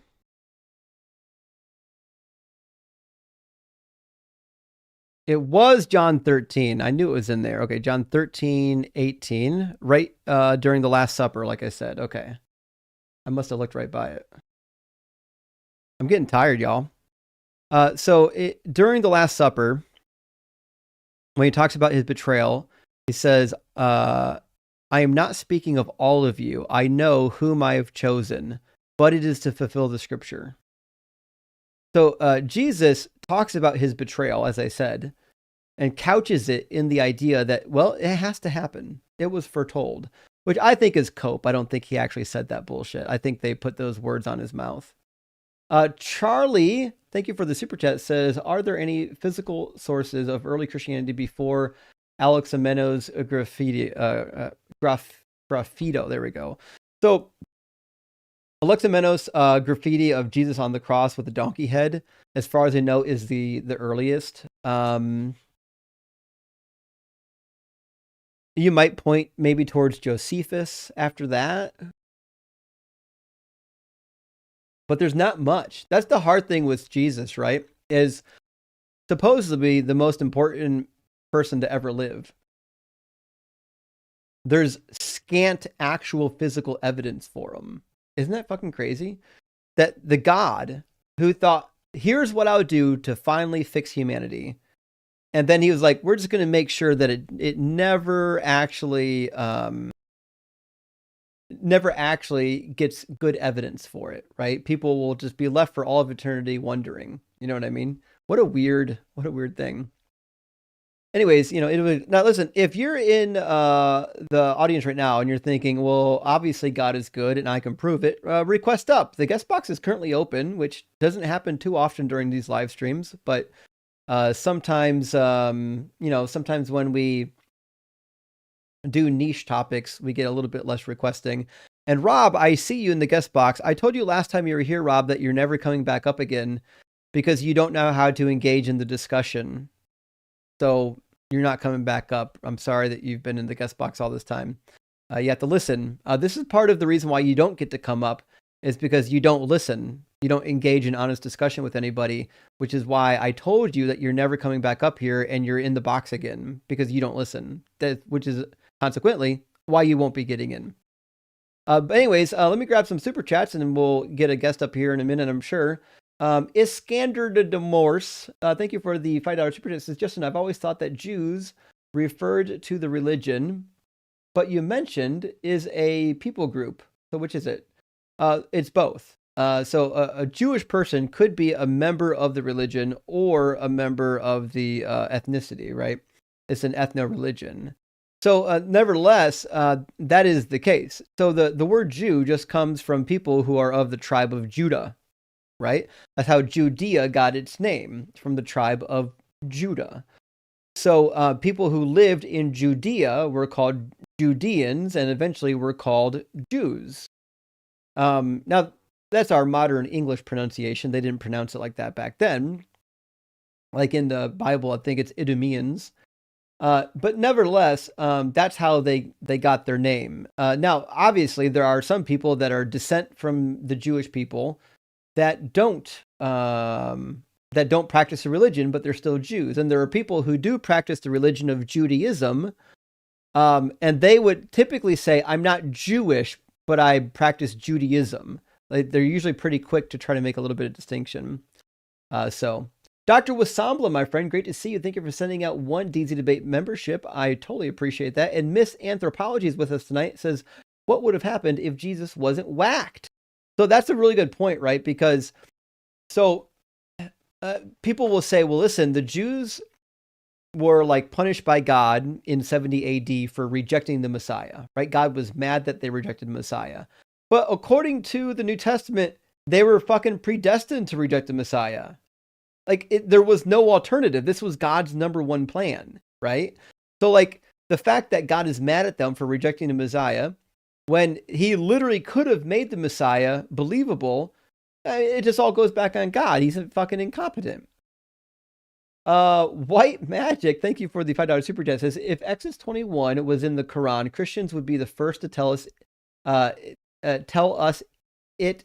Oh God, I'm gonna try this again. Christians would be the first to us it against Islam. What the fuck? Okay, hold on. We're gonna get this. Christians would be the first to use it against Islam. There we go. We're missing an E on the word use. There we go. Christians would be the first to use it against Islam, but since it's in their holy book, words don't mean words. And you nailed it, right? Because, and we've done this before, where we've read passages of people and said, this is what the Quran says, and they've fallen for it. You know what I mean? So we agree. And I apologize. I've been meaning to put together a live stream where I read quotes from the Quran, from the Bible, from other holy books, and I make them guess which book it comes from. My guess is most people won't know where they're coming from. They won't know which horrific passage. And it's going to be delightful to watch.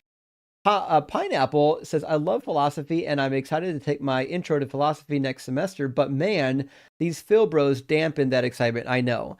That's because these are like the low tier idiots that don't really know what's happening, and they heard a syllogism that they couldn't argue against, and now they're out in the wild and they think, oh, nobody can defeat the syllogism, when in reality we all know it's garbage, you know? Dr. Joe, thank you for the super chat, says the 20s and 30s were a lot of new thought, universalism, and early New Age literalism, literature. I mean, that was the case, man. With the new era, you know, the 1920s, 1930s, we saw a lot of wild religious groups pop up. When I was in seminary, we didn't refer to them as cults. You were in seminary too, Dr. Joe. We just referred to them as modern religious movements. MRMs. But yeah, there's a bunch that popped up in the 20th century. It's pretty amazing to see how some of them fared and how some of them didn't fare. Tico, thank you for the $10 super thanks. I really appreciate that. And Thomas, thank you so much for the $5 super chat. Says maybe you should put Faraday in a cage. Man,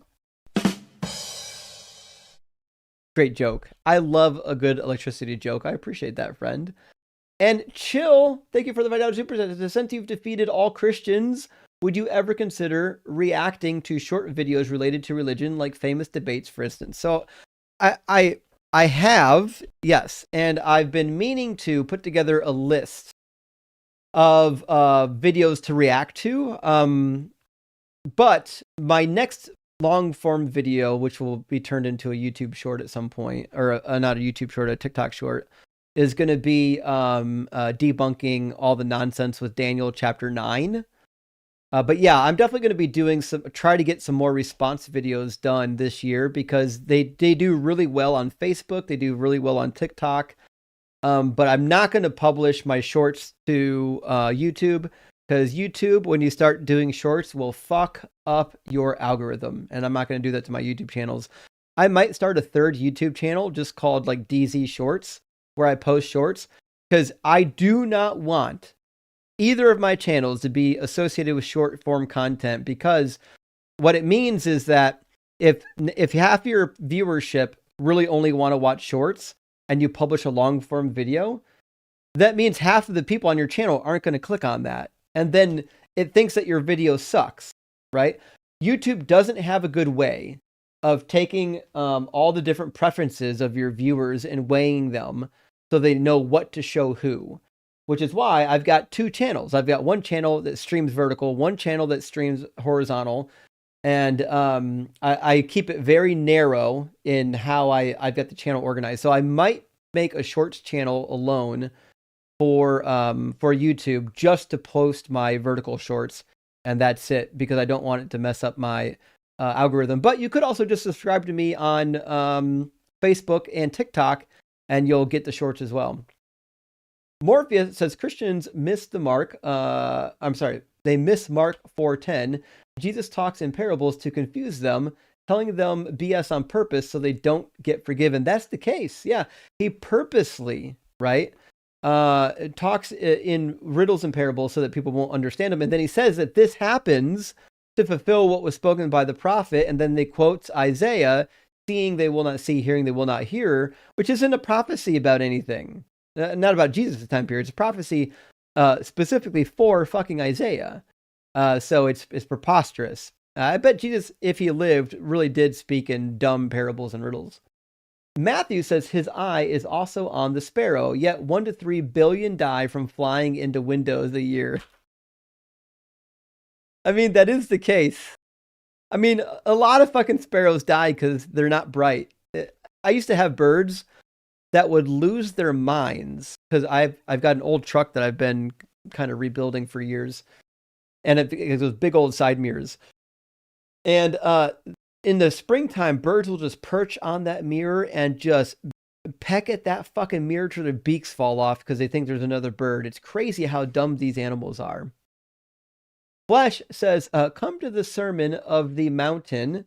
There'll be free pizza. Fuck, I would go to the Sermon on the Mount for free pizza. I mean, it's fucking pizza, you know?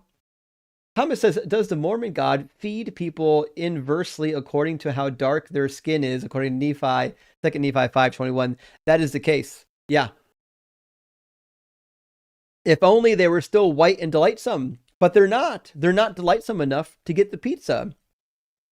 Game Master Flash says, W. Justin, so Jesus lied about the birds and God is evil or isn't powerful enough to feed all humans. Got it. That's the fucking case. Yep. Not only is he a liar, he's just fucking evil. He could feed everybody. Coffee Town Atheist, thank you for the $5 donation. I really appreciate that. And Tim, thank you for the super chat. Says, hey Justin, I emailed to Deconstruction Junction a cheat sheet style tab to put together for Mormonism, sources included. Hope it helps. Well, thank you, Tim. I didn't know that. I do have a tab in my cheat sheet for Mormonism, but I bet yours has a bunch of extra goodies on it that I can add. So I'll look for that and see if there's some good stuff on there. I really appreciate the work, though. That's huge. Gentleman Viking says, why would Anne Frank accept the God of the people doing the persecution of her people? Seems like she had good reason not to believe in Christ. I know. But the God of the Bible says it all the time. I'm going to destroy these people, and then they'll know that I am Yahweh. No, the fuck they won't. You're destroying them using an invading army. How are they going to know that that's from Yahweh? Are you insane that you think that's going to work? Crazy. Reverend Nate, thank you for the $5 super chat. It says, based on what the Christians keep calling in to say about the Bible and hell, it sounds like Jesus is a huge anti-Semite. Well, he is. So there's a book on this by Dr. Donaldson about anti-Judaism in the New Testament. It's a marvelous book. The gospel authors are insanely anti-Semitic. There's so much anti-Semitism in the Gospels. It's hard for me to believe that it was written by a Jew or any of it by people that were Jewish. It's hard. It really is. Evan Rock, thank you for the super chat. Says, on your live last night, you said your kitten ate the back of your copy of the Dead Sea Scrolls. He must have read Ezekiel 3:1-2. Love to you and yours. Well, thank you. That's the verse in Ezekiel where God says to eat this scroll. He writes the prophecy on a scroll and instructs Ezekiel to eat the scroll. And that's a good reference, Evan. Thank you for that. Ezekiel, you can get some pretty deep lore in Ezekiel. And Zach says, the line dream duo is Justin and Born Again Atheist. You two would kick ass with good amount of sass. I agree. Born Again Atheist is fucking phenomenal. I love her channel. If you're on TikTok, go check out Born Again Atheist. And she's on YouTube now. Check her out on YouTube. She's fucking hilarious. Pat says, I love how believers use their third-handed tales like it's rock solid. Can you imagine if we use that logic today, in court today? Who are we kidding? Maybe it works. Well, listen, I've been to court. People get away with some shit.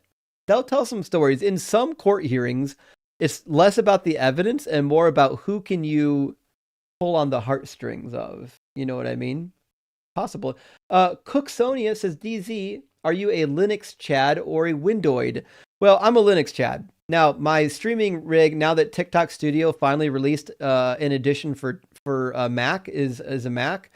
But if I could use any computer at all, ever, and always have my software compatible with it, I would just use a Linux machine. But unfortunately, there's still too much software that doesn't work on Linux that you end up having to run it in a virtual machine. And virtual machines can get pretty task heavy. And a lot of the Linux flavors, the distributions aren't super well thought out. Like Ubuntu is a really well thought out distribution.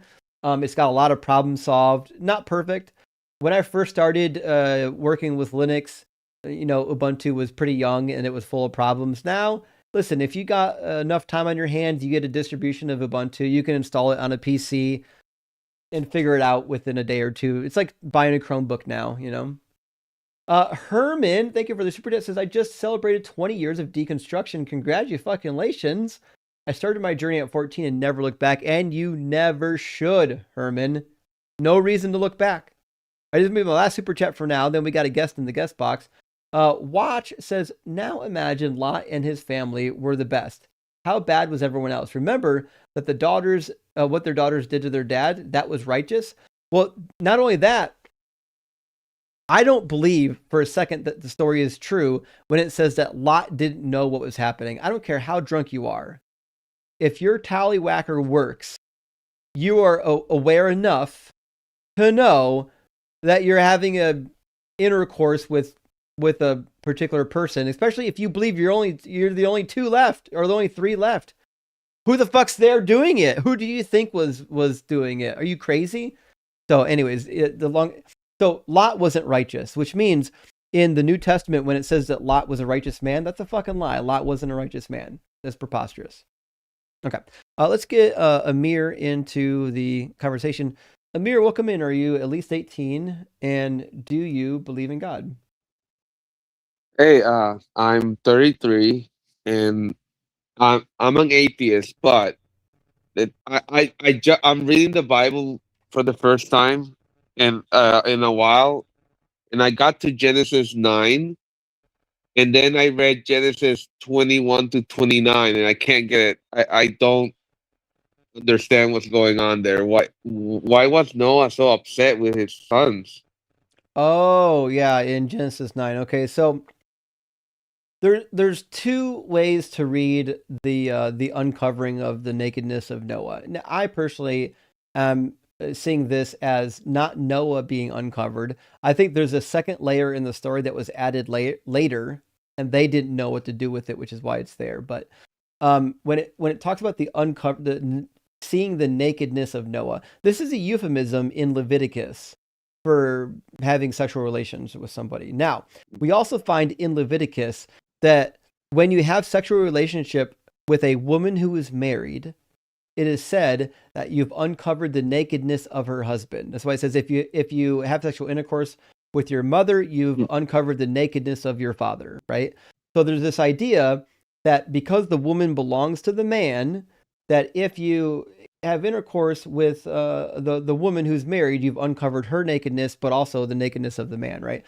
So I'm reading this particular story and asking myself, what the fuck's happened here? It sounds to me like Ham had sex with his mother or the wife of Noah while Noah was drunk. And then Noah... I just realized that his name is Ham. And he's hamming it up. I'm sorry. I'm 5. It's fine.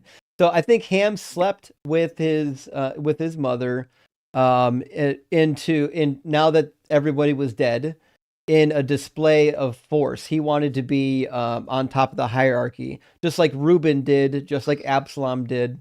So he slept with his mother. Noah woke, found out about it, and was fucking pissed. And that's why the offspring of Ham was cursed.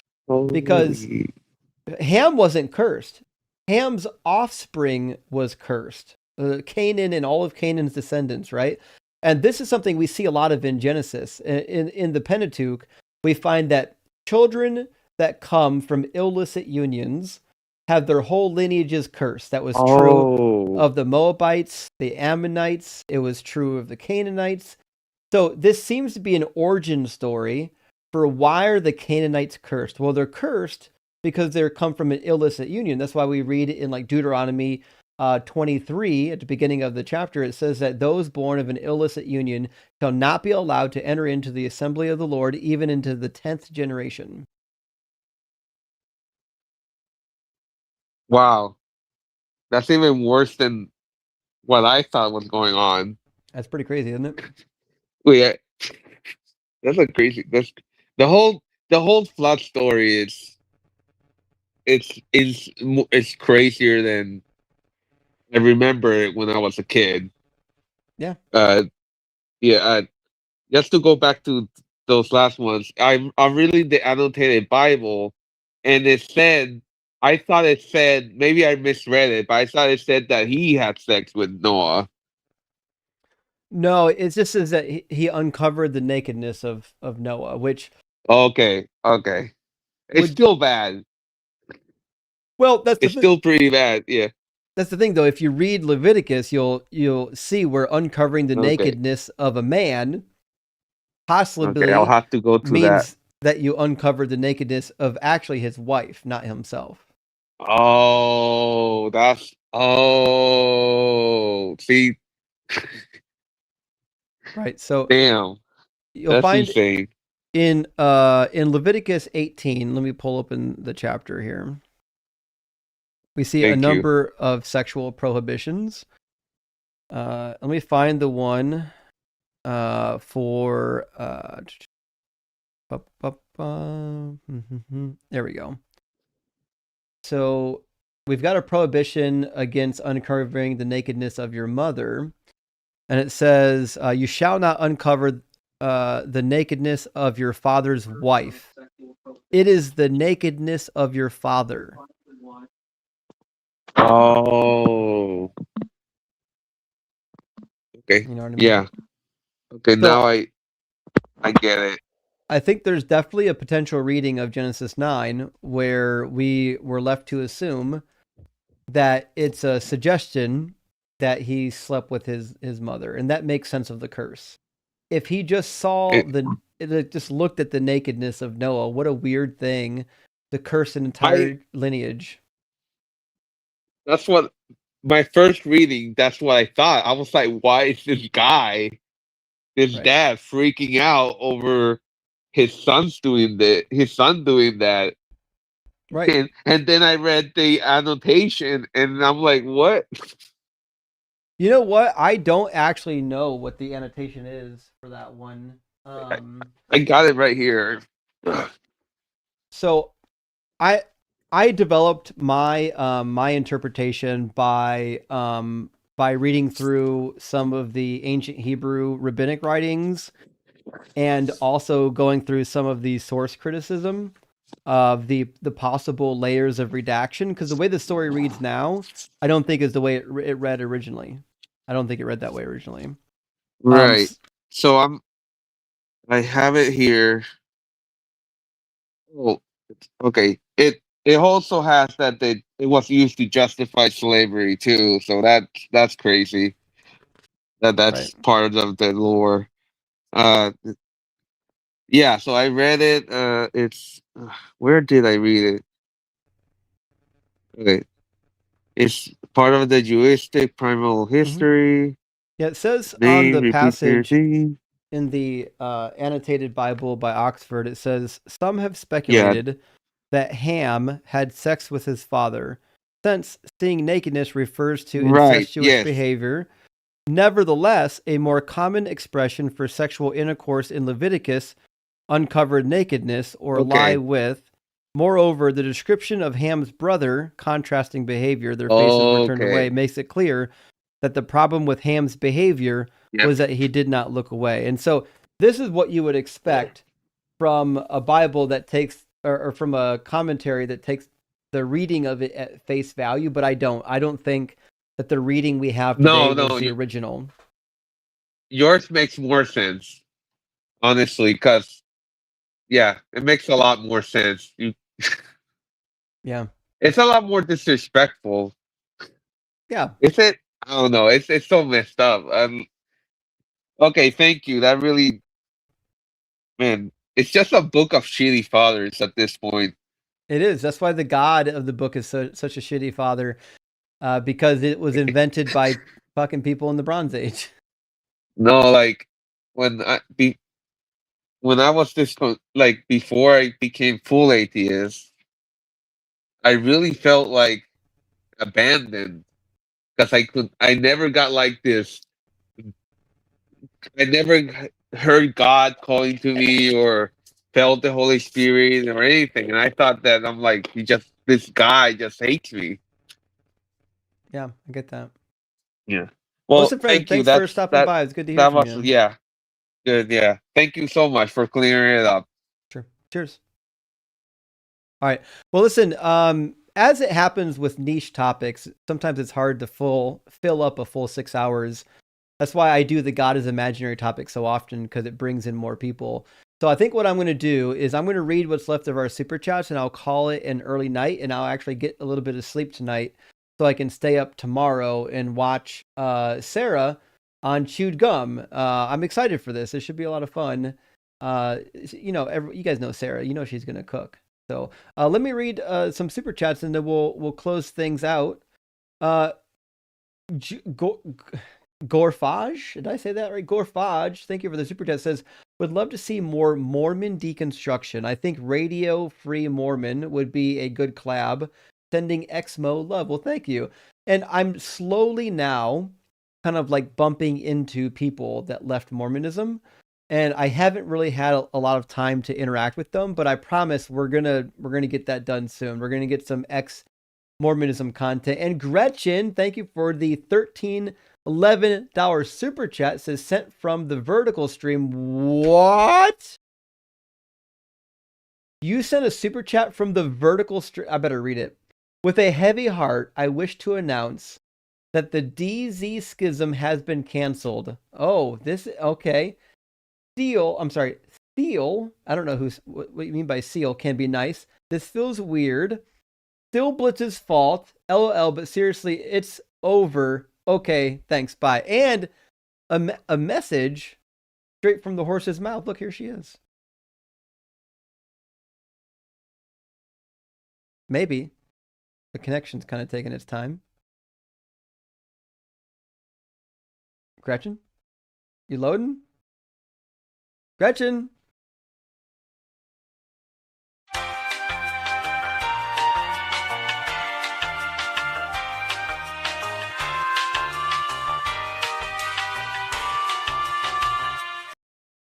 No? Okay. Well, Gretchen, thank you for calling off the schism. I really appreciate that. There is no schism. Yeah, it says you're still loading. I don't know why it says you're still loading. Maybe your connection's not good. Maybe you should come over. Wait, you're on TikTok and YouTube at the same time right now, aren't you?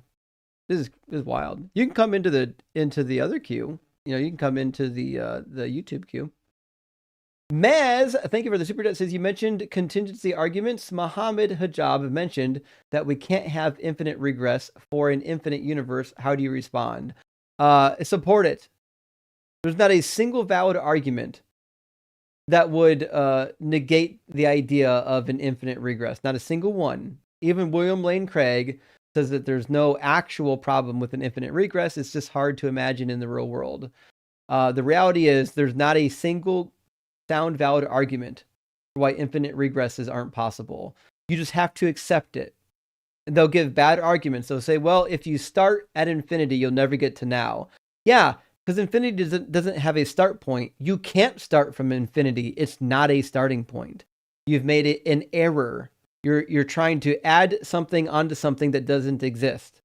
So it's preposterous. But that's typically the argument they'll give, and it's bad every time they give it. Reverend Nate, thank you for the 10 Canuck bucks. Says Dr. William Joel already destroyed the contingency argument in 1989 when he published We Didn't Start the Fire, which concluded the fire was always burning since the world's been turning. Amazing song. It took me a second to catch on to the fact that you were talking about Billy Joel. But yeah, that's fucking true.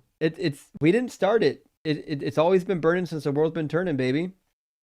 And Demonzo says, it sounds like someone signed up for Philosophy 101 to start second semester. Yeah, that typically is the case. Yeah, that seems to be the case. People do get really interested in philosophy when they are first introduced to it, when they see what you can do. And Zell, thank you for the $10 Canadian chat, says, I mean, the fact that children get SA prove that either there's no God, there is a God, but he's evil, or there's a God, but he's incompetent. Either way, I want nothing to do with religion based on him. I agree. Listen, with the problem of evil is a really easy solution to the question whether or not God exists. He doesn't exist. If he does exist, the motherfucker's evil, or he's incompetent, or he's a waste of space. Carrie, thank you for the $3 super thanks. And Herbie, thank you for the £5 chat. Says, Justin, can you give an explanation of how to super chat to do gift memberships on YouTube and TikTok? Can you show details of where to click, etc.? Well, we did do it previously, but we should do it again. Somebody recently showed me how to do this. So give me 1 second and I'll put it back up on the screen to show. Because a lot of people like to gift out the memberships, and I love it. Because the members get access to our deconstruction cheat sheet. So down here, what you'll find when you click on the $ on the chat, it gives you some options on what you can do. This one says I can send stickers or I can send a super chat. But that's only because I'm logged into the wrong thing. I need to go to YouTube. Sorry. Wrong page. I need to go to YouTube to the debate. There we go. And then when I click on the $ next to the chat window, I can do super stickers. I can do super chat. I can do member gifting, or I can do free member milestone chat. I don't know what that is, to be honest. Send a highlighted message as a member. Never seen that. Apparently, if I click on that, if I'm a member, I can send a highlighted message that just says whatever I want it to. And then it stands out because I am a member. So this used to be by default, by the way, on YouTube. If you were a member, it automatically highlighted your chat as a member. Now it looks like you have to ask it to do that. Interesting. I didn't know they changed that. Wonder why they did that. But anyways, that's how you do that for sure. But thanks for asking. Gretchen came back. Space Lord said, random stream topic suggestion. Prayer is pointless. My Facebook feed is full of prayer requests, and it annoys me. Makes me sad. Well, Space Lord, there is one thing you can do. Fucking stop following those people. Ignore their asses. Get rid of them. When shit shows up on my Facebook feed that I don't want, it's gone. Get them out of here. Gretchen, where'd you go? Gretchen, you hopped in the box. You hopped in the box and then you left. Where'd you go, my friend? Huh. Are you coming back, Gretchen? Gretch? No? Okay.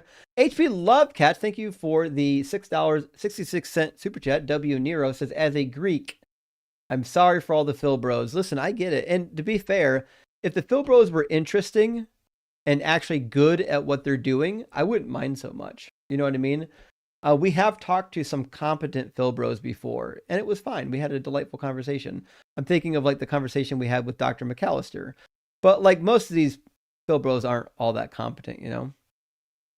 Bofa Diesel says guest was referring to Alex O'Connor's hierarchical causes argument. In my humble opinion, it still needs a precept God.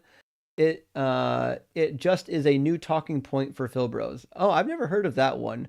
Hierarchical causes. Huh. I'll have to give that a look. I do like Alex O'Connor. He does make philosophy accessible.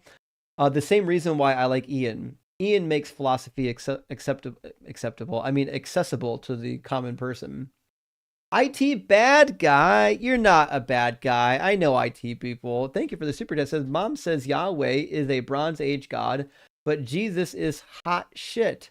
I say Matthew 5:17-20 equals follow the Old Testament law. Well, that's correct. But she says Paul, who she sometimes disagrees with, referenced 10 commandments and specific categories. Well, first of all, Paul doesn't. Never once does Paul say anything about 10 commandments.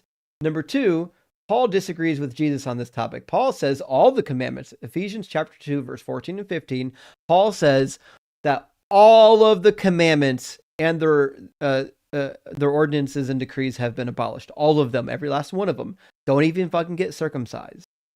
He says, if you take the mark of circumcision, this is not in Ephesians anymore, but in Galatians, if you take the marks of circumcision, Christ is of no use to you.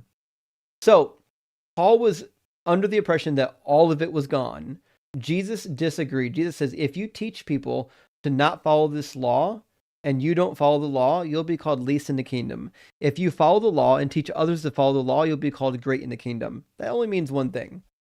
And Milf Wrangler, thank you for the $10 super chat, says, if Eve was made of Adam's rib, why did they need sexual reproduction to have kids? What? Hold on. I mean, his kids weren't made from the ribs. I guess I'm confused. Are you asking why didn't God make all people from ribs? Am I crazy? What am I missing here? Milk Regular, I guess I don't really know how to answer the question, my friend. I don't know why we would be under the expectation that they wouldn't be having intercourse. I mean, just because he made the woman from a rib. I mean, he fashioned the woman, right? Maybe I'm missing something here. Herbie Shines says, saw your explanation of Super Chat. Lots of people in chat were asking how to send gift memberships. Well, we found out eventually. Others beat me to asking, damn my arthritic fingers.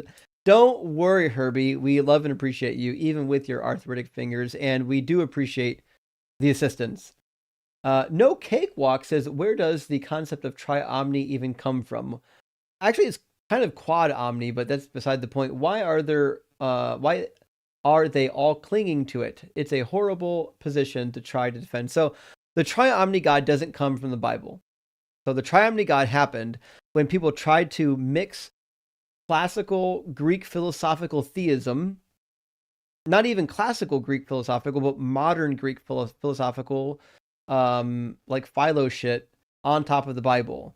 And you get to this weird, nonsensical idea of God where he's omnipresent, omnibenevolent, omnipotent, and it doesn't work, right? But this was never part of the Bible. This is a late stage Greek philosophy being superimposed on top of the Bible. You won't find it in there. In Genesis, God doesn't know stuff. He has a location. He has a body. He eats food. This is not a God that is immaterial and knows all things. Dread Goose says the guy should have pointed out that the LDS Church gives charity to its members, so he could have argued that God works through the church. I don't know. Well, maybe. So, like, the LDS guy was admitting that the feeding of people is the responsibility of people, which is why God doesn't do it. But he couldn't really point to any scriptures or to anything within the faith that would make his belief palatable. You know what I mean? Oliver the Moji, thank you so much for the super chat, says, why is Romans 1:18 through chapter 2 not sufficient explanation for you to explain the human condition, consciousness? But I don't know what. Okay, consciousness, or is it sufficient for you? I don't know what you mean, Oliver. Romans 1:18 is not true. Romans 1 isn't true. We're not here suppressing the truth in unrighteousness. Romans 1 is a claim. You're quoting Romans 1 as if we should believe what it says. Give us a reason to believe what it says, because the book of Romans is just demonstrably untrue. This is the problem you're going to have if you're engaging in non-believers. You can't ask somebody about a Bible verse and say, why does this or doesn't it explain something to you? It's irrelevant if it explains it.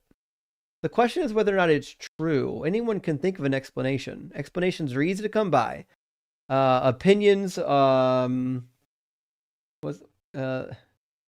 like assholes. Everyone's got them and they stink. There you go. But nevertheless, Oliver, if you think your God is real, you're welcome to come and prove it. Stray says the gifting membership button that everyone is pointing to is not available for everyone. Mine has never been visible here on your channel. Well, fuck, Stray. It might only work on desktop. Like, I don't know if it works on phone. These are questions I don't really know, but thank you for letting me know, because I wasn't aware of that. Hey, Sarah, welcome. Oh, hi. Hang on. I heard that you're going to be on the line tomorrow. I am. Yes. I haven't been on this show before, the Chewed Gum Show with Taylor from Skeptical Heretic. I'm excited. I'm pretty pumped. Thanks. I'm excited. I assume it works the way the other shows work. Yeah. Atheist friends, if you're not in Sarah's live tomorrow chirping in the comments, I'm going to be very disappointed in you. I'm not mad. I'm just disappointed, Aw, you have such good, like, disappointed dad energy. Well, we have an announcement from Gretchen as well. Gretchen, I think, might have finally got her internet working. Gretchen, is it working? Gretch? Do you live in the sticks, Gretch? What's happening? Gretchen, my friend. I bet she's on Starlink or something. Oh, well, Gretchen, I love you, but you got to get better internet. Let me know if I can help, though. Well, Sarah, we ran out of guests. Did you already go live? I did, yeah. It was kind of a chill night. Like, it was a slow night. So maybe everyone's, you know. I can show you all. I just put Ruby's food down and Checkers is trying to eat it if people want to watch a dog and a bunny. We love dogs and bunnies. I heard you had Breezy on. So we got Breezy back, and Breezy, after a couple of minutes, we finally got him to calm down and have some rational discussion. And dare I say, it was even productive. No, really? Yeah. That's exciting. Not only was it productive, we got to talk about science and evolution. Like, we had a hell of a time. Oh, well, that's lovely. It's a shame you couldn't I'm have been sorry I there for it. missed You it. would have enjoyed it. Yeah, well, I heard he was coming on, and I was like, I'm going live tonight. Maybe it's a good time for me to leave. Listen, I don't blame you. Breezy in the past hasn't been easy to talk to. No, and he like shit talks me specifically in the comments. Like, not a fan. Yeah, I think he's turning over a new leaf though. So nice. Yeah, right. That's what I thought. Yeah. So That's I'm gonna. good. Well, go ahead. I'm gonna read the rest of the super chats and call it a night early. It's a good idea. You should get some sleep. Yeah, I meant to get some sleep last night, and then Thinker was live, and I was like, oh gosh. Well, I guess I'm gonna be up till 1 a.m. or something. Yeah. Well, I will help you translate some of the super chats. Sometimes you read them, and I'm like yelling at you. Justin, it means this, but you know. I don't know. I'm an old man. You don't I don't know what half this stuff is. I'm not hip. No, you are not. Not in the slightest. We'll get through it. It's okay. This is just, guys. This is what you get. This is in the bag. All right. You can't expect me to be cool. I'm never gonna be cool. NB though. Thank you for the super chat. Says, do you have a PC with a 4070 or am I tripping? Why willingly stream on a Mac? Okay, so I built a streaming rig with a 4070, and it's a hell of a streaming rig, a great streaming rig. I think we're going to repurpose it as a server to run my own instance of Video Ninja privately, but nevertheless, the reason why I switched to a Mac, one, is because the audio routing in Windows is a fucking nightmare. To route the audio in Windows from one application to another so everybody can crosstalk is a train wreck. And every time TikTok updates their software, I have to go in and fix it. And it's just super annoying. I tested out a similar setup on my MacBook once they got the TikTok Studio for Mac released, and the glitches aren't on Mac. There's no glitches in the audio on Mac. You tell it where to send the audio, it fucking sends it there. No questions asked. It's super easy. That being said, I just prefer non-Windows machines anyways. The only reason why I ever built a streaming rig that was on Windows is because I had to at the time. I couldn't get TikTok Studio on anything but a Windows machine. But now we're past that hurdle, and I'm gonna repurpose my Windows machine into a server so that we can run a private instance of Video Ninja, and we can have better control over how we're bringing guests in and out of Video Ninja for our various live streams that we take guests over YouTube. So hope that answers your question. You're not losing your mind. That's a real thing that happened. And Mr. McDizzle says, if Joseph and Mary were husband and wife, how could Mary be a virgin? Isn't it part of the wedding to consummate the marriage before, therefore no more virgins? So it's assumed, and it is in there in the text, that they were actually betrothed, but they hadn't come together yet to be fully married. Now, the betrothal period is a little bit not well defined between Mary and Joseph. Like, you would think that they would really spell it out for you, but it does say in the Gospels that they were betrothed to be married, but they hadn't, done the thing yet. So, that happens during the betrothal period. Where were they? Were they living together though? There's so many details, so many unanswered questions that, I'd like some more information. Kevin says Linux Mint for the win. Kevin, I like Linux Mint. It's a really scaled down distro of Linux. It's powerful and lightweight. And green's my favorite color, by the way. Iantu says Tallywhacker. I know not everyone here is old enough to know that term. When they hear me say the word Tallywhacker, I get some giggles from the people in the crowd, but it's a real thing. Chris Dover says, any advice for an atheist married to a theist? Oof. Well, I have to know a little bit about who you're married to, right? If they're really chill and they love you, right? They really love you, then they're going to be fine with you being an atheist. You know what I mean? Now, some people, and I've seen it happen, I've had friends even on the app, that when they told their spouse that they don't believe anymore, it was like they're in divorce territory. So I can't tell you what to do in your private life because I don't know about your private life. What I do know is that a person that loves you is going to love you even after you tell them you don't believe in their sky fairy. That's what I know. Sarah, what do you think? Yeah, I think it depends on what flavor of Christian we're talking about, or flavor of theist. I would say to almost anybody, if you are having a tough time, like, communicate honestly, and then even if you can find like a good secular therapist, like even like a marriage counselor who can help navigate that for you, because that's going to be a brand new situation for both of you. So that's what I would say. Yeah. Gretchen, you finally connected. Yeah, I think that was the problem. I'm running a PC, a Chromebook, and a phone in the same spot, so it's probably just me with too many damn tabs open. You're maxing out the bandwidth or something. Yeah. So welcome in. So thank you. So yeah, it's over. It's really over. It really is. I mean, I don't know if that's gonna work, but I mean, I did start it, so I should be able to end it, right? You know what? It happened for so long. I possibly forgot how it started. I think Dalton might have, or rather Duncan might have been the cause of it. But it was fun while it lasted, Duncan right? was not the cause of it. It was I told the truth when Blitz was on your show. I was telling the truth.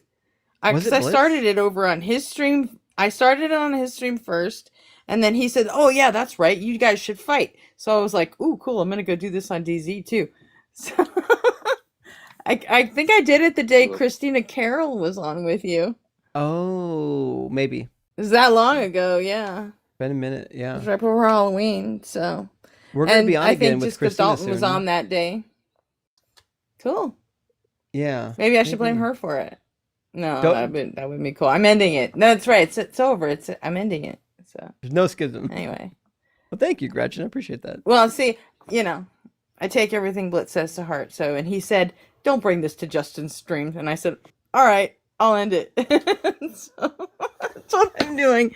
And this whole doing it from TikTok was supposed to be symbolic because, I've been picking at the tickers too. So it's true. It's okay. We're all under and the that same is umbrella. why I sent the super chat. That's why I sent the super chat from the Vert stream, so we can all cross the streams and be one big happy.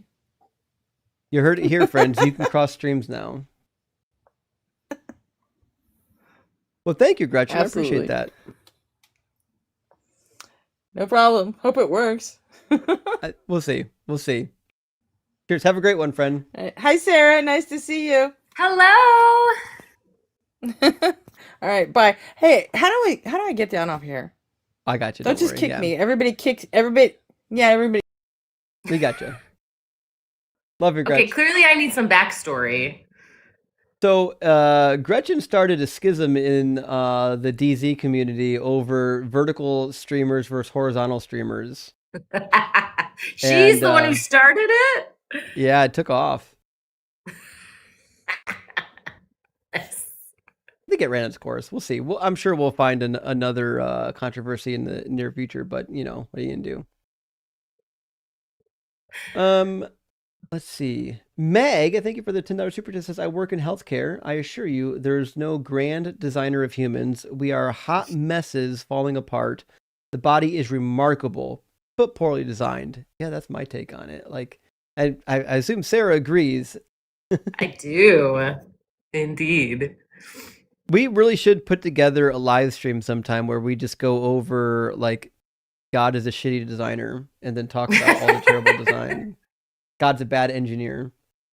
Ooh, that's a good one. Right? I like that. Yeah. Yeah, that's a good one. Yeah, I'm with you. I'm actually going to go to bed tonight. I just took my bedtime pill. Herbie says, block TY Wolf. From the chat?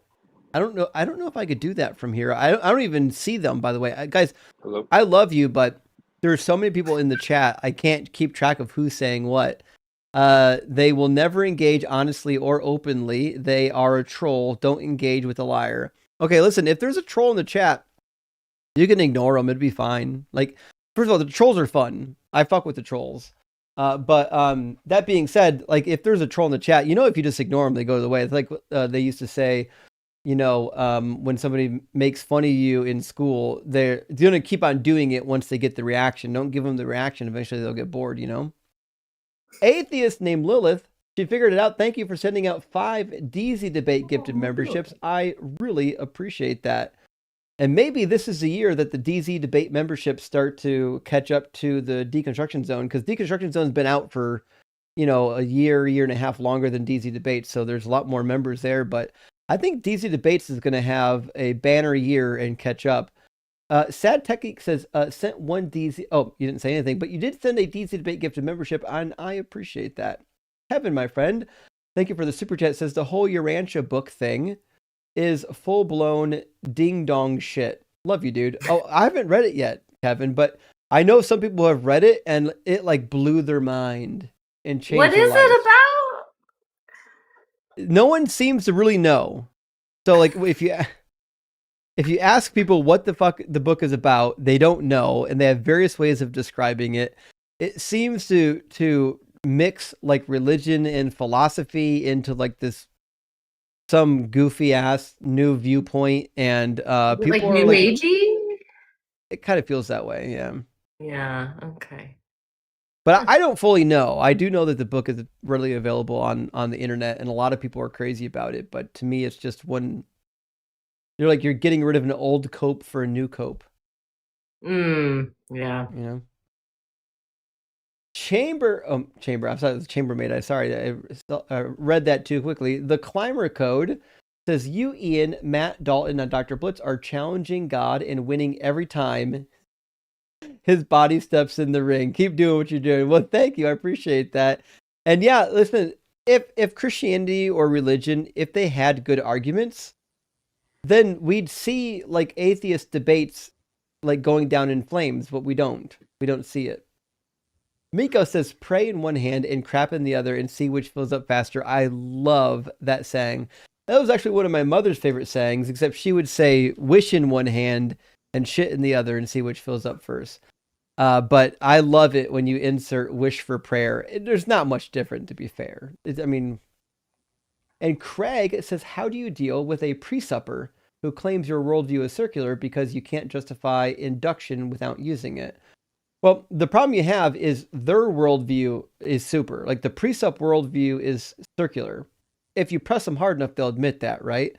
So them accusing you of having a circular worldview is not a problem for anyone, because at some point, everybody's worldview is a little bit circular depending on how you're going to define it. You know what I mean?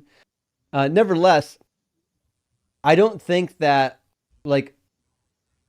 using logic to do induction isn't a circular argument, because logic isn't a thing, right? So what they try to do is say, like, well, logic itself allows you to do induction, and induction gets you to the logical conclusion, and now you got like a circular argument. But that's not really how that works, right? So logic isn't a thing. It doesn't have ontology. I'm not a Platonist. It's just a process that we engage in. It's how we describe the world. Logic is a description of the world. So it's not circular, because logic isn't an argument or a proposition. It's a description of what the world is. Kevin says, opinions are like assholes. Everybody has one and nobody wants to hear yours. Oh, that's a good change. See, I'm used to the old one. Everyone opinions are like assholes. Everyone has one and they all stink. But this is even better. I like this. Everybody has one and nobody wants to hear yours. I like that. Have you heard that before, Sarah? Just the like that they all stink, but not that no one wants to hear yours. I have not. I like that one. Okay. I'm going to add that to the repertoire. Juju, great to see you. It says, by the time you've created all the different channel types, how many do you think you'll have? Maybe 6 or 7? No, I can't imagine ever doing that. Sarah, we were talking earlier about possibly creating a channel on YouTube just for short videos, like what we do on TikTok. Because I don't want to fuck up my YouTube algorithm by adding shorts to it. Oh, that screws up your algorithm? Yeah, pretty bad. Oh. Yeah, it's rough. Because it doesn't know which people following you. It should show what to, right? It just knows that they're following you, right? So if, say you post a short and it blows up and you get like 1 million views and 10,000 new followers, well, it doesn't know that those 10,000 new followers only want to watch your shorts. You know what I mean? So like, it's going to show your long form content to those viewers. They're not going to click on it. And then they're like, oh, well, his viewers must not like this video. I guess it's not all that good. We're not going to show it anymore. Oh, that's confusing. Okay. YouTube just is not good about knowing what to show who at this point. Maybe they'll get it fixed up. Chris says, one night after betrothal, but prior to marriage, Joseph was anxious and snuck into Mary's room. Mary's sister heard her screaming, "Oh God," and the rest is history. Oh no. I mean, that is more plausible than a virgin birth, to be fair. Yeah, that is. That's true. I would buy that. I won't argue with that. Eric says, God didn't design the world badly. He threw a tantrum and broke it on purpose. The best Christian argument somehow. This is such a good point, because that really is. Like, the reduction of the Christian view when we talk about the problem of evil is that God got mad and fucked everything up. Like, he did it. Well, but I mean, you know how this argument goes though, right? Like, the circle you go in is that no, it's Adam and Eve's fault. And no matter how much you try to explain, no, God chose the consequence, they'll just go in that circle of no, but Adam and Eve sinned. So no matter what happens, it's always their fault. And somehow Adam and Eve designed this consequences of sin, and Adam and Eve are cursing us now somehow. Yeah. And these people are typically like very purposely obtuse, even though you know they see the problem. They're just unwilling to understand that the problem is a problem, you know? Yeah. Chris Dover, thank you for the super chat, says, I could give you more than enough examples of bad body design, 8 surgeries for loose joints and birth defects. Oof. Yeah. Yeah, birth defects are real. You would think like a bad body design is one, but at least starting out of the gate, God should have made it so you at least were born healthy, but that's a lot of kids are not. No, we're in a fallen world, Justin. I know, right? Everything's affected. Adam's seed is cursed. It's you know, what's the word I'm looking for? Well, no longer good. That's what she said. Oh boy. That is what she said. That's definitely what she said. Into Temesma says, cardiac imaging tech here. Please include the left atrial appendage in bad design, basically a clot factory for strokes. Oh. I'm gonna write some of these down. Hold on. Let's see. It's called the left atrial appendage. Gotcha. Actually, I've got a heart defect from birth. So there's like a little, some sort of a passageway between ventricles that are in your heart when you're in the womb that apparently you don't need once you're born. And it typically closes up within like a week or two. Mine didn't. Mine took like 12 years. And so it resulted in random and repeated events of just heart failure. So just like lockup. Because the blood wasn't flowing where it needed to. Pretty fucking gnarly. Yeah, that is gnarly. Pretty wild. I still remember a couple occasions. The last time it happened where it really locked up, so much so that I lost consciousness, was when I was probably 6 or 7. I was watching the Gremlins, and there was, I know, right? I was watching the Gremlins, and there was like a scary part, and like, oh, it got me. You know what I mean? And my heart said, "Fuck no, I'm out." And Oh my God. everything went black. And I woke up like, I don't know how many minutes later, 5, 6, 7 minutes later, in my dad's truck, like racing to the hospital. Jesus. That's pretty crazy, right? Yeah, that's legit. That's bad. Imagine being a father in that scenario, knowing that any time your child's heart could just stop. No, thank you. God's good design. Myth anthropology says animals are greater than people, and I don't know if I disagree. I mean, we love animals here, don't we? We do. Here, wait, hang on. How do I... is that the button? Oh, there we go. Oh, I didn't press save. Ruby! Hey, big girl. What are you doing? Are you ignoring me? She's always ignoring me. Oops. Well, here's Checkers. Up your Ruby. Oh, hey, Chex. Nico. Hi. Fluffy. Is that your nose? Whoop. Hey, well, bye, Rubes. Rube's not interested. It's okay, Rube. No, she's not. She's not interested at all. Busy protecting the house against trucks. Exactly.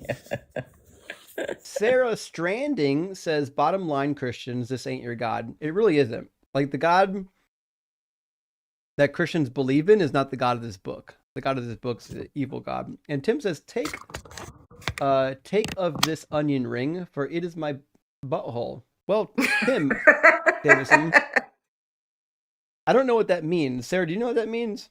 Like, oh, this is the body and this bread. is my, okay. Yeah. Hey, took me a minute to catch on there.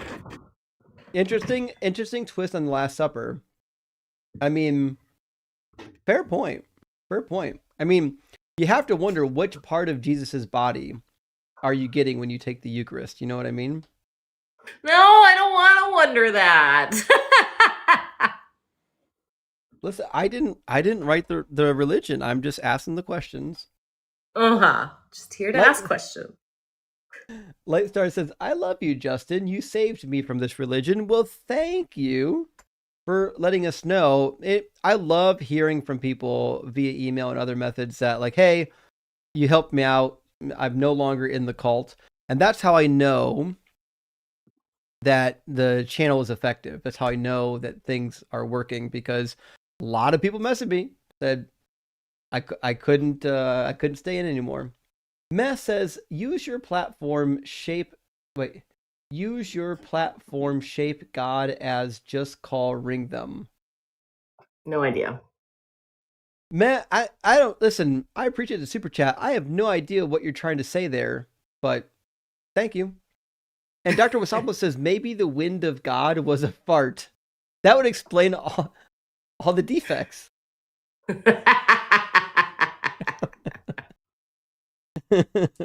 Poor Adam. He got the wind directly in the nostrils. Ew. Furtive Patach says Storm God Yahweh loves those birds. He really does, actually. I mean, even his initial covenant with Abraham, he's got to walk between those birds. The dude loves some birds. Asian says Dunning-Kruger is synonymous to Christian logic. Shake my head. I mean most theistic logic. I think most people who fall into these religions, they have a false confidence in the religion because they don't know any better. They haven't actually done any studying. So they're ripe to fall into the Dunning-Kruger. And they've been told by people that they think they can trust that this is true information, you can trust it. Arm says perfectly good bed nearby, sleeps on fake snow. I know the cat said the cat was up here. I put a bed up here on the bookshelf and they sleep right next to it. What are we doing here? Although, except for Volta, Volta eats it. That cat is eating everything in sight.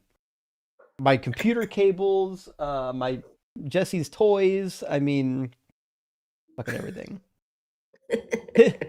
Tim says, "May the lava lamp weld the schism in the rock." Are you aware of the lava lamp cult yet? No. Well, all atheist streamers have to have some sort of a fake cult deity, and I don't know the whole backstory behind Dr. Blitz, but he's got one now, and it's the lava lamp cult. Oh, that's fun. I mean, I love a good lava lamp. I know, right? They're awesome. So I don't have one. I don't have a fake deity. You're gonna have to get one. I guess. You got to be part of the fake deity club. Have to hang out with the cool kids, huh? We could make like a bunny deity. I think we could sell that. Could do it, buddy. Also, we got to record our next Bible study this week. Friends, on Sarah's channel, on Leaving Faith, we're doing a Bible study. We're nearing the end of the Joseph story, where we walk through the Bible as atheists and read it and give some good colored commentary. And sometimes we get into scholarly sources and have some deeper discussions than what you probably had at church. Yeah, super fun. Definitely come check it out. House 70 says, couldn't God just prevent the evil people from being born instead of collectively punishing groups of people? Nailed it. Yes. Because remember with Abimelech, right? So Abimelech, when he took Sarah, he closed up the wombs of all the women in Abimelech's court as punishment, right? So God is well within his power to close up the wombs of people he doesn't want reproducing. So he could easily, if he knew that somebody was going to produce an evil offspring, could just make it so they can't conceive. Done. End of story.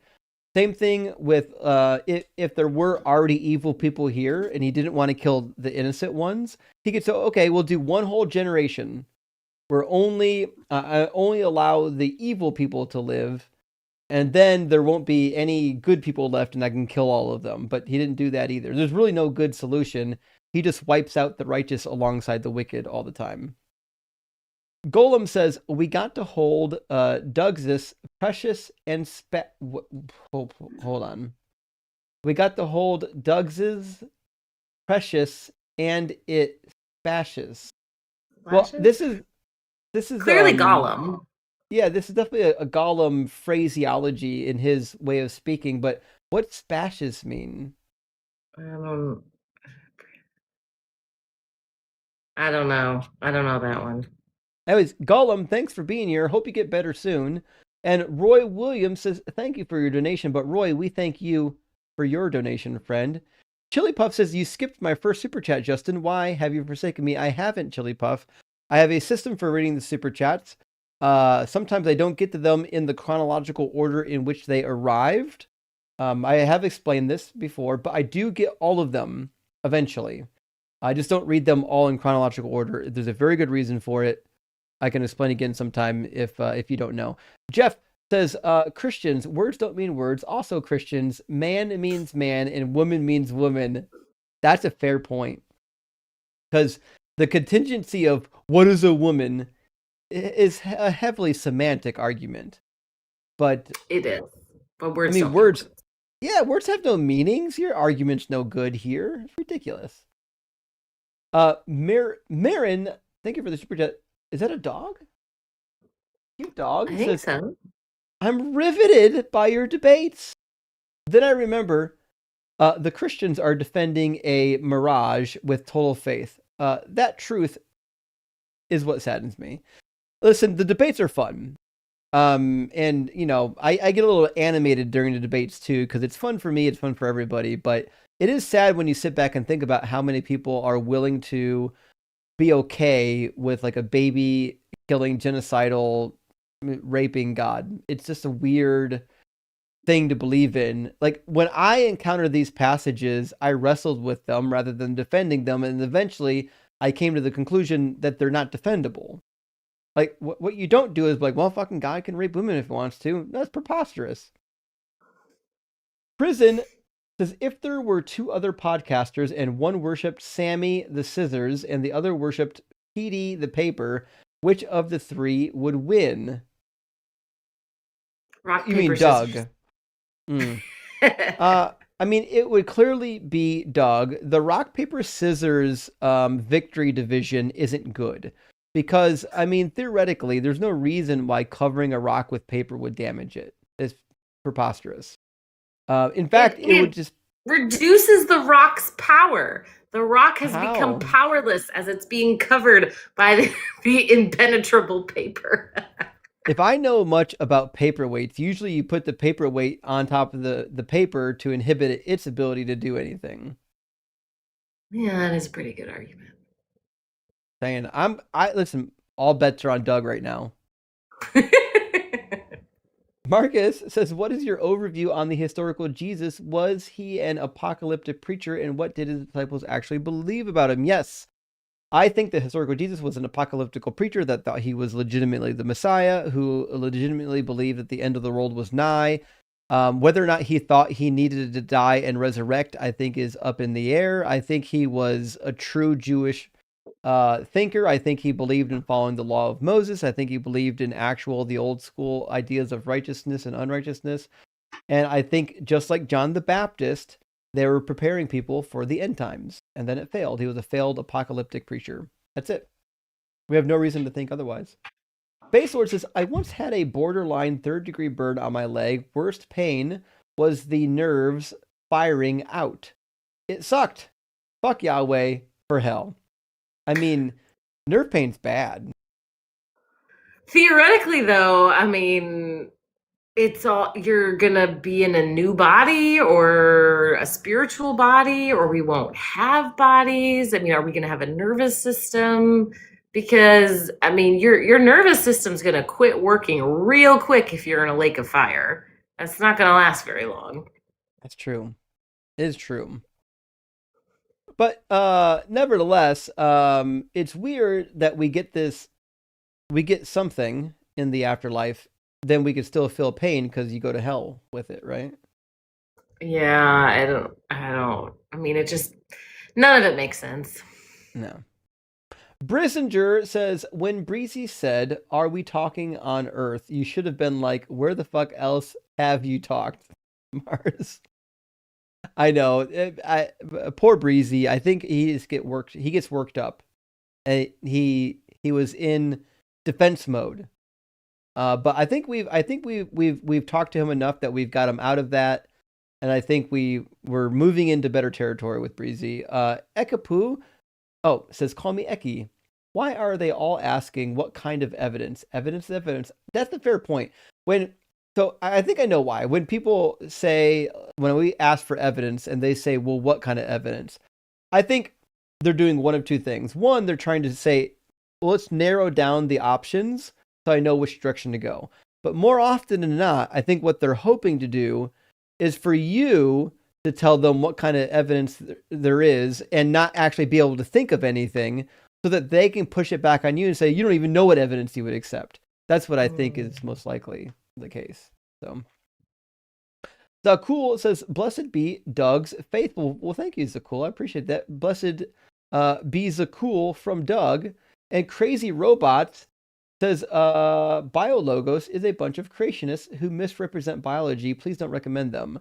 No. I didn't say they're good. All right, I'm saying of the Christian apologists, they're the only ones that are attempting to accept science. Now, we all know, anyone who knows about biologos knows that they're misrepresenting science, just not as bad as the Creation Institute or anything like that. They accept evolution, they accept the age of the earth. They're not crazy like young age craziness. They're just trying to take the scientific data and say, okay, well, maybe the science is true. How do we work that in with the Bible? But again, biologos fails for many of the same reasons that we've talked about on this stream. Dragon says, please clip BMF for the uninitiated in chat. So I do have BMF on my list to clip. Let's see, that was back in November, which means he's going to be clipped based on what I know from our clip rate in probably about 3 weeks. About 3 weeks, we'll have a BMF clip. I mean, I can clip them sooner. I can manually go in and clip BMF and post it. Give me a second.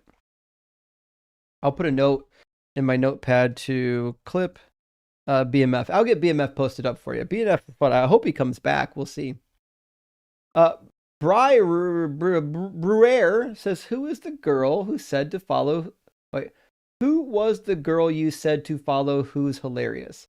Oh, Born Again Atheist. Oh, yes, she's a trip. She's funny. She is funny. Look at Christopher Slotta crashing out in the comments again. What a tool. Justin is literally too afraid to have an actual debate and only censors people when proven wrong. No, Christopher, everybody censors you because you don't know how to stop your lips from flapping and engage in a real conversation. You're the only one on any debate you've ever been in that ever got muted because you have no self-control. You've got no executive function. Reverend Nate says, Dr. Blitzfeld von Schism is alive and well, Gretchen. That's what we're calling him now, Dr. Blitzfeld. Okay. And Hanging with Jay says, a gift memberships work on phone must be something else. Oh, I didn't know that. So now we know it might be country related. I wonder if you're in the wrong country, you can't gift out memberships. I don't know. There's always rules that aren't universal, which makes it difficult to know, you know? Asian says, try Omni, perfect designer, and the quality sucks. Isn't that wild that you believe in a tri-omni God that the result was this carnage? I'd be embarrassed. Reverend Nate coming in again says the Trinity is true because the human body only makes sense if designed by a committee of incompetent executives. That's actually a fair point. What was the demotivational poster for teamwork? Give me a second.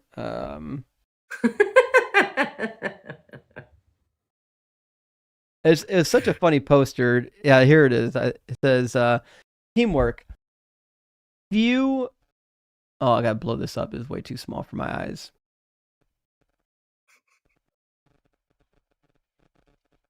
Let's see. How do I open just the image? Open in new tab. There we go. Teamwork. A few harmless flakes working together can unleash an avalanche of destruction. That's not the one I'm looking for. That's a good one, though. Let's see. There's a couple teamwork demotivators. Oh, what just happened? There we go. Is it going to open? No, that image won't load. Okay, well, anyways, guys, go to the Demotivational Posters website sometime and check out the demotivational posters on teamwork. They are really funny.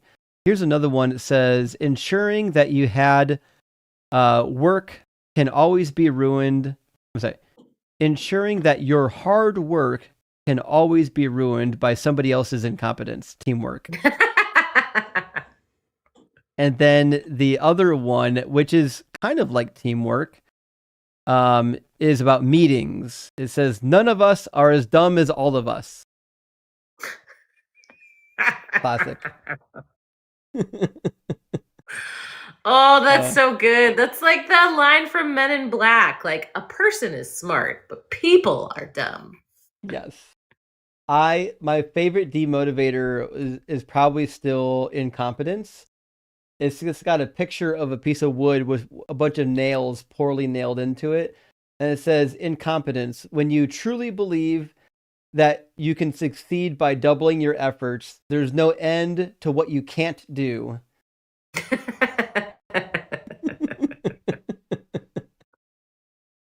Oh boy. Chris says one more chat. Rel is greater than Debian. Well, listen, I don't know. Debian's all right. Listen, I don't know. I'm gonna go Debian. I get it.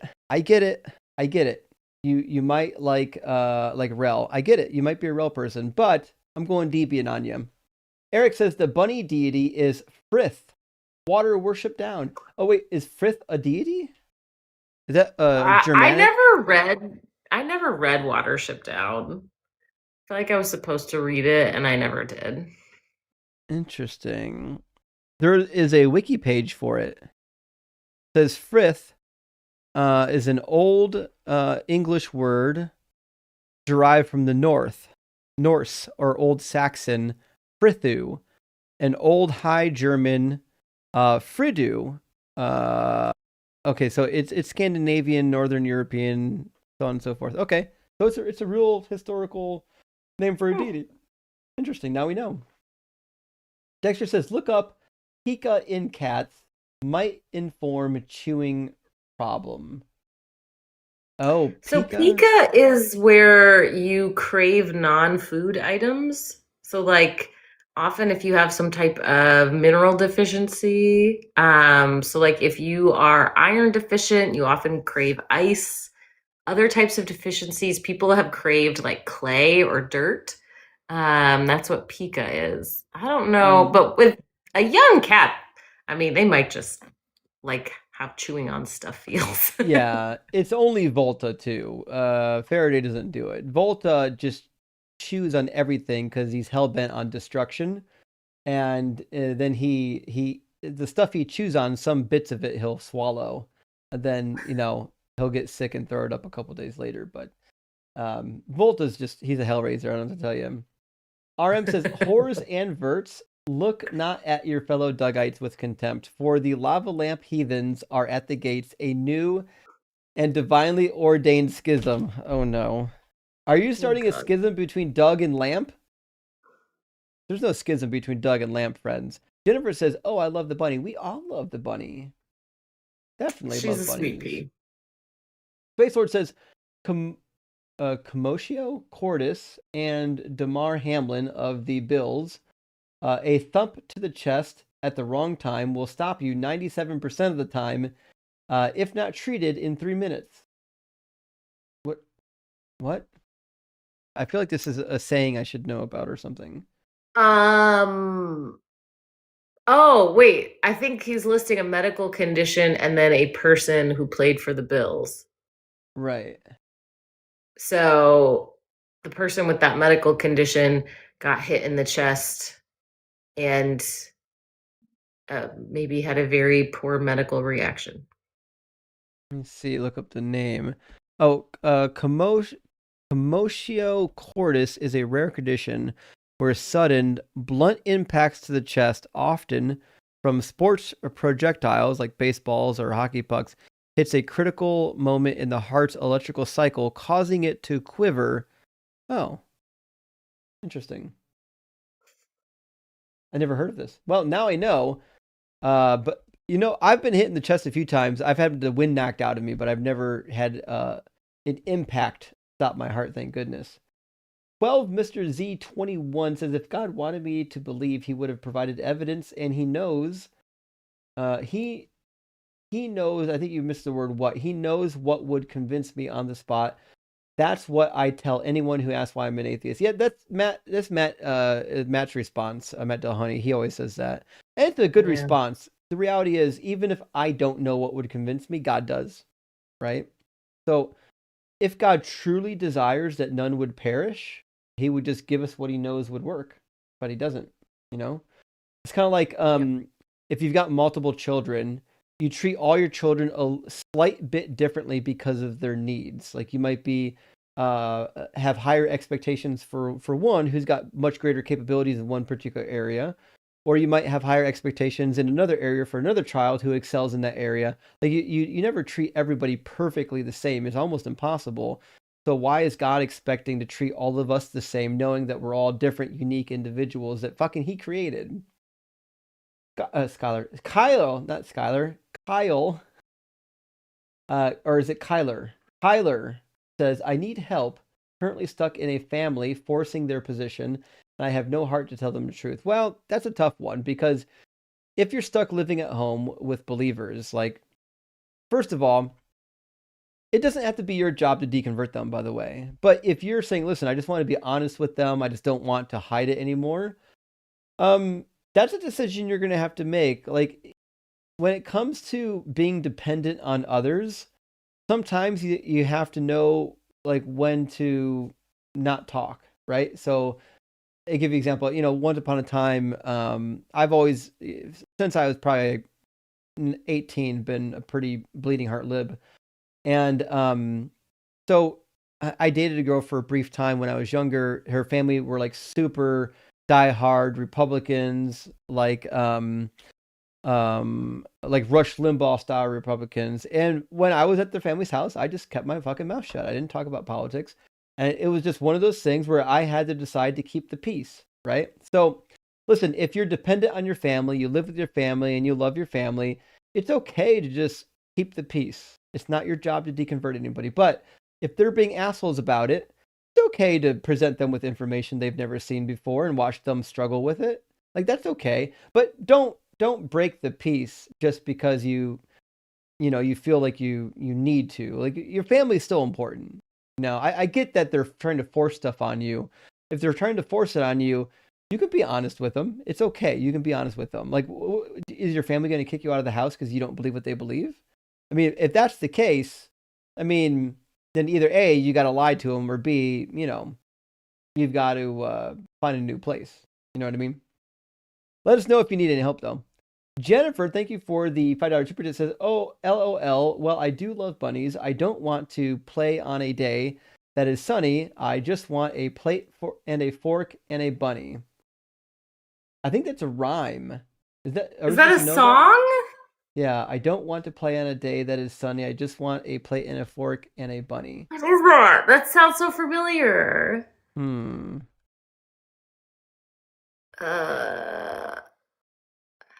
Also, I hope it's not implying she wants to eat the bunny. I think that's what she's implying. I don't see that on the internet anywhere as a song. Oh, no, it is. It's from VeggieTales. Yeah, that's why I know it. That's crazy. Oh, wait, I know it. It's called the Bunny Song. I just want to play on a fork and a bunny. Yes, I do know that song. I got a song to learn, apparently. Okay, thanks for that, Jennifer. And Kelly says, thank you for your donation, but we thank you for your donation, Kelly. Now, listen, that's the end of our super chats. So we've got to go send everybody to another live stream and watch Christopher Slotta cry, because I made him wait in this guest box the entire time without telling him that this end of the live stream, just so we can watch him cry. So he's going to cry in the comments for a while. But who's live right now that we can go raid? Surely, let me check TikTok. Surely somebody out there right now is live. 1 second. Just in the super chats that say thank you for your donation, that's when they don't type anything in. Like, you're saying they didn't type thank you for your donation. Oh, is that what's happening? Yeah. Yeah. I just assume, because I get empty super chats all the time.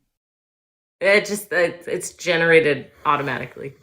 I wonder if it depends on, like, whether they're using a particular app.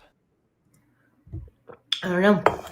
Huh. I didn't know that. I've never seen that before. I've sent super chats. I've never seen that, like, come up. I'll have to do some investigation. Thank you for the information, though. I had no idea.